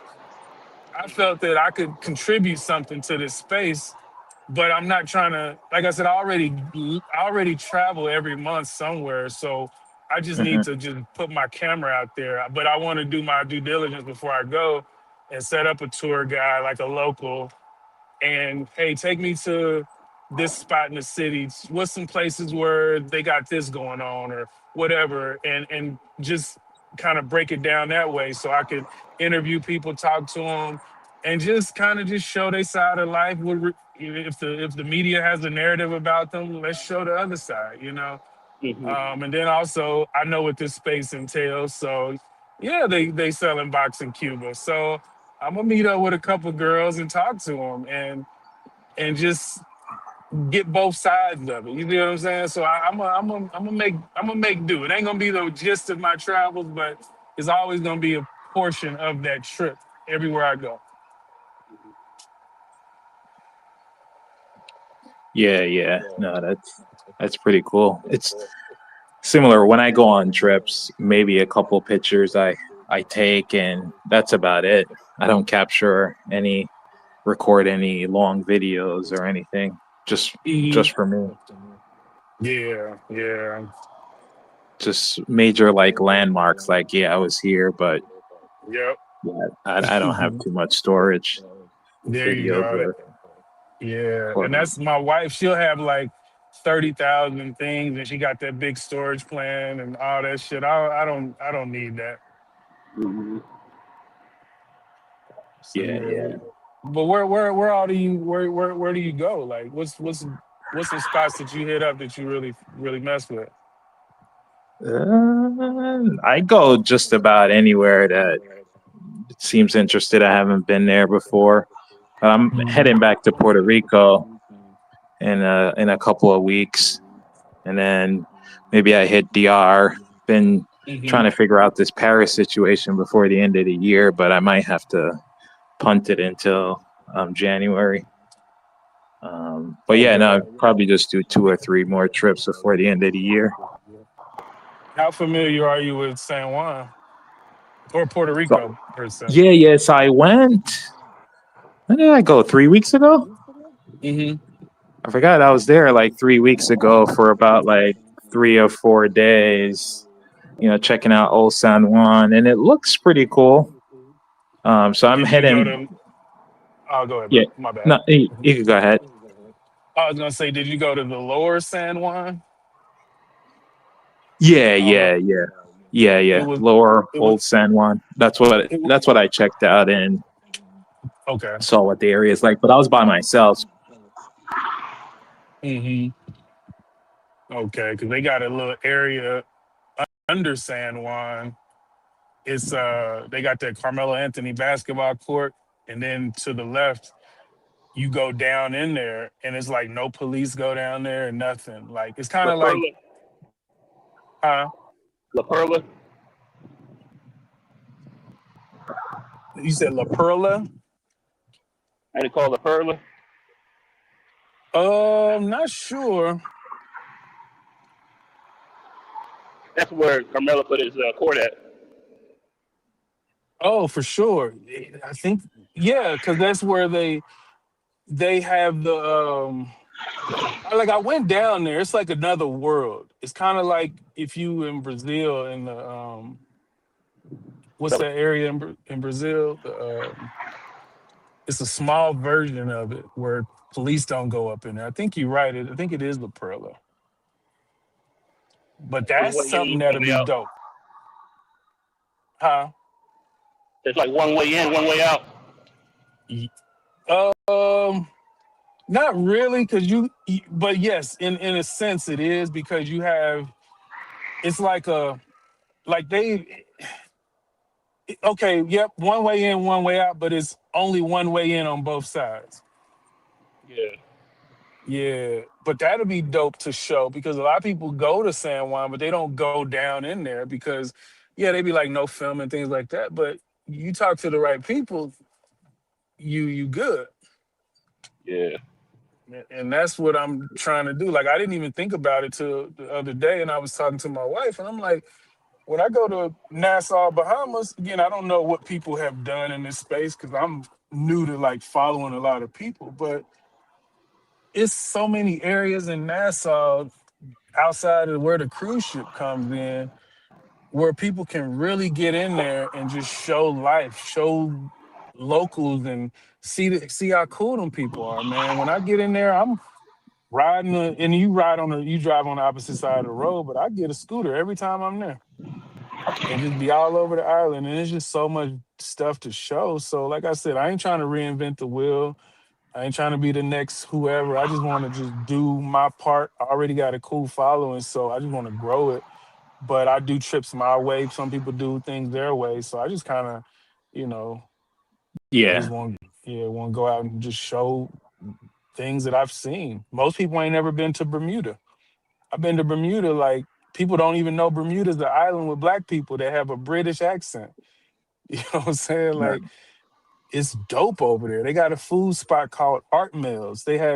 It's a piece of fish with coleslaw on a raisin bread with some type of bro. It's the best shit ever. Hmm. Well, what's the price point though? Maybe it's I don't know if it's maybe because it's expensive why some people don't go or whatnot. But normally islands are on the pricier side? Yes, so people, it's a reason why people opt for Jamaica more than anywhere else. Because the only thing there really is the resorts. Now they got local stuff, but it's so far and hard to get to. But if you go to Bermuda, you're gonna spend some money. They got resorts there. They don't have all inclusive really. I think it's a couple, but it might just be like drinks and maybe your breakfast. And it's bro, they got pink sand. You know what I'm saying? Water clear. Like Oh wow. you go underwater with no goggles on. You can see somebody 30 feet in front of you. You know what I'm saying? In the ocean. And Mm-hmm. seeing that, like I took a few pictures, but I didn't really realize what I could have done in these places. So even showing that sandwich, I mean, bro, I wish everybody could try it. I know it sounds crazy, but it's some dope food. And then hearing the people talk, they're black people with a British accent, or yeah, like a British kind of, but it's so dope, man. And like I said, I don't know what people want to see, but I think when I've shown the little that I did and people had a lot of questions, I could have did more. So that's all I'm doing. I'm just trying to do more right now. Bermuda, Bermuda, damn, what was I gonna ask you about? It's like a super small island though, right? You can like drive around that whole thing in like less than a day, half a day, right? Oh, you can drive around it in probably an hour and a half. Damn, yeah, Oh small as hell. wow. Wow. Yeah, it's not really big, but it's beautiful, man. The people are beautiful, like the food, the views. It's man, and to think about it, I'm gonna look up like I said, I'm gonna looking at the main people in the space and see if they've been there because it's a untapped gem. It's sad how Barbados is still a untapped gem to black people. And not saying my content is for black people, but when I've been to Jamaica 5 or 6 times and then go to Barbados and I'm like, holy shit, this is what I've been missing. This Mm-hmm. is this is crazy. And we keep going to Jamaica being stuck on the resorts. Barbados is going to be a little bit more expensive, but you got so much more to do, so much more to see. You can actually get around. Like again, there's things to do in Jamaica. I ain't knocking it like that, but I'm just saying it's more than just Jamaica. Like I said before, my baby mama, my daughter's mom, she's been to Jamaica every year for the last 15 years, and she's never been anywhere else. Mm-hmm. She's never I been I to hope she Mexico. I hope she's exploring while she's there, because wouldn't the resorts get boring? Because when I go to Jamaica, I normally rent a car and we normally bounce around like a few places while I'm there, like a week and a Oh, half, 2 weeks. Yeah. I'll tell you exactly why. My baby mama, she plus size, and those Jamaican men get down over there. I was Mm. just about to say she going for the same reason everybody going to Sasua. Let's There stop you it. go. There you go. There you go. So I ain't gonna knock my baby mama thick. She got bigger now, but she goes every year. They show her love, and the men over there love a thick black woman, or they just love thick women, and that's why women flock over there. Jamaica, Montego Bay, and Ocho Rios, and that's their DR. That's Mm-hmm. their Columbia. They gonna give them all that attention over there that we Hey, not this giving them. this old boy in the Cuban stream channel. You know, he always act like I don't know if he's streaming or not, but he always act like he's streaming. You wouldn't even know this was Cuba by just looking at it. Damn. Oh wow.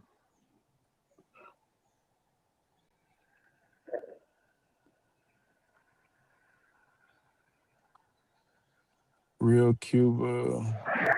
Real Cuba, it's called Cuba Walking Tour. That's the name of the channel. This the channel I was Okay. looking at for like 2 hours. If I go back Hmm. in the stream, I'm gonna go back. Damn, look what we went back to. How the hell we get there? We didn't even try to. That you had that bookmark. No, I didn't. This is the first time I watched the stream today. But he Yeah. just, lately I noticed he's been keeping him one with him because it's gonna help him get his views. But for the most part, he just, he gonna take you through the whole Havana.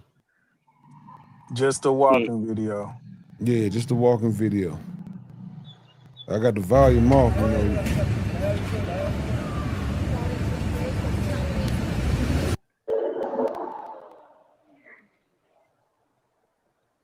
My bad. I ain't mean to Yeah, cut the conversation. I Come was on now. just, I never really Barbados is where Rihanna from, right? Yep. Yeah, I don't know too much about Barbados or anybody that's been there either. Yeah, Barbados. So when you think about it, it's a first world country. Like they got everything we got.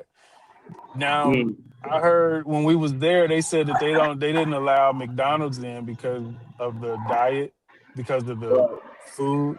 So they don't allow McDonald's there, and there's something else they don't allow there either. I can't remember, um, but Barbados, man, it's just man, like okay, again, it's on my wife's on her channel when we went there.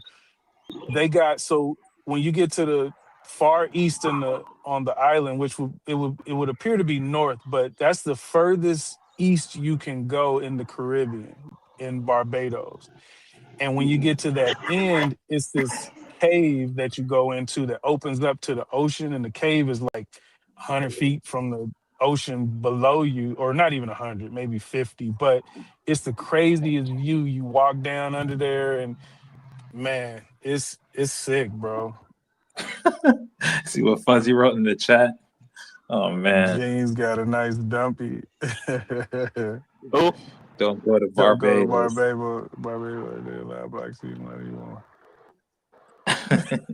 want. Fuzzy asshole. There now, let me tell you, ain't no Rihanna's there. Rihanna's a one of one. That is not what they pushing out there. mm. Yeah, I was disappointed. I think that deaf girl they showed yesterday in K9 chat is from Barbados. She's kind of bad. Oh, hold on, I'm about to put some air in my tire, fellas. Hold on. Yeah. I wish I was on earlier when you guys were having that financial literacy chat, but it's too caught up in the market. Willie Joe, did you do any trades today, or are you just watching? Now, when you made that comment about you going to hop off and look at the market, I Dude, looked at it and that was still down, but then I seen it went up to went up and then it went back yeah, down. 2 days in a row, man. I hit big when market open. I'm playing a bounce, so if I'm correct based on what I told you guys on Thursday, today it has to close green. But I already did pull off 2 trades this morning, and yeah, and that's why I'm done for the day. But yeah, no, market should close green today, no matter what it does. Is it still is Nasdaq still down? I don't know where it's at, but like I told you on Thursday, when the VIX is up by more than 10%, it has a 90% probability that the market is going to be green over the next 2 days. So on Friday, it barely closed red. So today, a 90% chance it should close green, but we'll see how it plays out. But that's just from a probability standpoint. Like, it's in your favor if you believe it's going to close green. Yeah, when I had looked last before my walk, I seen that it was Nasdaq was like at it was 0.5% green, and then it went back to like 0.3%. Yeah, Red, but it's a lot of right now, go ahead. it's a lot of volatility. Like, so even though the market might want to close up, you could probably still lose money buying calls because they're playing around with the volatility, increasing the volatility, even though the market is going up. So you could lose money even if you buy calls and the market go up. So you just got to know how to play it if you're on the buy side. Yeah, I had some swing positions like QQQ expired last Friday. They worked us, and then still Yeah, got yeah. a few a Qualcomm expiring this Friday, and then I got a Freeport that expired December 4th. The Freeport will be all right. The Qualcomm's kind of, I don't know. I'm going on with it right now. That might be Yeah. another L. But I'll yeah, take besides that, I ain't doing anything else for the rest of the year. yeah, Until no. next year. I'll take a look in probably another hour or so. I'll let whatever it does, play out. But yeah, no, I'm looking to book a trip and looking to see what I could do and seeing if I really want to be here during Thanksgiving or try to do something that we haven't done before, be overseas for Thanksgiving. So that's what I'm, just reaching out to some people out of the country to see if I could make it happen for Thanksgiving. Yeah, that'd be dope to get away out of the country Yeah, for a week during yeah, Thanksgiving. yeah. No, Have you been to the Virgin Islands? if I've been where? To the Virgin Islands? Have you been to any of the Virgin Islands yet? No. So it's my wife want to go to, like Aruba and like places that we haven't been before. So I think if I can't hit up another spot that I haven't been before the end of the year, definitely next year, we should hit up a few places we haven't been. Yeah, I went to the Virgin Islands a couple years ago. It's dope, man. There's a lot of Jamaicans down there too. Mm-hmm. Yeah. Yeah. I heard it's really nice though. Yeah, it's weird though. I mean, it's a lot of poor areas and stuff, and they live weird how houses and buildings be structured, but it's beautiful views, man. Like beautiful. That's Better to probably know top. somebody. I guess Huh? DJ Nine said Aruba is boring. I haven't been before, but I don't know. She's doing more research than me. It's one of those trips I'm getting pulled into, not me organizing it. Yeah, I was going to go there for a family trip. I take my mom and my brothers and sisters out there. Like rent an Airbnb for like 4 days, but it really isn't nothing to do besides sit on the beach pretty much. It seemed like, you know what I mean, but it's still away from home, and it's close by. Yeah. So it's probably a dope family trip, I think. Yeah. And that's why I was telling folks, that's what one thing I like about like DR or even I'll probably go to Puerto Rico more often, but places that are close by, if something I need to swing back to the States, and if it's only like 4 hours away, I could easily get back to the States. Then that's why I hit up, those spots, frequently. Yeah.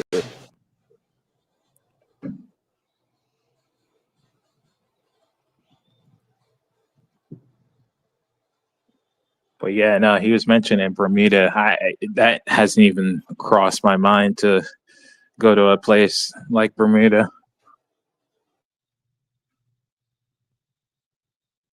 Yeah, somebody last week was talking about, maybe it's T. Will, he's talking about Bermuda either last week or the week before, and I pulled up some videos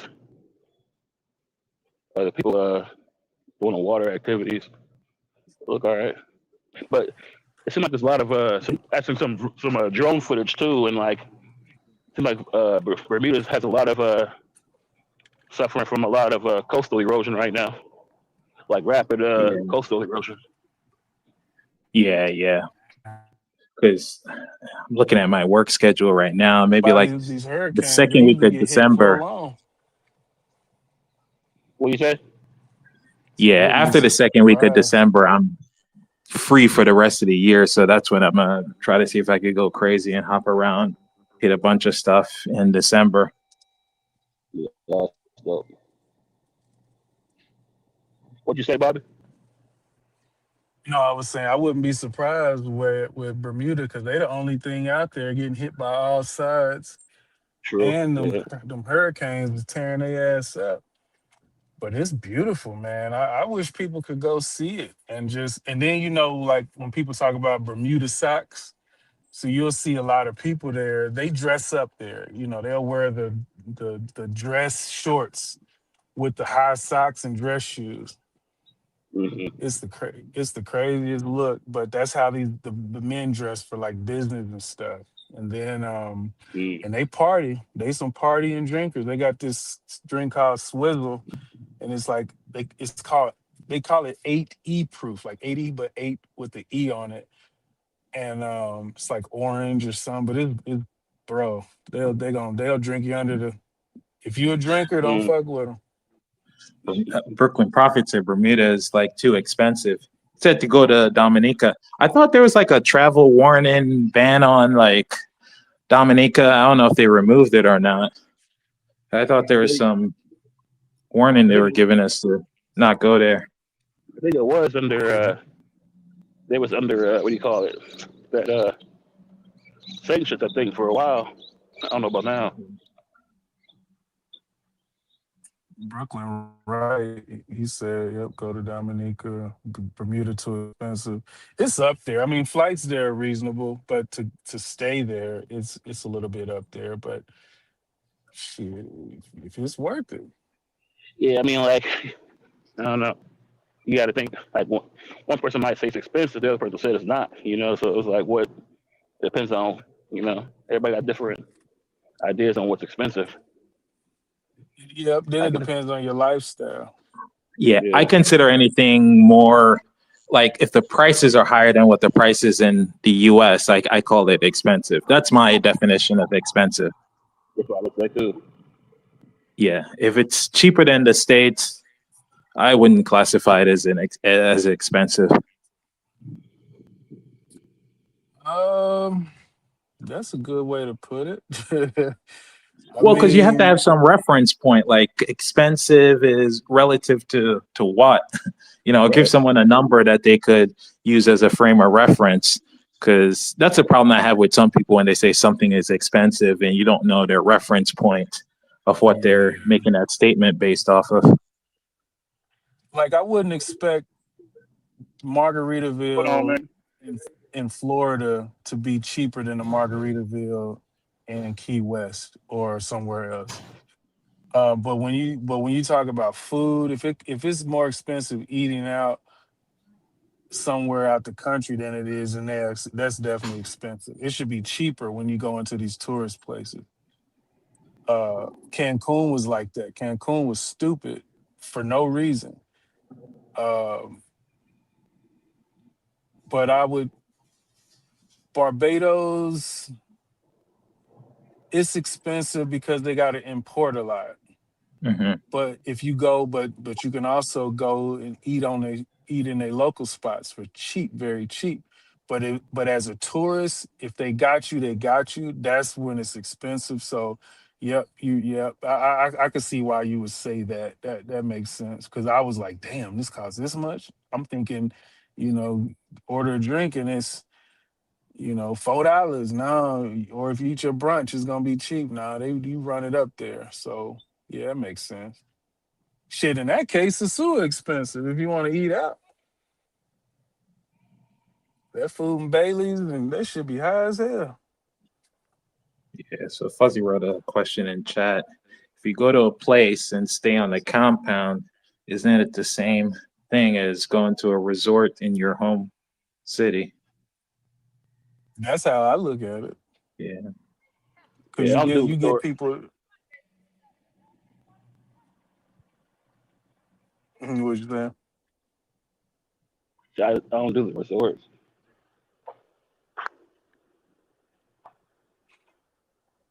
Yeah, I would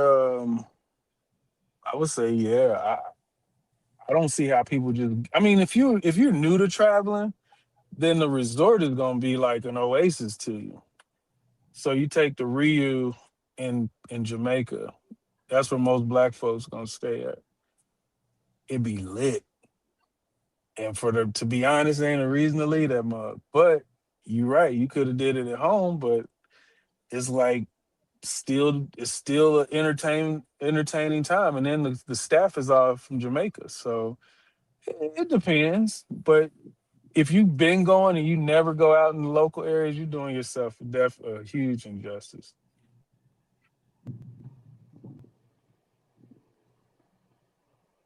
Yeah, yeah. But no, you're absolutely right. Like some people would say Jamaica is expensive too, but it's, how much or whether you could go into, I guess, local areas and not eat into like tourists, restaurants and stuff like that. The prices come down a little bit, and renting a car versus taking a taxi, could save you some money if you're bouncing around. Hmm. Yeah, we rented a car in Cancun, and the insurance was $1,500. Like you had Yeah. to come up with 1,500. You couldn't. Like I was just in DC last week, a week and a half ago, and I landed. My whole rental car for 4 days was like $200 something. The insurance was 1,500 out the country. So we've rented in different places, and it's. I mean, you get it back if nothing happens, but you got to come up with that out your pocket. Oh, the deposit. You refer to the That's deposit. that's the deposit. Yeah, Yeah. yeah. That's So people that's was that's getting to that's the crazy, huh? counter. Yeah, people Yeah. was getting to the counter and they was like, "What?" Like, and they was fine, but they was like, 15, we gotta pay that? Yes, you do. And it's like they want money. They don't want no like Credit It card. wasn't a the hole on your card, like, because that's what n- most places do. They put a hole on your card. Once everything checks nah, out, they remove the hole. they charge you. You Damn. get charged. That money's coming out your account. And then whatever's left. And this dude, he was with his girl, he was like, "Man, that's my money for the trip." And Yeah. then they was like, you better catch, because it's a bus that'll take you to the resort. But then when you want to go in the city, because you got the beach party, what's it called? The Nikki Beach thing. They got like stuff Hmm. like that. And you're stuck with the Ubers, or yeah, the Ubers, or you got to catch that bus. And that bus is like 30 minutes, and then they make all these stops, and it's just. I mean, I told them that was smart. Don't spend your 1,500. Just catch the bus, and then when you need to get down to Nikki Beach and do all these other things, once you get dropped off down there, you good. You just got to do a lot of walking. And Yeah, so, yeah, but nah, man, they try to yeah, hit you, bro. yeah. Because in terms of insurance, what I normally use when I'm outside the country is my insurance that's on my credit card. Like I normally could get a letter and stuff like that, and I present that to them. That's what I do when I go to Jamaica and rent a car, because I never get insurance from there to pay for insurance while I'm renting a car. So I normally show them the report or whatever that I get from the credit card company, and then that's going to be my insurance. The only place I've had an issue with that is, I guess, DR. DR doesn't honor it, and DR wants you to get their own like local insurance. Mm-hmm. Yeah, yeah. Yeah, I mean, because them How insurance much was companies, theirs? What was that, really, Joe? I'm just saying, I can understand why, because you're a foreigner, so you can just leave the car somewhere and take off. You know what I mean? Mm-hmm. And then, Yeah, like, but in any other country, you could probably do the same thing too. But I don't know why they don't honor it. But they force you to pay for their own, like locally, because the credit card company is saying that they're gonna assume whatever liability and whatnot. Like, they I don't see why they would dispute that.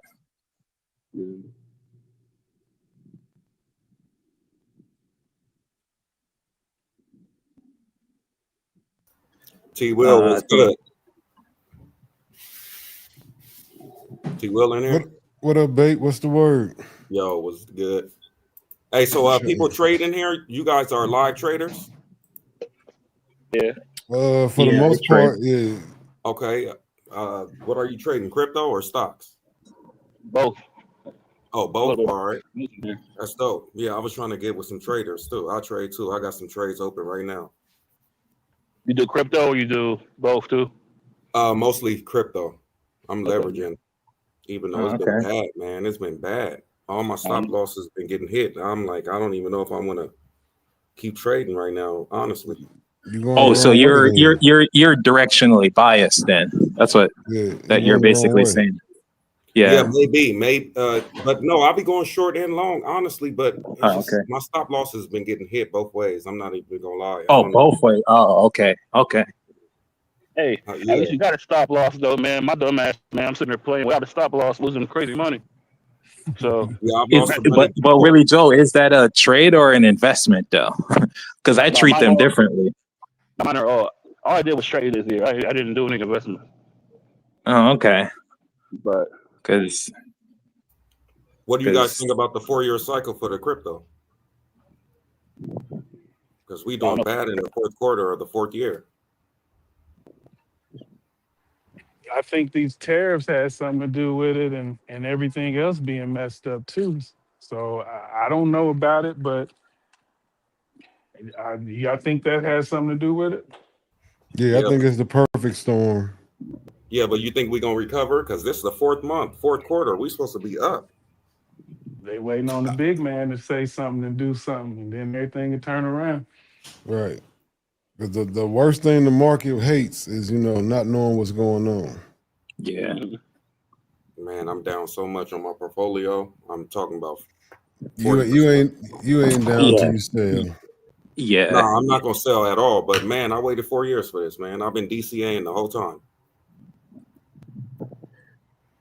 you know, the only thing about that, I agree. You don't lose until you sell, but at the same time, I don't know because depending on how, I mean, yeah, it'll come back around, but ain't no telling what's going to come back around. That's why I think those stop I would losses say if you down that much, you got a lot of altcoins. You have a big bag of alts. Yeah, my majority of the bag is alts. That's where the money you're supposed to be getting the money. So you getting. They're actually bleeding you out right now.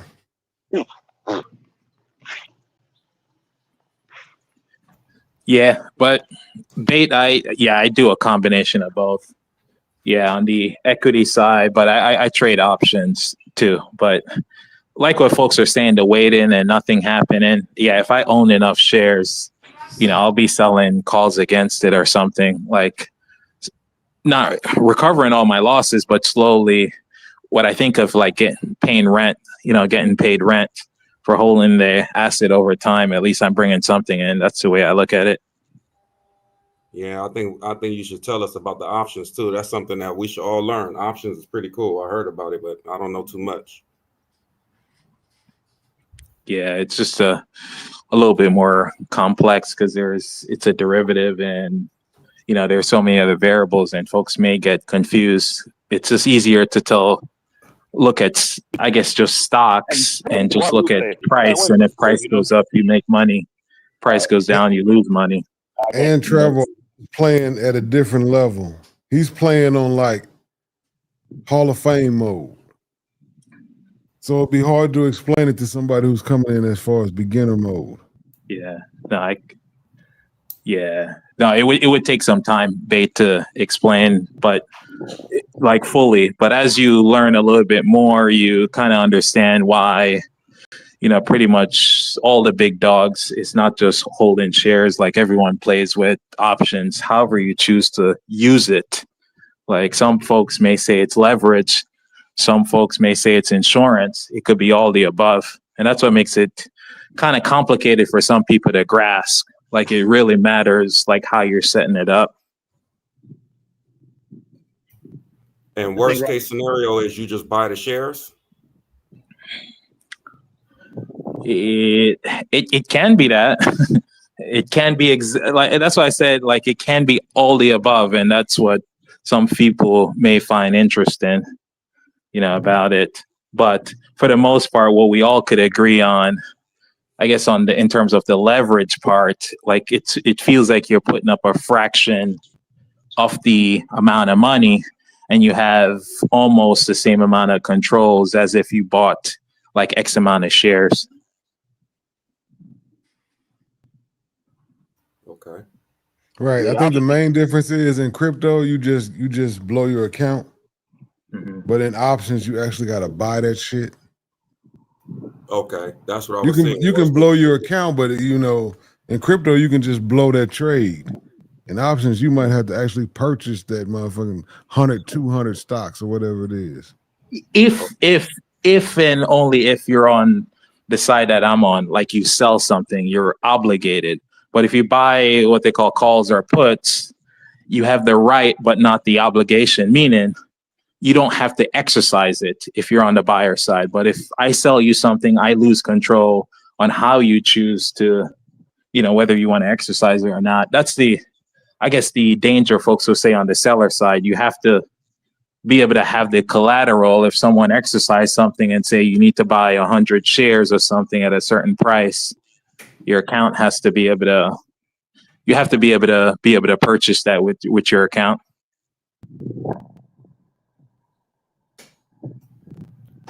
But yeah, if you buy options, it's whatever you paid for the option. You can't lose more than what you paid for, said options if you bought it. The sell side it gets a lot more dynamic. Who do you trade? Who's your broker, Bate? I've traded with a lot of them. I use Maxi, BitUnex. What's the other one? For stocks, who do you use? Robinhood. Okay. I ain't familiar with That's what Robinhood. most people that's what most people that use crypto use. Robinhood. We don't believe in going to a Charles Schwab or not, because that's not the lifestyle. That's not how we was brought in. Mm-hmm. Yeah, I wouldn't tell you to go to Charles Schwab if you're gonna trade crypto. I go with them because they offer a little bit more better package, and as you're invested in, if you want to collateralize, your assets or borrow, get a loan or stuff like that. There's some stuff you could do with, these bigger brokers that you could get some deals from them versus banks. But that's when you're like really into like investment and taking advantage of your investments, and you want to do certain things and you don't want to sell, but you need to come up with money. Like, depending on your account size, you could have deals because your broker sees exactly what you have, right? They know exactly how much money you have in your account at any time. So if it's enough and they're willing to take the risk, they will give you a pretty good loan and beat a lot of the other banks that are out there. I was asking who you traded stocks with because if you're trying to learn about like options, I know Fidelity, Schwab, and like First Trade all got free option classes, but you gotta sign up. But I don't think you gotta put any money from the account to sign up though. Yeah. What is it online? It's got to be online, right? It's online and it's interactive. Like there's a guy. It'll be like a guy from there will explain stuff. You know what I mean? You can ask questions. I would tell folks to just go on YouTube. Like these things are just so basic that you could go on YouTube and you could get everything that you need to know in terms of the basics.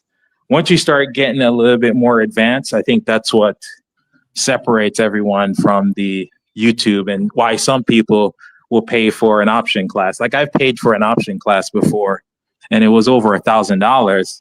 You probably think like that's like crazy, but it's so specialized in certain things that it's not the basic things that people learn, just via YouTube.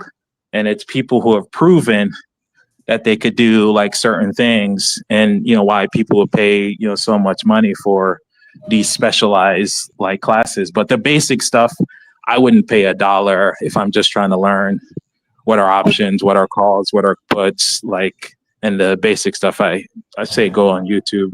You could get that information. The only thing about YouTube with finance stuff is like people trying to sell you something. So you might be sitting through a video and these niggas don't get information and put a damn course. Yeah, exactly. Like, so you can certainly do it. Like Investopedia, they might have some videos, but finding a person, I'm trying to think of somebody you could probably look at, but right now, off the top of my head, I can't really think of somebody who won't sell you. But I can probably give me a couple of days. I'll find some people. Yeah. So that's why. Oh, go ahead. Yeah, you could go. Yeah, I was saying, I saw Chicken Burrito said that's investing in yourself. Absolutely.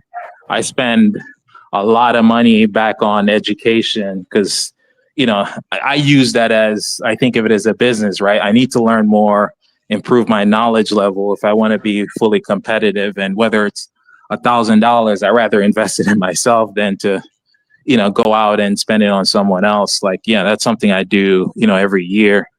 And I'm not in school or anything like that, but the whole mindset of, continuous learning, I, strongly support. Right. I think my plan is for Robinhood. Robinhood gives back 5% on money that's not moved, just sitting in buying power. So I'm trying to just load that up with as much money as I can, so the money don't fluctuate and just get 5% back. That's not a bad idea. Them, Fidelity, not a bad place to just if you want money to like sit around. And I think next year, I don't know if it's T-Will or someone asked me, I'm just going to start up like a small account and, just do experiments over the course of a year and use a small account, like maybe a couple $1,000s and a couple percentage, and just show you just from money you could extract from the market, you could, pay for smaller things, not worried about taxes and all this other stuff, just to show what some people do and how, ways some people are, generating income. Where can we copy trade your trades right now, like with a lower amount? You can't do that in he would have to get in you should actually do that, Travlo. You can actually get in. Go ahead. I could create but you will never see what I'm doing like real time. But I normally, since I'm not like a time-based thing, I know what I'm gonna do. I'm just gonna execute it. It's just the price that I get it at, may be a little bit different. I could put everything in like a Google Sheets or something, and then give you guys view-only access, and you see exactly like all my trades. Like, I don't hide anything. Yeah, if you want to see. No, I'm saying you could actually get paid. You could actually get paid for people. That's what he means. Like in crypto, there's a lot of people do that.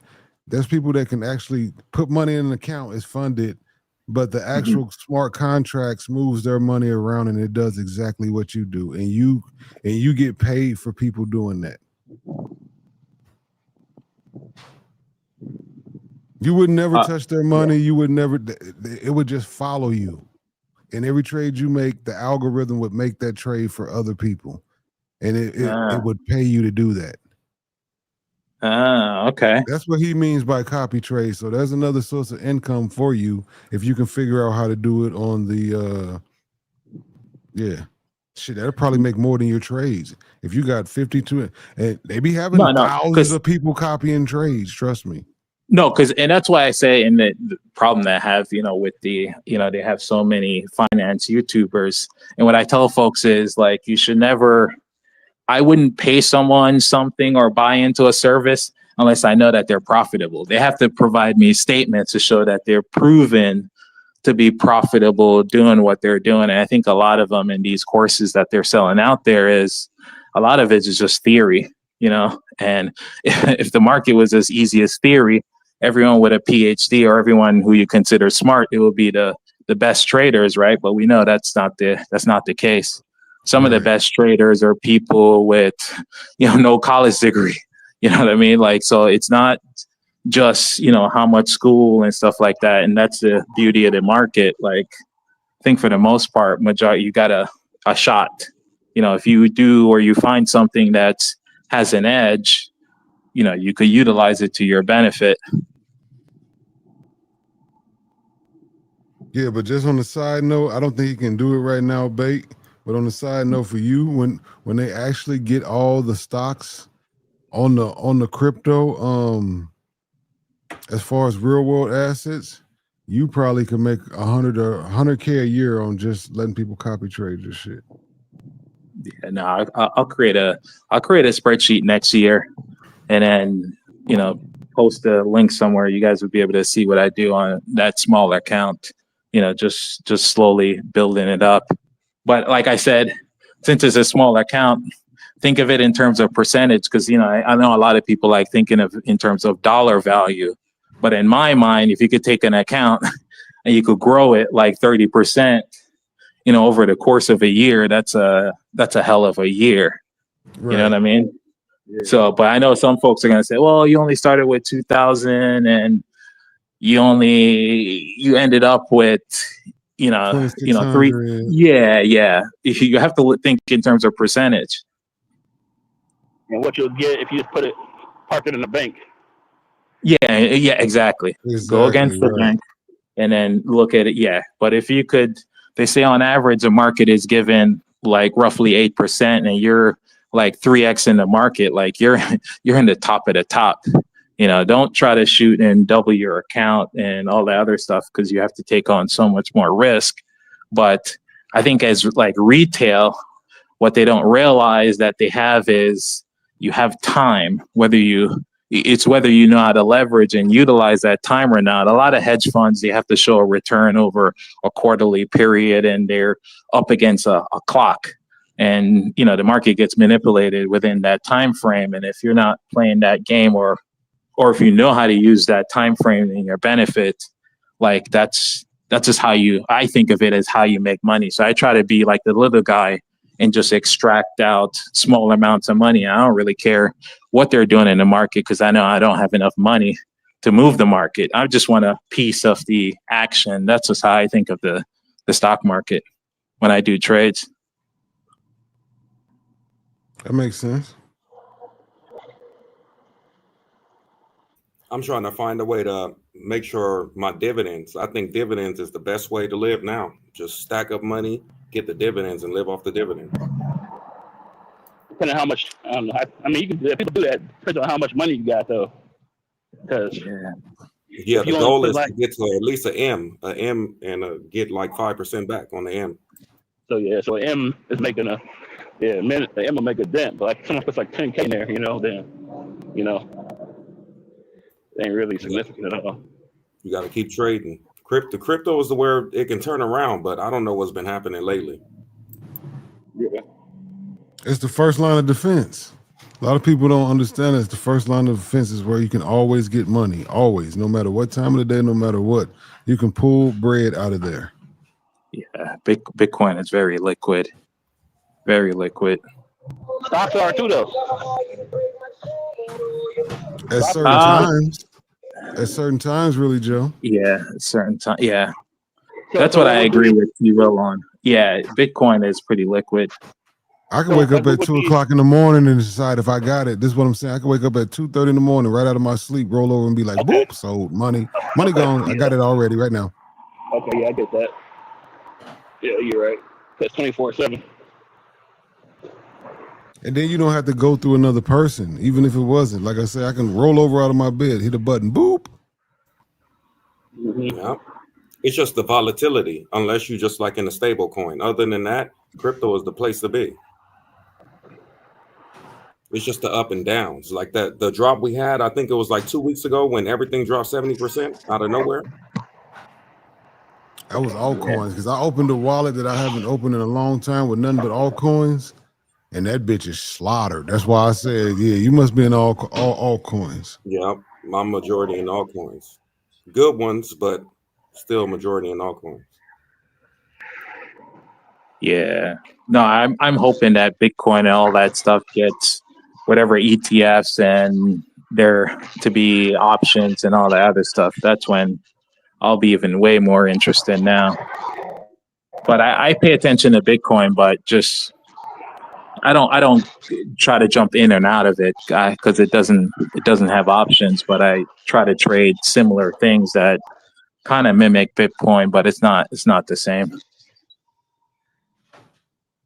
I'm gonna break these walks up today, man. I'm gonna do hour here, hour there, because I ain't feeling. You got bad feet. You got bad feet, really, Joe?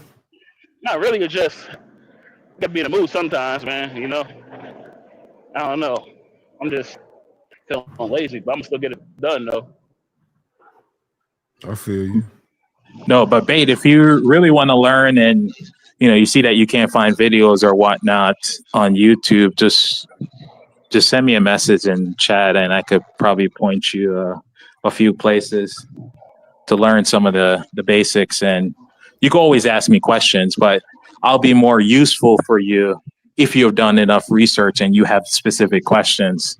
I think that'll be more helpful that way. Okay, cool. That's perfect. Thanks. No, it's dropping. PPE is dropping for sure. You know what's crazy about the crypto is the big the ETFs can put in. Oh, they put in 100 million a day. The price won't move. They put in 100 million a day. The price move a couple $100. They put in 400 million a day. The price won't move. Oh, they sucked out 100 million. Shroop, price gone. Yeah. But they You know just what? put in You damn know near what a happened? trillion and move. Because they saying that they buying, the person that's buying the trillion is buying it from a person like you. Like you coming to me and you giving me a trillion and I'm just sending it to your wallet. I'm not buying it from the market. So all these people that's buying it, the companies and stuff, they going to the company itself like Coinbase and they talking to them personally. Yeah, And it's Coinbase, called OTC. yeah, Over the OTC, counter. over the But the counter. thing is, if it works that way on the upside and the price don't go up, how all of a sudden if they start selling, Because you brought it why is into the the price market. dropping? You brought it into the market and sold. It's like me bringing it from my ledger into like Coinbase app and sell. Now I make a dent. Yeah, because they go from over the counter to in the counter and sold. Warren Buffett. There was news saying Warren Buffett put $5 billion in Google, so Google went up today. Oh, They he think he throws finally money at. he finally bought some tech, huh? Okay. Yeah. But Warren Buffett been, even though he's been sitting in cash, he's been selling puts just to try to make a little bit better than, you know, what money market is paying you on cash. So it's good to see that him, you know, buying some assets, especially tech. What's CB What's say the his best? largest position? For Warren Buffett, it's probably Bank of America. Let me see. Don't put me out here. I don't know. What's the best dividend stock? I heard it was Coca-Cola. It's a subjective.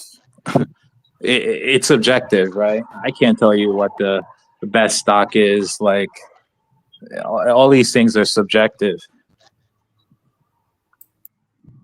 Yeah, I don't know what the best dividend. I don't really dividend trade invest, but I know AT&T used to be up there. I'm not sure if it still is. K9, what it do? Yeah, I thought at one point in my life I thought dividends was the best thing ever, and I started throwing a lot of money at it too. I was getting my dividends, but the stock was steady dropping. Getting my Right. dividends, Yeah. but the stock was steady dropping. I'm like, well, I'm Yeah. not really making no money at this point. I'm losing money. I'm getting my Yeah. dividend though. Yeah. And You the gotta. dividend, because the stock was dropping, the dividend was getting lower and lower and lower. Mm-hmm. Yeah. Netflix. And a lot of times after it drops so much, company can't afford to pay dividends, so sometimes dividend gets cut. So you got to be careful with that too. Are you going to invest in Netflix now, Travel? I've been short Netflix. I told you they just split it. I'm still down. I'm short Netflix. I'm short Netflix for the past 2 years. I'm selling puts, and I think I'm down like $3,000 on the shares that I had sold short like a couple of years ago. But I see that I'm short 50 shares now, so they must have done a split. Yeah, yeah. It's like a 10. It's like a 10. Well, I gotta look at it. I know it's $100 now, though, like 110. So I might. Yeah. So in there and hold it. Yeah, I'll sell some $80 puts in a couple of weeks or so for far out. See if Netflix drop another 20%. See what happens. So I'm thinking we can get like around 80. It's not what I think. I'm just trying to make some money back from the short that I lost because I'm short the shares, and I've been short the shares for 2 years now. So Netflix been going up for the past 2 years, but I haven't made enough money selling puts versus on the shares, what I'm losing on the shares. So overall, I might be down like just like $400 or $500, but I'm down over $3,000 just on the shares itself. Yeah, I just made for investing. I'll cop some as a whole. Yeah. No, if I had my way, Netflix would come back down. But that's why I said I don't try to predict the market or whatnot. I'm more like a numbers guy and probability and stuff like that, and make what I consider an educated guess. But that's what I go based off of.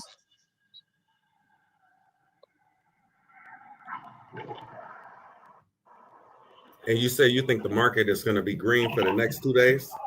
No, I was just saying today. Like, so on Thursday, I think the market was down a lot, and I think the VIX had spiked over 10%. The VIX might have been up over 20%. So what I was saying, from historical numbers that's been back tested, it's been shown that if the VIX is up over 10% in a given day, over the next 2 days, we don't know which one of those 2 days it's a 90% chance that over the next 2 days you finish green, the market finished green.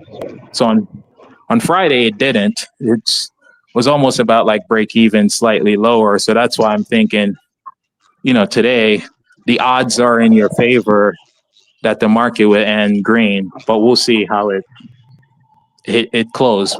But from a probability standpoint, people who are just playing those numbers are betting heavily that, today must be the green day, but it's a 10% chance that, that turns out to be false.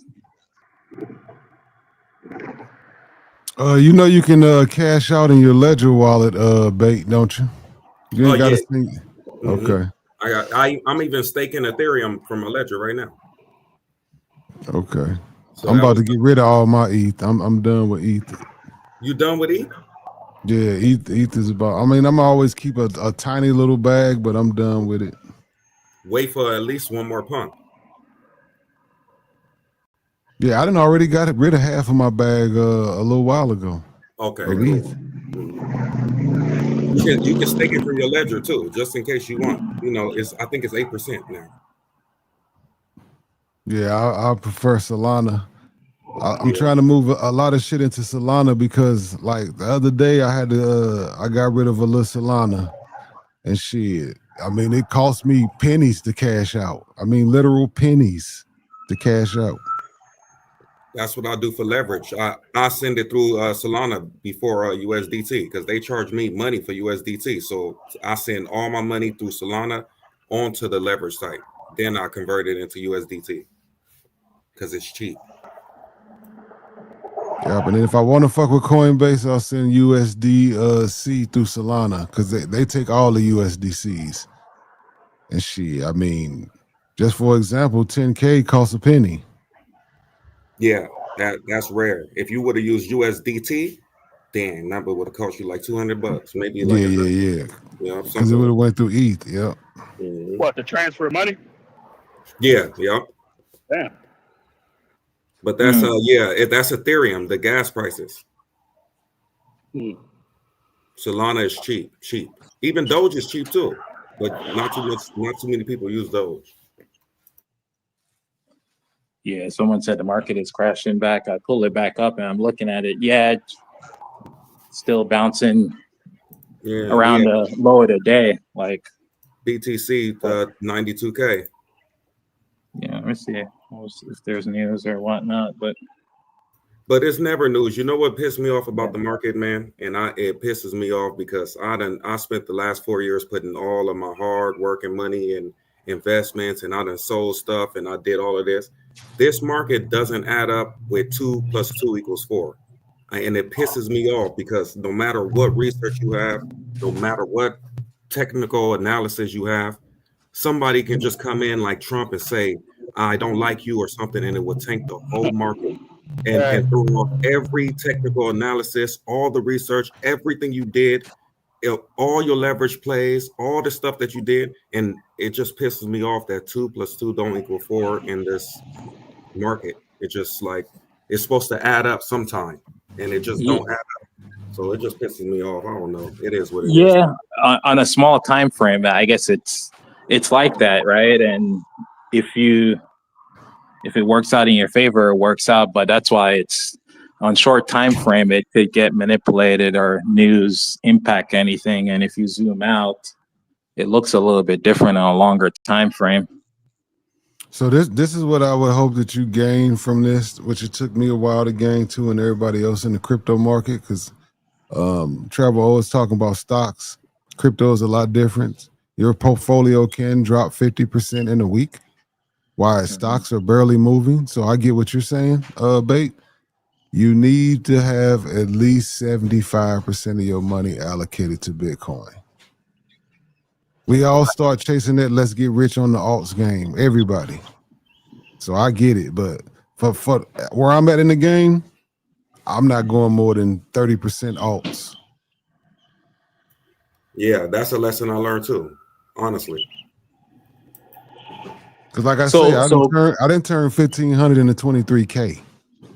So that's them the type of plays, even though I didn't take the money, so I didn't get it. I only got a couple thousand off of it. I turned 5,000 into 6 figures, and I didn't take it. See, So T-Will, let me ask you guys this question, because I'm learning. I don't trade altcoins, but let me ask you guys. I'm just trying to understand you guys' risk management. If you invest in an altcoin and it goes up 200%, do you guys sell or pull anything off the table, or do you keep everything and you're still all in? No, because I was thinking about the future, and I was thinking that I had a real investment, and these are things that even if it goes down, it's not going to go down 90% and all this other stuff. I had all type of thoughts in my head. So I rode a 6-figure coin all the way back down to 10 bands, 15 bands. So it's that fake called diamond hands. I learned a lot in the last 4 years, but it took a lot of losses to learn what I learned. I wish I would have moved it at least a little bit better. See, but here's the thing that we do in the crypto market. You don't think it's going to stop. You're like, shit, it did this. Well, shit, a couple more months, it's going to be this. And that's the game that's bad over here. It's addiction. I mean, if anybody turns 10 bands into 100, you got to at least pull your money back out that you put in there, the 10 bands, and let the rest be the house money. But like I say, I get it because I've done it my damn self. You expect that money to keep running. Yeah. Or at minimum, you should have bought some Bitcoin with some of them profits and said, okay, this might not do 100%, but it's safe right over here.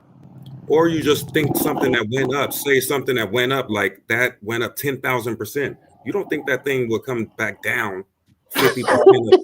You think it's going to the moon. or just even at its worst, it's going to just take, at least 20%. I'm talking about when this bear market come. Oh, it take everything. It was unbelievable. It was unbelievable. Yeah. So it was like, I don't know, man.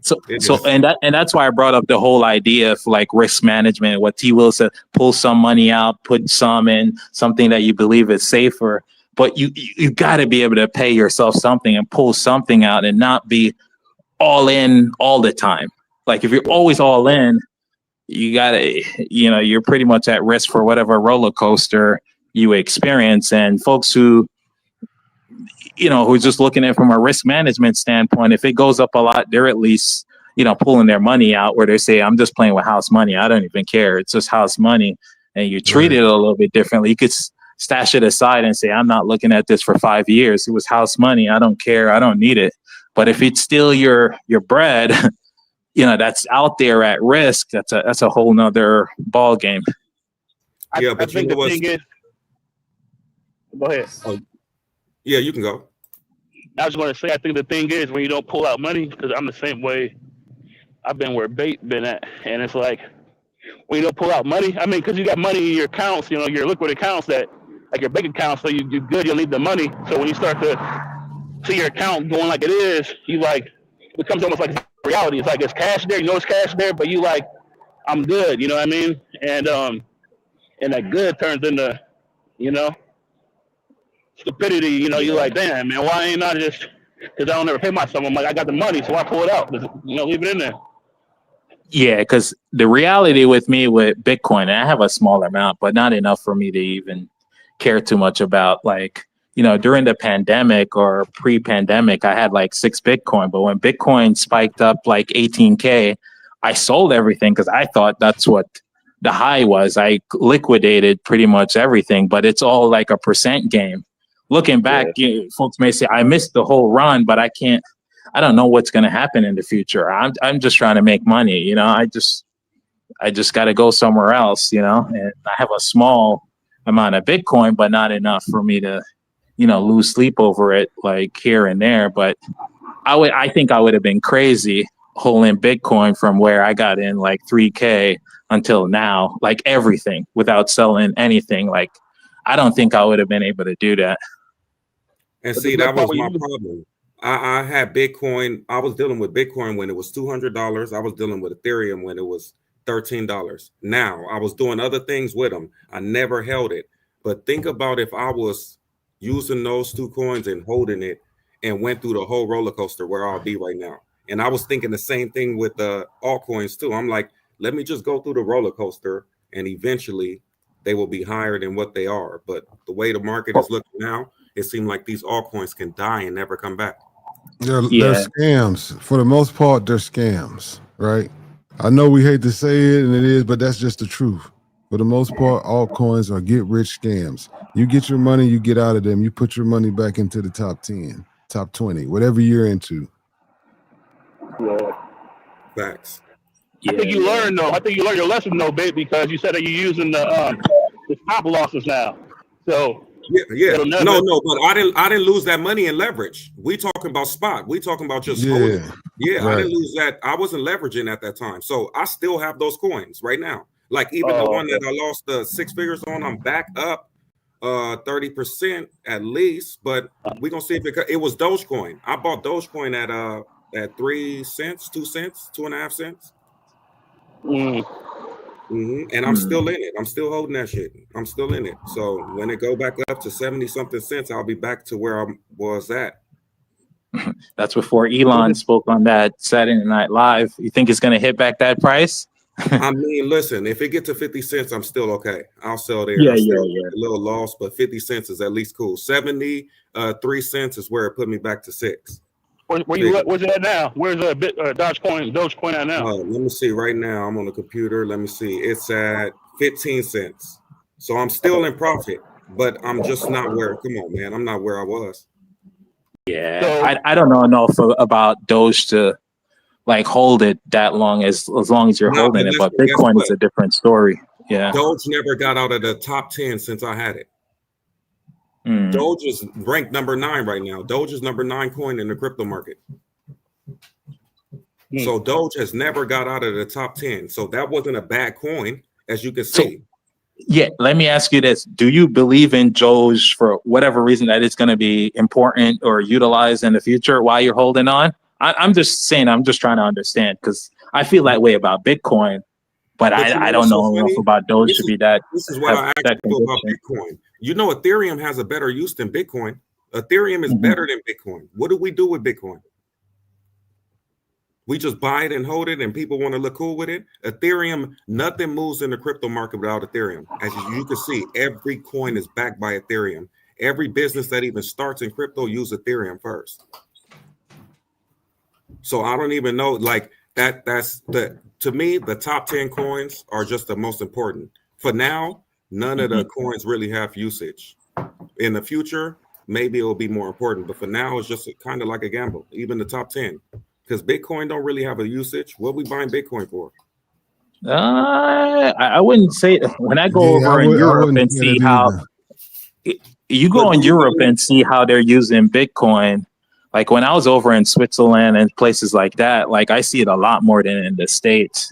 Like with their little ATMs and all the stuff that they have set up, it seems like they're getting ready to like fully adopt it in certain places. Well, that's like, because they have laws in place. We still don't have laws for that. This is all the shit that was coming before the government shut down. We got our stable coin law because it backs the US dollar. So they hurry up and did that. This just makes the dollar stronger. But we still don't have a crypto law. We don't have a Bitcoin law yet. In Europe, they got MiCA, and MiCA covers Bitcoin and crypto law. But do you believe that Ethereum has more use cases than Bitcoin right now? Use cases, yes. Importance, no. It's not more important. Of course, because the price. But as far as like No, because it's not. It has nothing to do with the price. Ethereum today is a fork of Ethereum. Ethereum Classic is the real ETH. Everybody thinks it's a joke, but that's the real ETH. Ethereum Classic. Some money got Ethereum spent. Classic is the real ETH? Yes, some money got spent, and they had to hard fork Ethereum. So we got Ethereum today, which means that Ethereum protocol has been fucked up already. It's already been taken over. It's not as important as Bitcoin. Bitcoin has never been tarnished like that. It's never been rolled back. It's never been touched. It's never been hacked. If you got some real money, you want your money in that. So that's why it's more important. But Solana is eating Ethereum's lunch. Solana is a way better ETH. You know, I love Solana. You know, I got Solana staking too right now. But the thing about Solana is the companies are still not building on it as much as Ethereum. When you want to build a serious crypto company, you back it by Ethereum. I would say yes, but only for one reason, because it's older than Solana. So they're saying that Ethereum has been time tested. And when you got a bunch of bread, you want that too. But at the same time, a lot of them are starting to notice that, hey, this Solana thing is pretty much fucking ETH up. And then the Solana has the wormhole, which you can bridge anything from Ethereum to Solana now. Yeah, that part I like about that too. I like that part too, for sure. I got ETH on Solana. I got Bitcoin on Solana. And it all moves through the Solana network. It's going to take some years. Nothing's taken ETH out of that number 2 spot for a while. It's been taken over before. By what? We got some people in the market in the chat that know crypto. What has taken Ethereum out of number 2? I'm sure somebody knows. And you ain't going to even believe it when I tell you. Yeah, I don't know. I don't believe nothing took it out of number 2. Maybe XRP? Maybe. XRP is the answer. It took Ethereum out. Oh, it took Ethereum. Okay, cool. And XRP is virtually useless. It don't even have smart contracts yet for real. So you don't think Solana could take ETH out, especially if we get these ETFs and the money start flowing in? Yeah, but I think it's going to take a while. I'm just saying it ain't going to be no walk in the park. It's going to be 5 years plus before Solana take ETH out of number 2 spot. Solana has to what? Solana has to, it says 73 billion and Ethereum's at 36 billion. So Solana has to what, 4x to be the same as Ethereum? Yeah, Ethereum is at 368 billion. Right. But Solana still doesn't have an ETF, so that means there's no real institutional money coming in. It has to 4x to catch up. You think a 4x is hard for crypto? Yeah, I mean, in these conditions and everything, yeah. And ETH is going to win that 4x. What is ETH going to do? But see, here's the difference about crypto. ETH's going to go up, but a lot of money's going to come out of ETH and go into Solana. That's when you get all season, when people start moving money out of the heavy coins and the lighter coins to make more money. Into the mid caps, into the micro caps. Right. So, yeah, I think it can happen. I mean, I want all of this to happen. You know, we in it to win. I'm in all these coins. I'm not biased. I got Solana. I got XRP. I got all of them. I don't care what coin it is. I'm going to buy it. I don't be biased with these coins, picking one. I'm not with one army, XRP army, or this army. Nah, I'm buying anything that's going to change my life. I feel you. Man, y'all know them coins, man. Yeah, I don't know enough about the altcoins to really play them. Like, I stay on the sidelines, but I watch it though. It's interesting, price action, but I don't know enough about the utility of them to. Right now, the utility don't matter in crypto. Utility is here. These coins really are good for something, but utility don't matter right now. Yeah. Hey, babe, I have a question. Sound like good speculation. Yeah. So, you said you bought that Doge at 3 cents, right? Yeah, under 3, a little bit under 3 cents. Are you planning on like you have a stop loss on it, or you kind of just okay with? No, that's a spot. He's holding spot. Yeah, he's holding spot, really, Joe. He's collecting. Okay, It's yeah, well, collecting. Yeah. Not all my stuff. I play with leverage on, the small end and stuff. All of these coins I'm talking about is spot. I've been buying for 4 years. I How bought are you on MEXC? How are you on MEXC right now? Mexi. I'm just doing what am I doing right now? I'm No, I'm trading. saying how are you on there? Because right now I think they put a ban on U.S. Citizens, didn't they? Oh yeah, I was using a VPN. Then they stopped me with that. So now I'm trading right now at the moment on BitUnex. Yeah. I thought you were gonna say you had a Palau ID. That I was gonna get. I was gonna get that too, but it ain't Yes, worth so it. you can kind of buy a citizenship. What is that? A country, Palau? Yeah, or it's some type of ID you buy that gives you that worldwide thing, and you can put it into every. I know what you're talking about, but they were just trying to sell it to me for like $340. There's no point in having it. I don't trade that much. Right. So just for the traveling community, you can actually buy your citizenship to this small little island that's a country for like $250, $300. Yeah, it's like 340 or something like that. But right now, yeah, the spot, these cryptos too. The name of the game was 4 years ago when I even bought these coins. I bought XRP 4 years ago too. I bought XRP. My average price is like 30 cents. But all of this stuff was supposed to, you buy, you DCA. Anytime it goes under your number, you DCA. What started happening to me is I was DCA and it get lower. DCA get lower. And for the last 4 years, it gets lower and lower and lower. So well, them coins I don't DCA no more. You got to know when to pull out though. For real. When to stop putting money in. But the thing about it is when I was doing that with Bitcoin, I watched Bitcoin go from 200 to where it's at right now. If I just would have played the game and just stuck with Bitcoin my whole life, I would have been so good right now. I agree. That's why I said you need to have at least 75% of your bag in BTC. I don't play with the alts like that. I do, but I don't. I might have 20, 30 grand wrapped up in the alts, but that's still 70% of my motherfucking bag. I still got another. Yeah, so shit. That's what I'm just trying to tell you. Don't play with alts like that. You ain't gonna win. But what's so funny? If you was playing with just Solana, like with all your bag and no Bitcoin, you would have won too. Only if I'd have caught it at the $8 crash. Most people that's screaming about Solana, they got in between $8 and $20. And that's when I traded a chunk of my ETH for Solana between 8 and 20. So I'm slowly getting rid of all my ETH, slowly but surely. I'm one of them persons that got in Solana at $13. I didn't have too much, but I definitely bought at $13. And it went up to what, like $270? See, that's what I'm saying. Traveler O couldn't fathom that. I can't believe your risk management bait. Like you gotta. There's risk on both sides, and I know when we think that we're making money, but you got to treat it the same way. That's just how I look at the market. My risk management wouldn't allow me not to pull some money out and to pay myself. I just couldn't do it. I don't believe in diamond hands. Now I'm a whole new trader, man. That diamond hands thing is completely out the window. I was diamond handing, and but my experience is Bitcoin. I've watched Bitcoin. That's made for Bitcoin. That's made for Bitcoin, diamond handing. It is. Yeah, but I never knew that, man. And I took the L while learning that lesson. If I would have known, bro, I would have sold everything 2-3 years ago.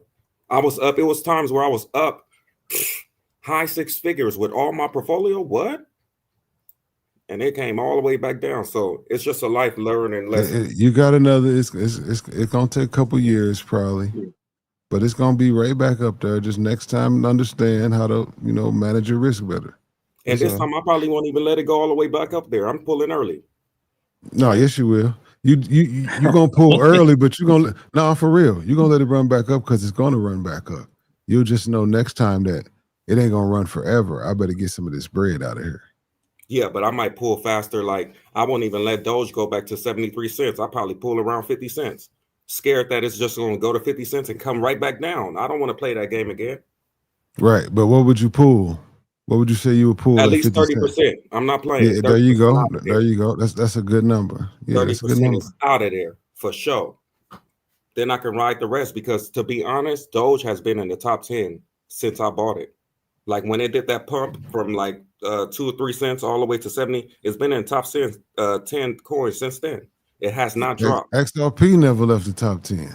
Yeah, these are good coins, honestly. But you see the hit that they take when they take a hit. It don't matter if you in top 10, top or even number one coin, you're gonna take a hit.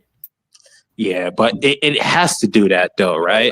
Like in my mind, if you have something that's capable of 10x, it has to drop like 70%. Like it has to be volatile like that to give you that type of return. Because that's the way I see risk. The more risk, the more potential return, and you're kind of playing that game.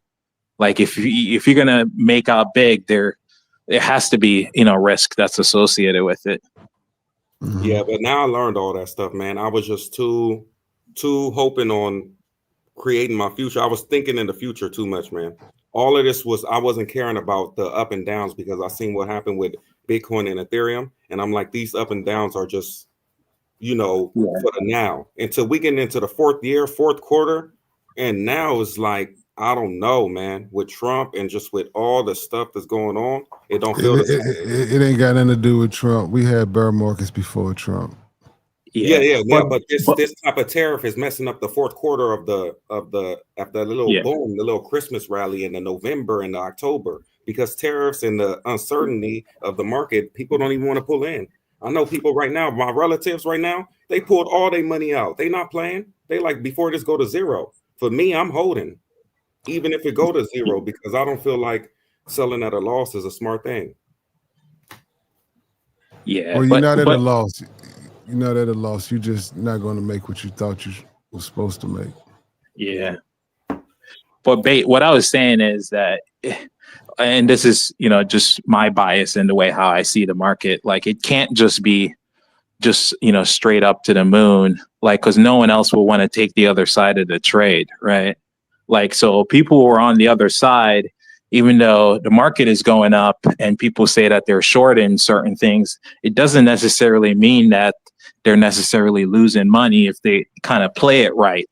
And with proper risk management, you could kind of hang in there, even though, the upward trend is, essentially going against you.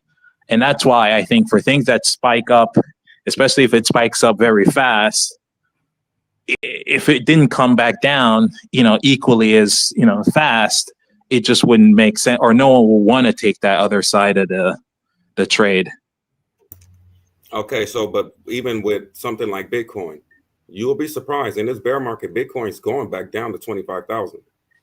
Oh no, you crazy. It's hitting 30,000. All right, we're gonna see T Will. It's gonna hit at least 35,000, man. I'll buy in if it drops back down there. I'm comfortable. That's a price point I'll happily sell a bunch of stuff and jump in. Yeah. Michael Seller right now is under. Wait until he starts selling. I don't know where people are getting these numbers. It's on the blockchain. We already know that his average bet is like 70 something thousand. How could you be under at 92.6 right now when your average buy is 70 something thousand? Yeah, but what they saying he's under, and his stock is down right now. That his stock is down 70%. I'm not sure. I haven't looked at MicroStrategy in a long time. Yeah, MicroStrategy down 70%, man. But I'm just saying, you can't be down if your average buy is 70 something thousand. The price of Bitcoin is 92. You're not up like you were, but you can't be down because your average buy is 70 something thousand, and we're sitting at 92. That's definitely true. But what I seen today, I got to look into it. But what I seen today, they said Michael Saylor is finally down. I don't know if it was clickbait or what, but I need to actually read into it. That was one of the headlines I was scanning through this morning on the news. It might have been clickbait. I haven't looked, so you could be correct because I haven't looked. But like I said, last time I checked, I think it was like 76,000 was his average buy when you take all of his buys. But I'm just saying, wait until those big people start selling. It's big people in the game, man. And when they start selling, of course they're gonna buy back in. But those are the manipulators. They gonna knock the price all the way back down, make you feel like Bitcoin is over or something's wrong with it, and they gonna buy it all back up, and it's gonna go right back up. But we gonna wait until the bear market, man. This should be brutal. It'd be brutal. Yeah, they say that's a place where you could change your life if you play it right. A bear market comes and you hit on a bear market or get in at a good price and ride it back up. Yeah. Like, yeah, that's where it could happen. But yeah, there has to be like a lot of fear. Like, yeah, and that's where the the bear opportunity market is. before last was at 3,000 was the bottom, and then this one bottomed at like 15 something. That's a 5x from there. It bottom So you at said we're 15. going back down to 30? All He right, said so 23. He said 23. No. Let me not go that far. I'm thinking 35, 40. 35,000, 40,000. We can hit that guaranteed. They got to fear these people. They got to shake us. Like right now, the fear that they have on the people, even me, I feel like they got my mind thinking that crypto. They've already shaken. Yeah. They don't have to take it to 30 something. People, Nah, most people gonna jump out the boat. If it touch 50, it's over with. Yeah, They but don't you have would to think take it that to 30. until the people start buying at 50, right? And they tank on them, and people start feeling like, oh, people are not like us. They don't think that staying in the market. Not too many people think about I forget his name. Your name is Travel something. I can't see your name, but he said his risk, Travel. his risk management is he's not playing those games. He's getting straight out before he lose money or anything. It's a lot of people like that. But for me, I'm staying in. So say you buy it at 50,000, you start seeing it tank. Most of those people that bought it at 50,000 start selling again, and that put more pressure on it, and they start putting more fear in your heart.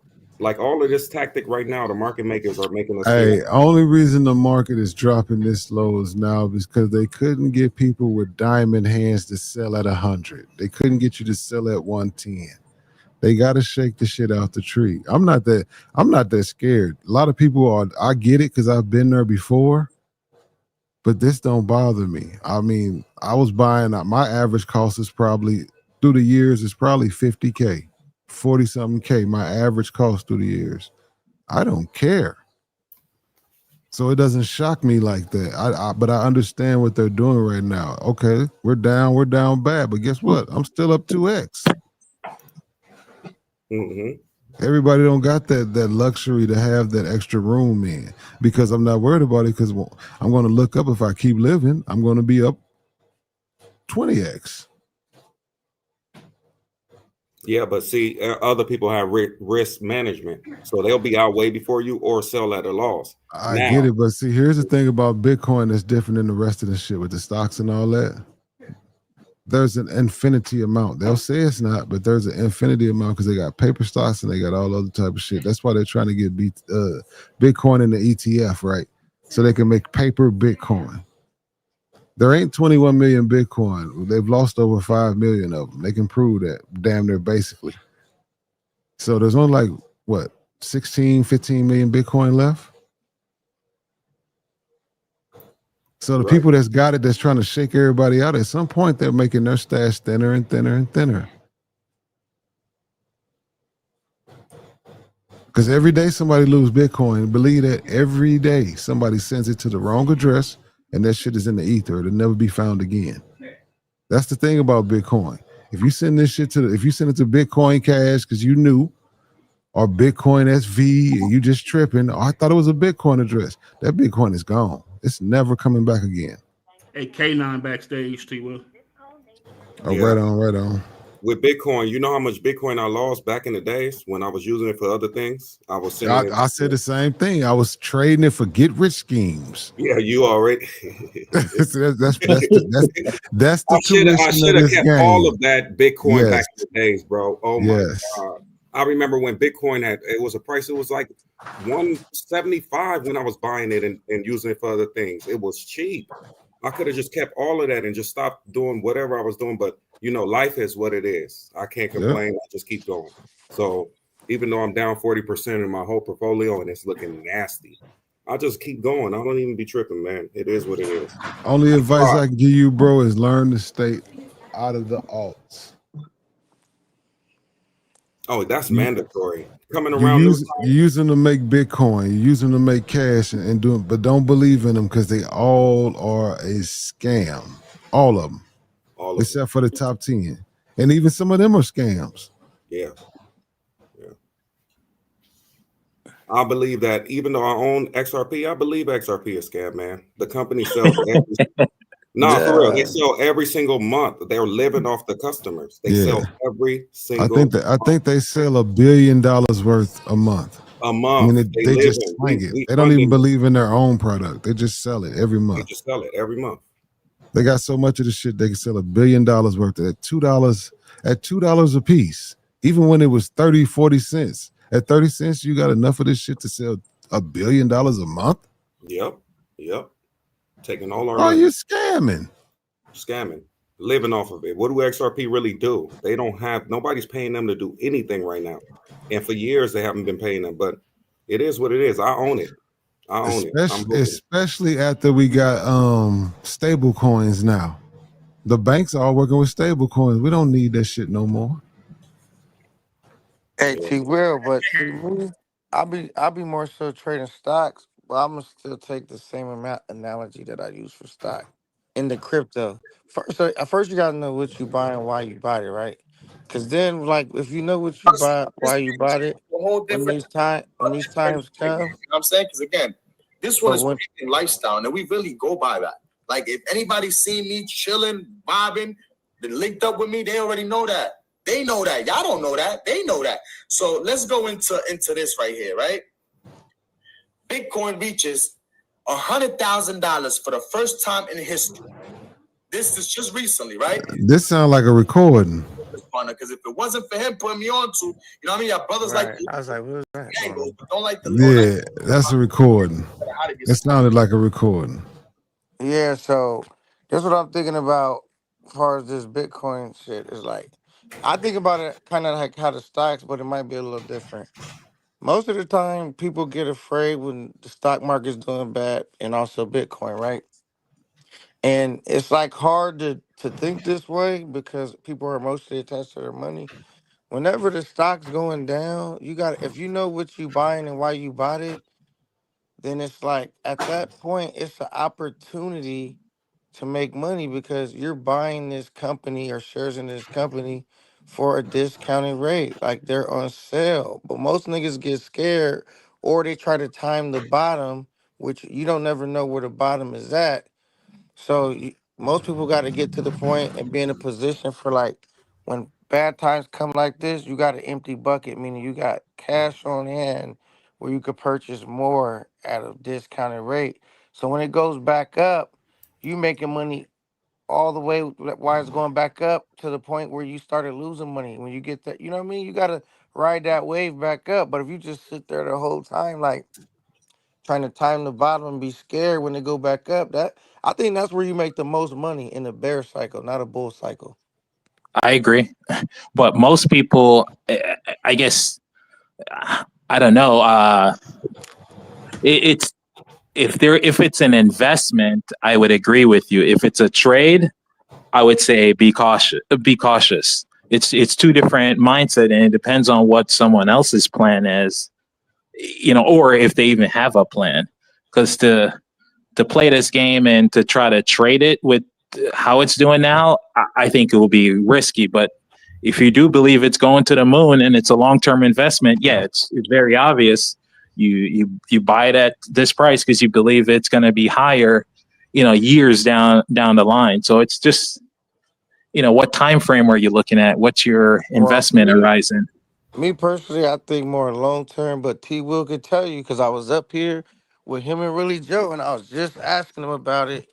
And I was just feeling like, nothing's gonna go up forever, just up, up, up. So I Mhm. seen the market with all this bullshit going on. I knew the market had to be due for a correction, most likely. So remember, T. Will, I was up here like I just sold a large percentage of my portfolio before it started going down. When it was peaked, I said I sold like a good amount of my portfolio, right?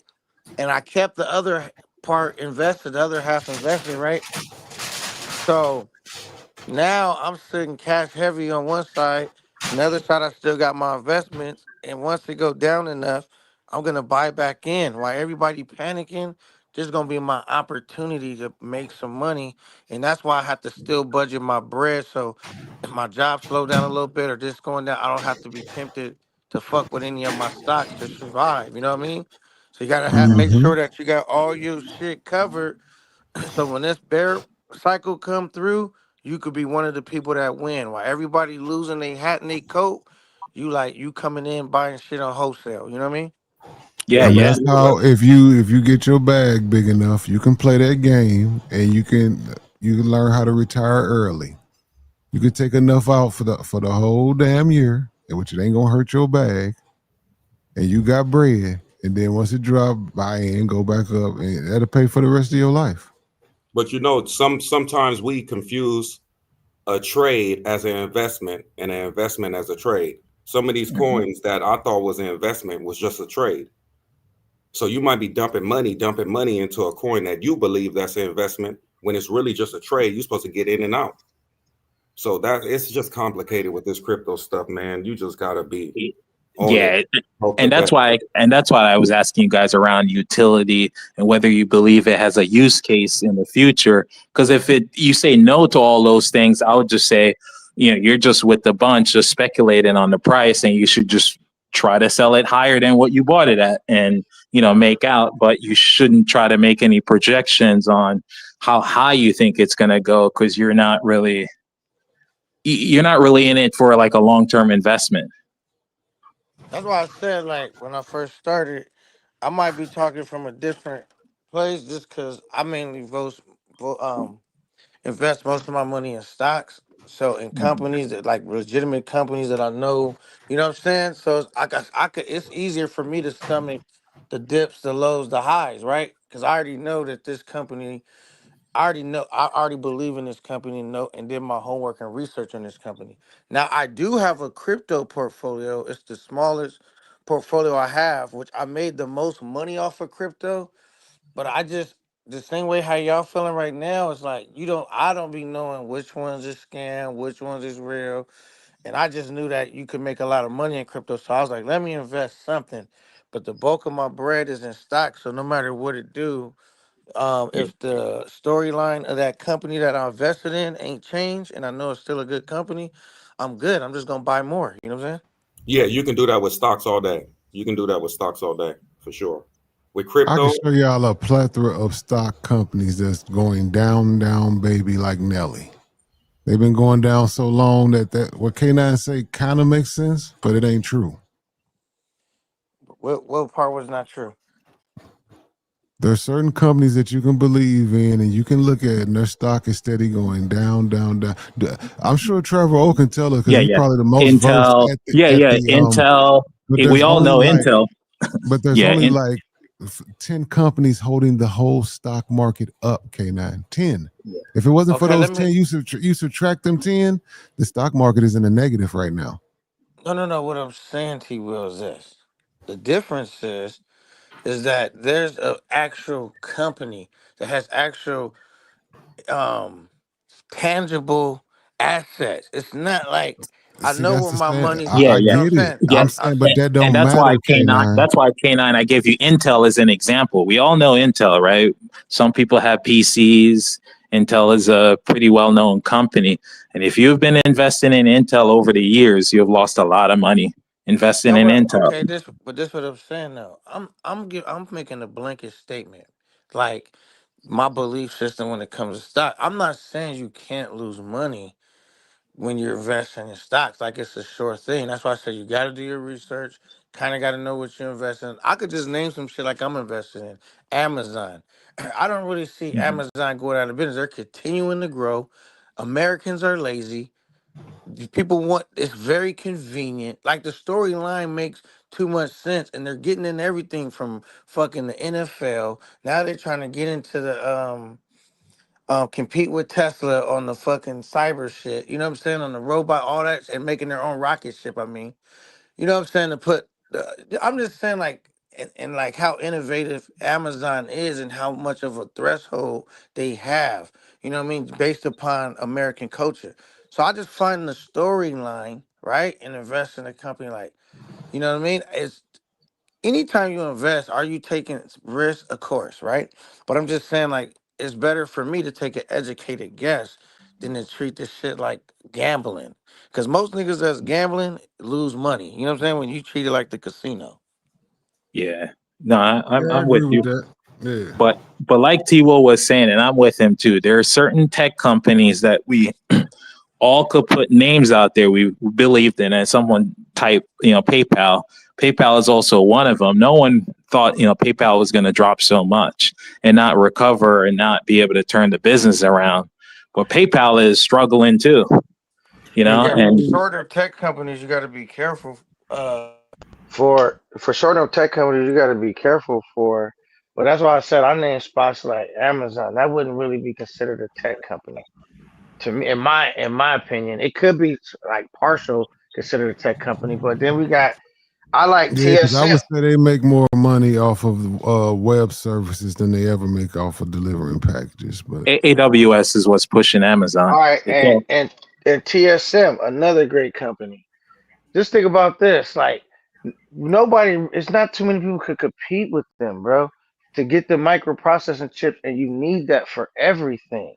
Like it's a demand there for that, and the competition. They have a moat. They got a competitive edge in the game. You know what I'm saying? So I just look at stuff like that too. You know what I mean? But I definitely be in that crypto shit and want to get more into it. I just be afraid to put a large percent. I like the strategy T. Will said. Like one time I was up here listening to him, he was like, "Well, put a little here, put a little here, a little here, and one of those might pop." Versus I invest my whole bag in them one of them shits. You know what I'm saying? right, exactly. AT Will, Primo in the back.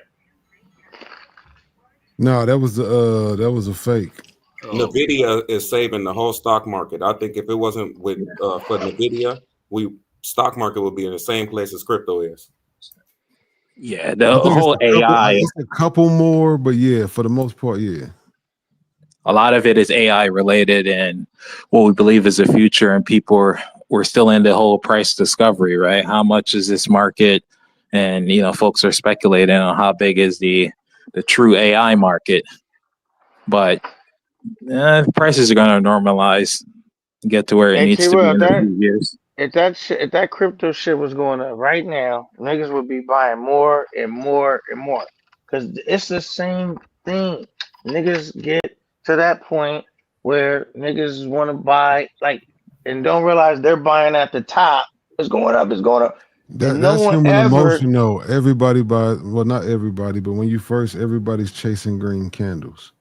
Yeah, people like right, seeing instead of green. preparing for red candles where that's where the real money is at. When that shit Exactly. drop like that, you got your bag, you look stupid like you could have been making money. Woo woo woo. And then the shit drop and then you get in and you cool. Now you just chilling. And even if it drops some more, you already locked in at a discount. When it starts to go up, you look like the smart investor. Or you But look but like, you know what I mean? The But the problem is reality crypto is, is different. K9, and this is the reason why they keep doing it. Even though you could say it as, often buy low, sell high. Human emotions, most people do the opposite. They just can't Mhm. withstand the downward trend, and they sell at the bottom. And then a couple of years later, we look back and say, "Why were you selling back then?" You don't know what type of pain that person was in, or how emotional they got, and they sell. They just don't want any more pain. They just get out, and that's what happens, every single time. And I not only do they 100% get agree out, with they that. never get back in. They're so shocked and whatever the word is that they never go back in. Yeah, like my But relative. I agree with that, but I think T will when you're doing the show too, that's why I'm just adding to your conversation is like that's a big part of why people lose money, not necessarily because they chose the wrong or right thing. They just could not control their emotions. You know what I'm saying? Yeah, but that's what the chart is. The candlesticks. A lot of people when we charting the chart and looking at it, I know Travel O don't usually look at it, but for the average person, that is human emotion in a digital form. That's what the chart is. Right. Yeah, but for me, I've been buying the fear for the last 4 years. It's getting to a point to where it's like, am I buying the fear or am I just flushing my money away? So you got to In try to, alts, you're flushing your money away. If you've you been see? buying a dip in Bitcoin, you're still up. Yeah, see? Yeah, You you're see how that still up. works? That's why it's just like, it's a crazy thing with crypto, man. No, it's education. You're getting educated. Hopefully, you take your education serious, and from this point on, you know what to do with them altcoins. Oh, yeah, I know what to trust me. I know I'm even taking 1X. I'll take a 1X now. No, not with an alt. Alts make a bunch of money. We just get euphoric and we don't want to pull it out. It's easy. Well, I wouldn't say easy because that's wrong. It's more than likely if you take 10 alt trades, one of them is going to 10X. More than likely, 2 or 3 of them are. But for the most part, one of them will pay for all that. But are you going to pull your money out when you 10X? Or are you going to say, damn, this shit might do another 2X from her? Nah, definitely. That's the problem. Niggas get greedy. You Because feel me? I'm about to reorganize my whole portfolio, so I'm for sure taking 3Xs and 5Xs. I'm just taking them out. I got over 30 coins, so I'm taking things out, man. Oh yeah, you too heavy, and we all been through that. You too diverse right now because you're trying to snatch money from every little. Right now, I probably got 10, maybe 10 But different you know, coins. that was the course of 4 years. So, and you know, new coins I'm coming talking up. over the course of 7, 8, 9 years. Oh, 10 coins. Okay. Yeah, because if you think learned it like early. this, can your top 10 picks or 5 picks be as good as your top 30 picks? So it's like I don't believe in overly diversification because you know what I mean? Like how many top companies is there out there? You focus on them top you don't really need a lot of different companies to make a lot of money. You just Well, gotta first you pick need to find out your narratives.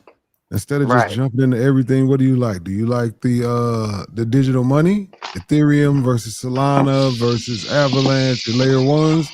You pick 1 or 2 layer ones, and then you go as far as your AI coins. Do you like this AI coin? You like that? Don't try to put a little money in every one of them. Yeah, well, I put money in all the hot categories: DeFi, AI, layer 1, layer 2. Everybody did that, bro. Don't feel bad. That's education of the system. You just got to make sure that your education counts. Yeah, learning You got lessons. plenty of time to bounce back, right? It ain't that serious. You're gonna bounce back. Just make sure you learned from that ass whooping because we all have taken it.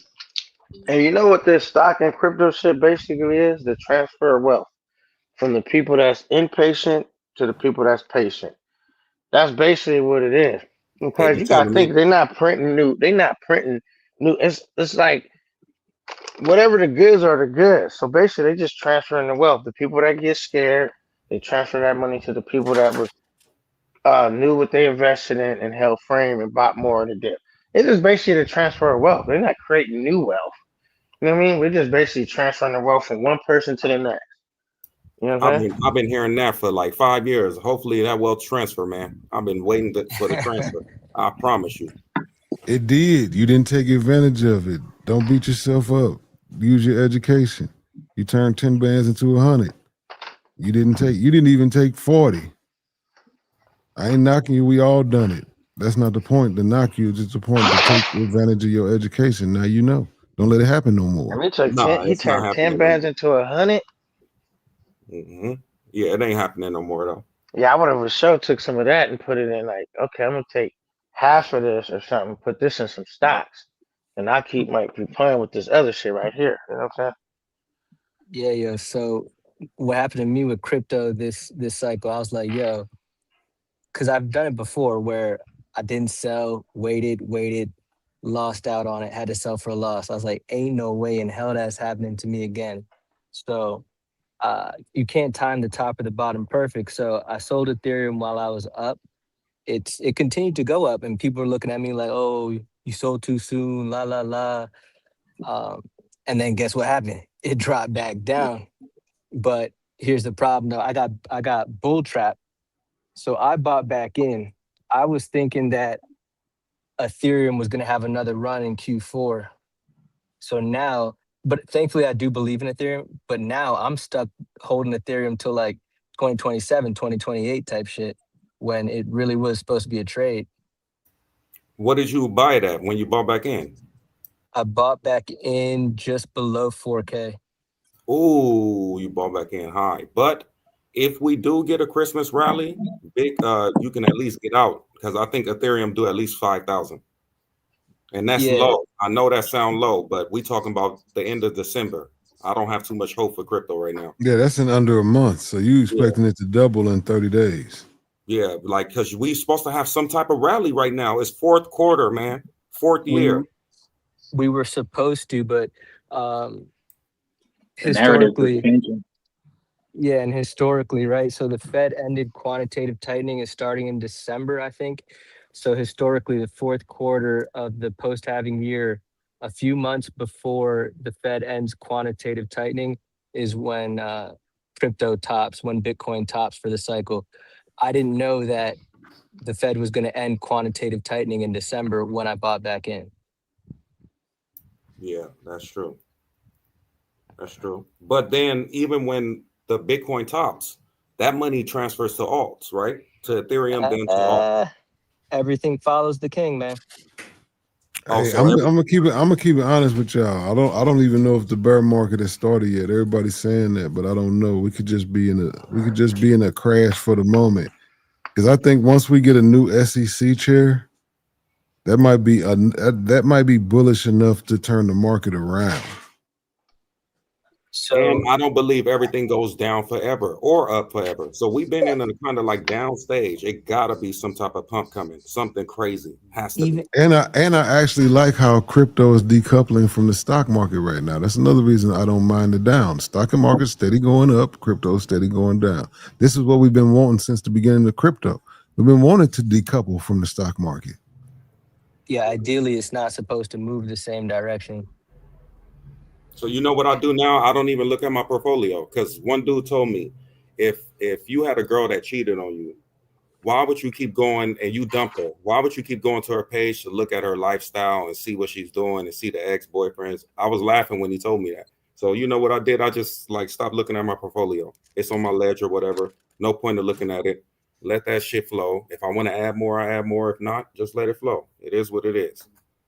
But that's if you have coins that you believe in long term. Like if you have 30 coins, there might be some stuff in there that you could trim and just get some of that money out. But I'm gonna trim it at a L. It's still better than zero. I mean, this the fourth quarter. You know what I'm waiting on? At least just one pump. I will still take a L, but not as far as the L that I'm at right now. It gotta be a pump coming somewhere. I believe Yeah, so. I might be wrong though. I might be wrong. I would think that so we're not officially in the bear market, but typically it's been in the bear market when Bitcoin has 2 weekly closes below the 50-week SMA. We Yep. just got one this week. If this Sunday it closes again below 103K, it could be pretty substantial percent that we're in the bear market. But Of that course. doesn't mean that over the next 4 or 5 months, you might get you won't get a ride to new all-time highs, but you might get a little rally. Yeah, but that's just the thing about it is that's it with crypto, man. It pisses me. Well, I'm just gonna leave it alone because this 4-year stuff. Now we talking about the pump in 2026. It's like it just keep going further and further back. Before you know it, these coins gonna be at zero. Well, when I say pump, I just mean like a little rally. I don't mean like Not going to like a the moon. substantial pump. Yeah, yeah. Yeah, but where's the moon rally? When are we gonna get that? Or is it never gonna happen? Bitcoin will be higher in, let's say 2028 is going to be higher than it is today. 2027 maybe. Well, I believe in 4 years, Bitcoin will be higher than where it is today. I believe that in the next year or two, oh, it's gonna be a roller coaster. Woo! It's gonna be a roller coaster. You don't know where it's gonna be. We probably touch 40, back up to 50. They're gonna take your money, wash you back down to 40, boom, jump up to 80, wash That's back down to 40. PTSD right there, y'all. That's what that is. That's past, yeah. No, once we get this actual law in place and it's in the books, because a lot of people don't understand that crypto is still unregulated. It has no laws against it or for it.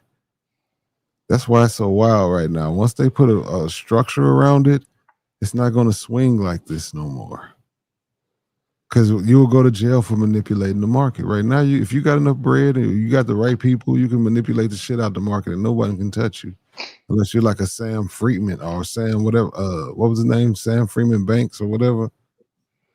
What the dude FTX, the dude of yeah. FTX. FTX died. Yeah. See, he did way too much. He was actually just stealing the money. You know what I'm saying? But you know what's so funny? They got all of the money back.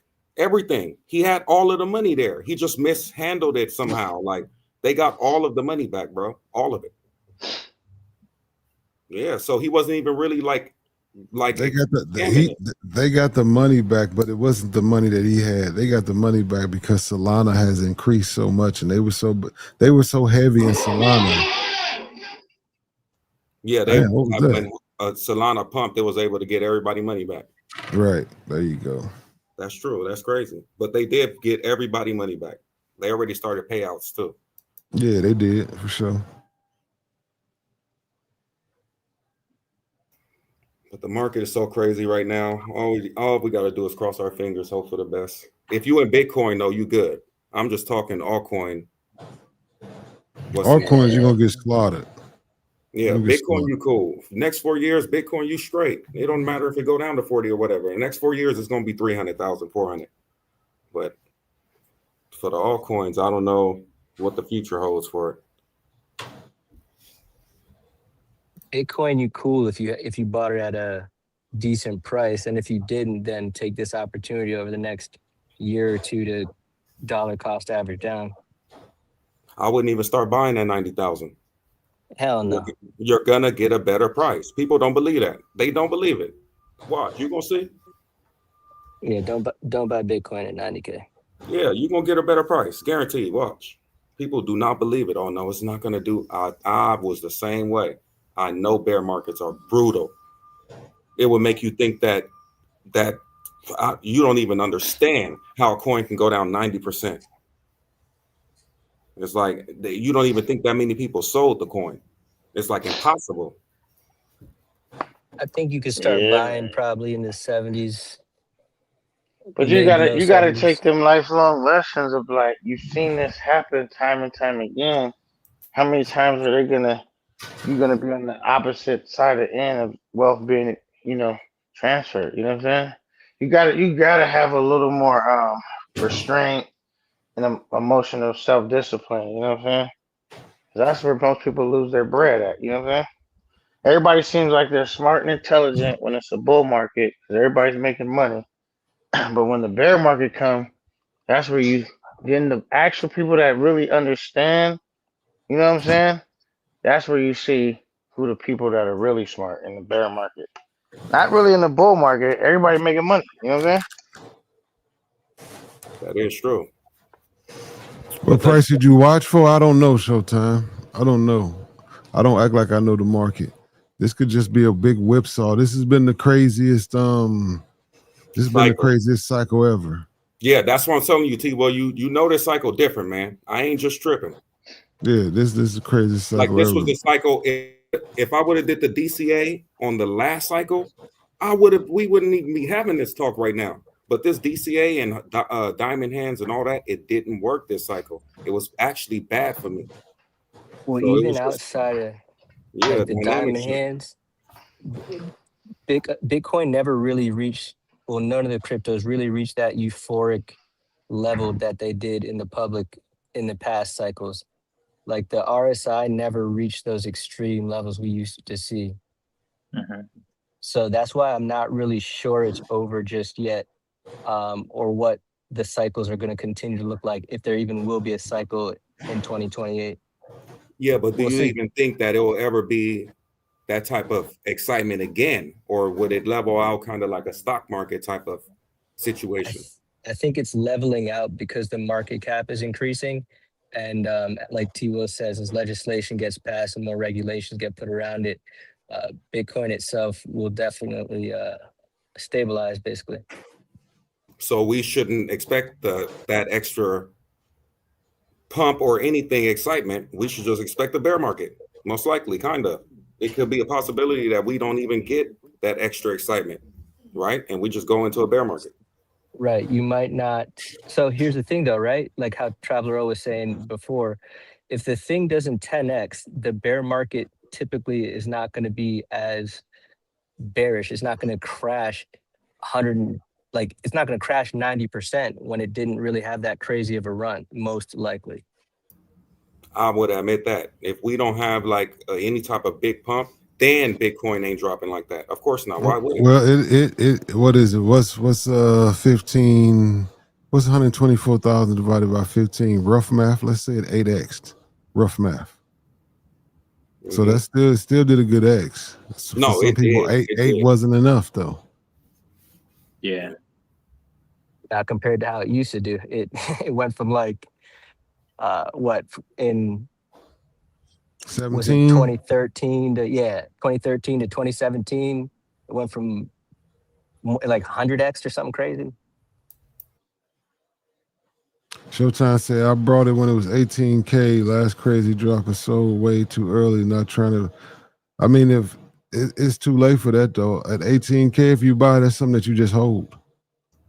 Like Yeah, if you even bought it let's say you hold. it do drop down to 50, you're still up them to 3x. Nah, if you bought And an then you take the 18K, next you don't run. sell. You don't sell. You hold that shit for the future. That's a Yeah. real investment. That's a Well, real investment. he already sold it, so he's looking for his next entry point. Oh, it's gonna be That's hard lower to than tell. We 70. don't. Yeah. This is a crazy season. We don't know what the market is doing right now. I can You know, guarantee there's that. some people that'll tell you that the market, the cycle is what did it this time. I'm not in that boat. It's too much shit that dropped the market. Had nothing to do with the cycle, but it happened around that time. So people are claiming that they knew that. Cool. But we can go back and check the facts and we can see exactly what happened. Trump did the shit, cut the market. Government shut down, killed the market. And So it is what it is. rate cuts, not having rate cuts. Remember all that stuff too? Right. Jerome Powell, every time he speak and all this other stuff that shouldn't even matter. That's what pisses me off about crypto sometimes. Oh, the dude come up and speak and say one word, we down 20%. That's kind of how it's always been. It's a different narrative each cycle, but there's usually some piece of news that you can link to some of these drops.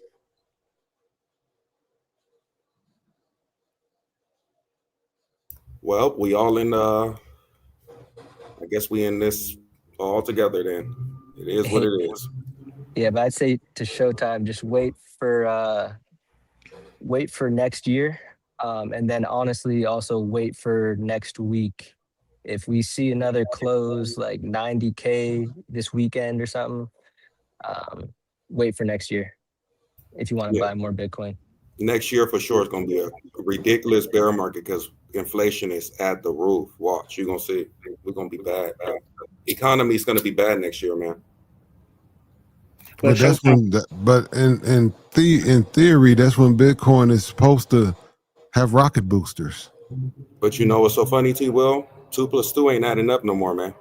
Sorry to tell you, it's gonna go the opposite way. We gonna see. We just gonna see. It just don't be adding up.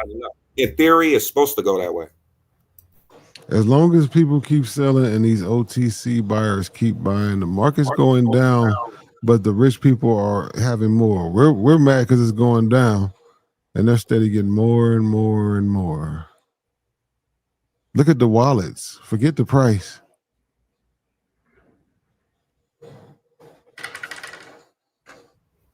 That's true. That's why my ending goal is to get all of the money, put it into 5%. That's what I was expecting. Get a pump from this market, sell out before the next year, put all of it into Robinhood for 5% and wait for the lowest point of the bear market or where I think is the lowest and start DCAing again. That was my plan, but never really got the pump yet. Hopefully the pump comes.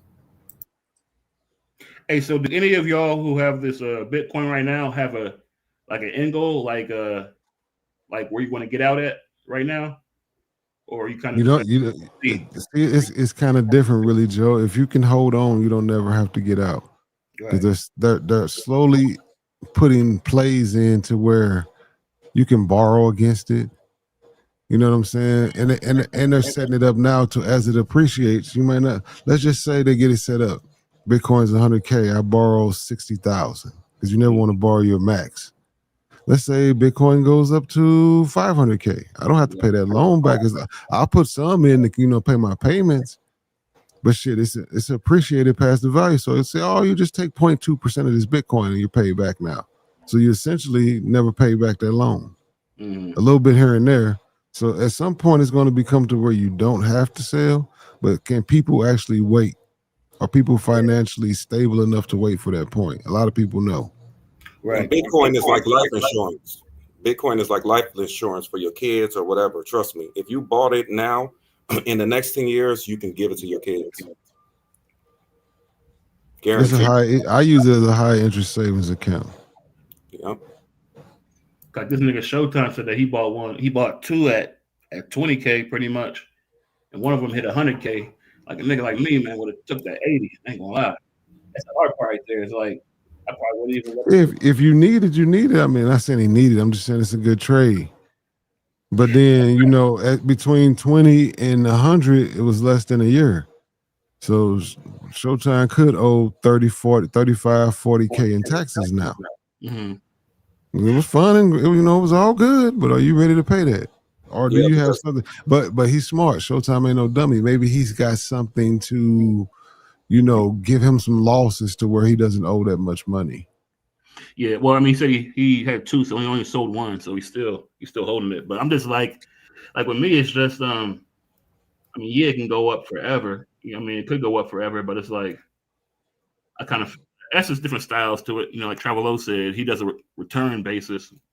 I think me, I would do a return basis too. I know it's niggas like Showtime right now who probably bought it at $1, saying I sold it too early at $10. You know what I mean? Yeah, but it's different trades for different things. I don't believe you can do Bitcoin like that. I think if you can hold it, you will never have to worry about it again. If you can, that's why I always say it. That's why I always tell everybody, don't put all your bread in. You better putting $50 a week and not worrying about it than putting $200 a week and needing it. Right. You'll always come out better in the long run if you put the money in you're not worried about. It don't matter the amount, just don't worry about taking it out. So what companies let you borrow a loan off of it? Right now, the best way to do it is in DeFi, like Aave, what he's talking about. But that's mostly Ethereum-based products. But you can get wrapped Bitcoin, which is Ethereum on, Bitcoin on ETH. But they do have a couple. They do have a couple companies, and Anthony Papiano speaks a bunch about it, and I think he's the guy from SoFi. But he knows all them companies. Because that'll be a game changer if niggas can take a loan off of it. Nah, they've been taking loans off of it a long time ago. There's been companies that's been doing it a long time ago. It's gonna be more though. It's gonna be. But it's all DeFi. You got to understand how to get into DeFi. A lot of people don't know how to get into DeFi. I'm in DeFi right now. I'm farming some coins with Crow. Yeah, see, I'm done with farming. There's no. I mean, you either got to do that full time or you ain't gonna make no bread off of that. I tried it. I've been there.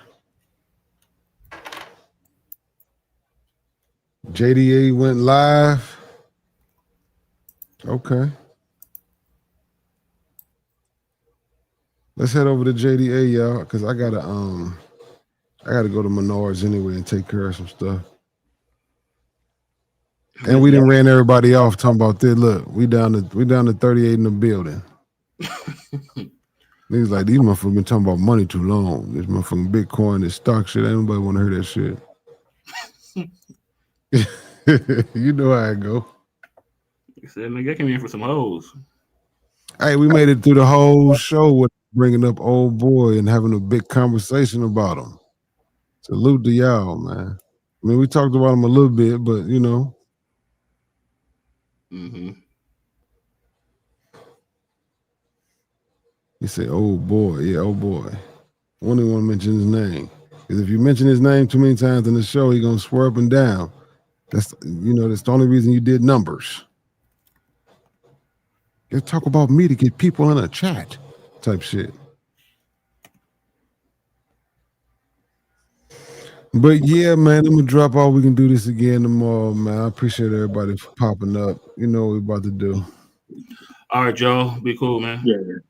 Lee Joe, salute. All right, for sure. All right. K9, salute. Bait, appreciate you.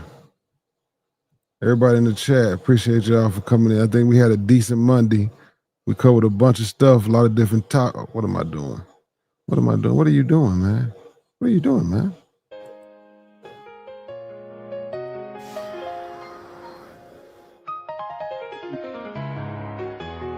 Covered a lot of things, talked about a lot of stuff. It's Monday, man. First day of the week. If you're at work, you are more than halfway done with your day. It's about to be over.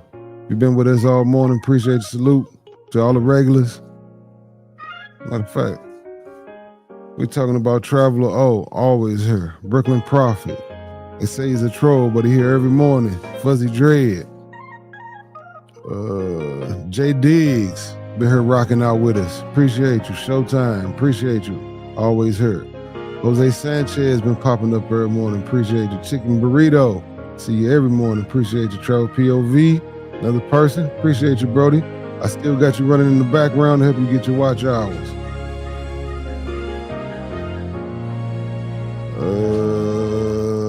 Who else we got up in here? Live from the deck. What it do? Appreciate you, K9. Appreciate you for popping up on us, bro. We headed over to JDA, John the Analyst. Over there and give Brody a like. Stop in and say you came from church. And sending the ushers around to pass the collection plates. Please drop a like in if you have not yet.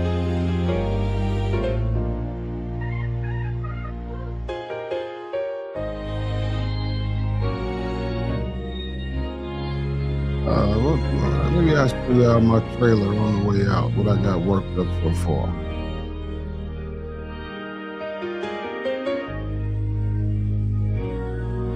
No mic? No, we got one.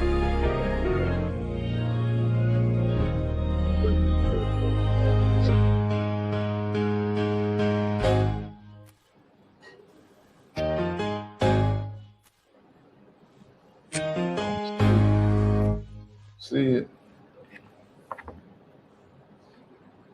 I don't see it. You might be able to see it if I can find it. I don't see it.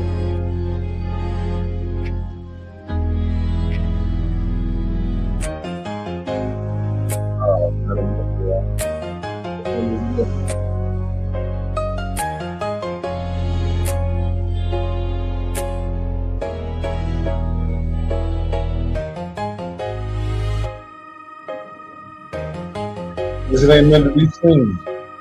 Oh, I know where it's at.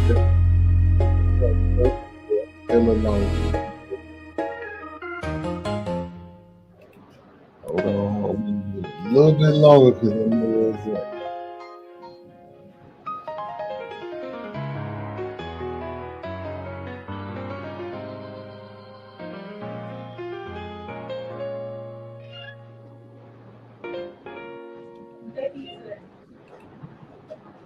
Super Trooper. I'll play a little bit of it. Because I started to ether that boy. I started to ether him.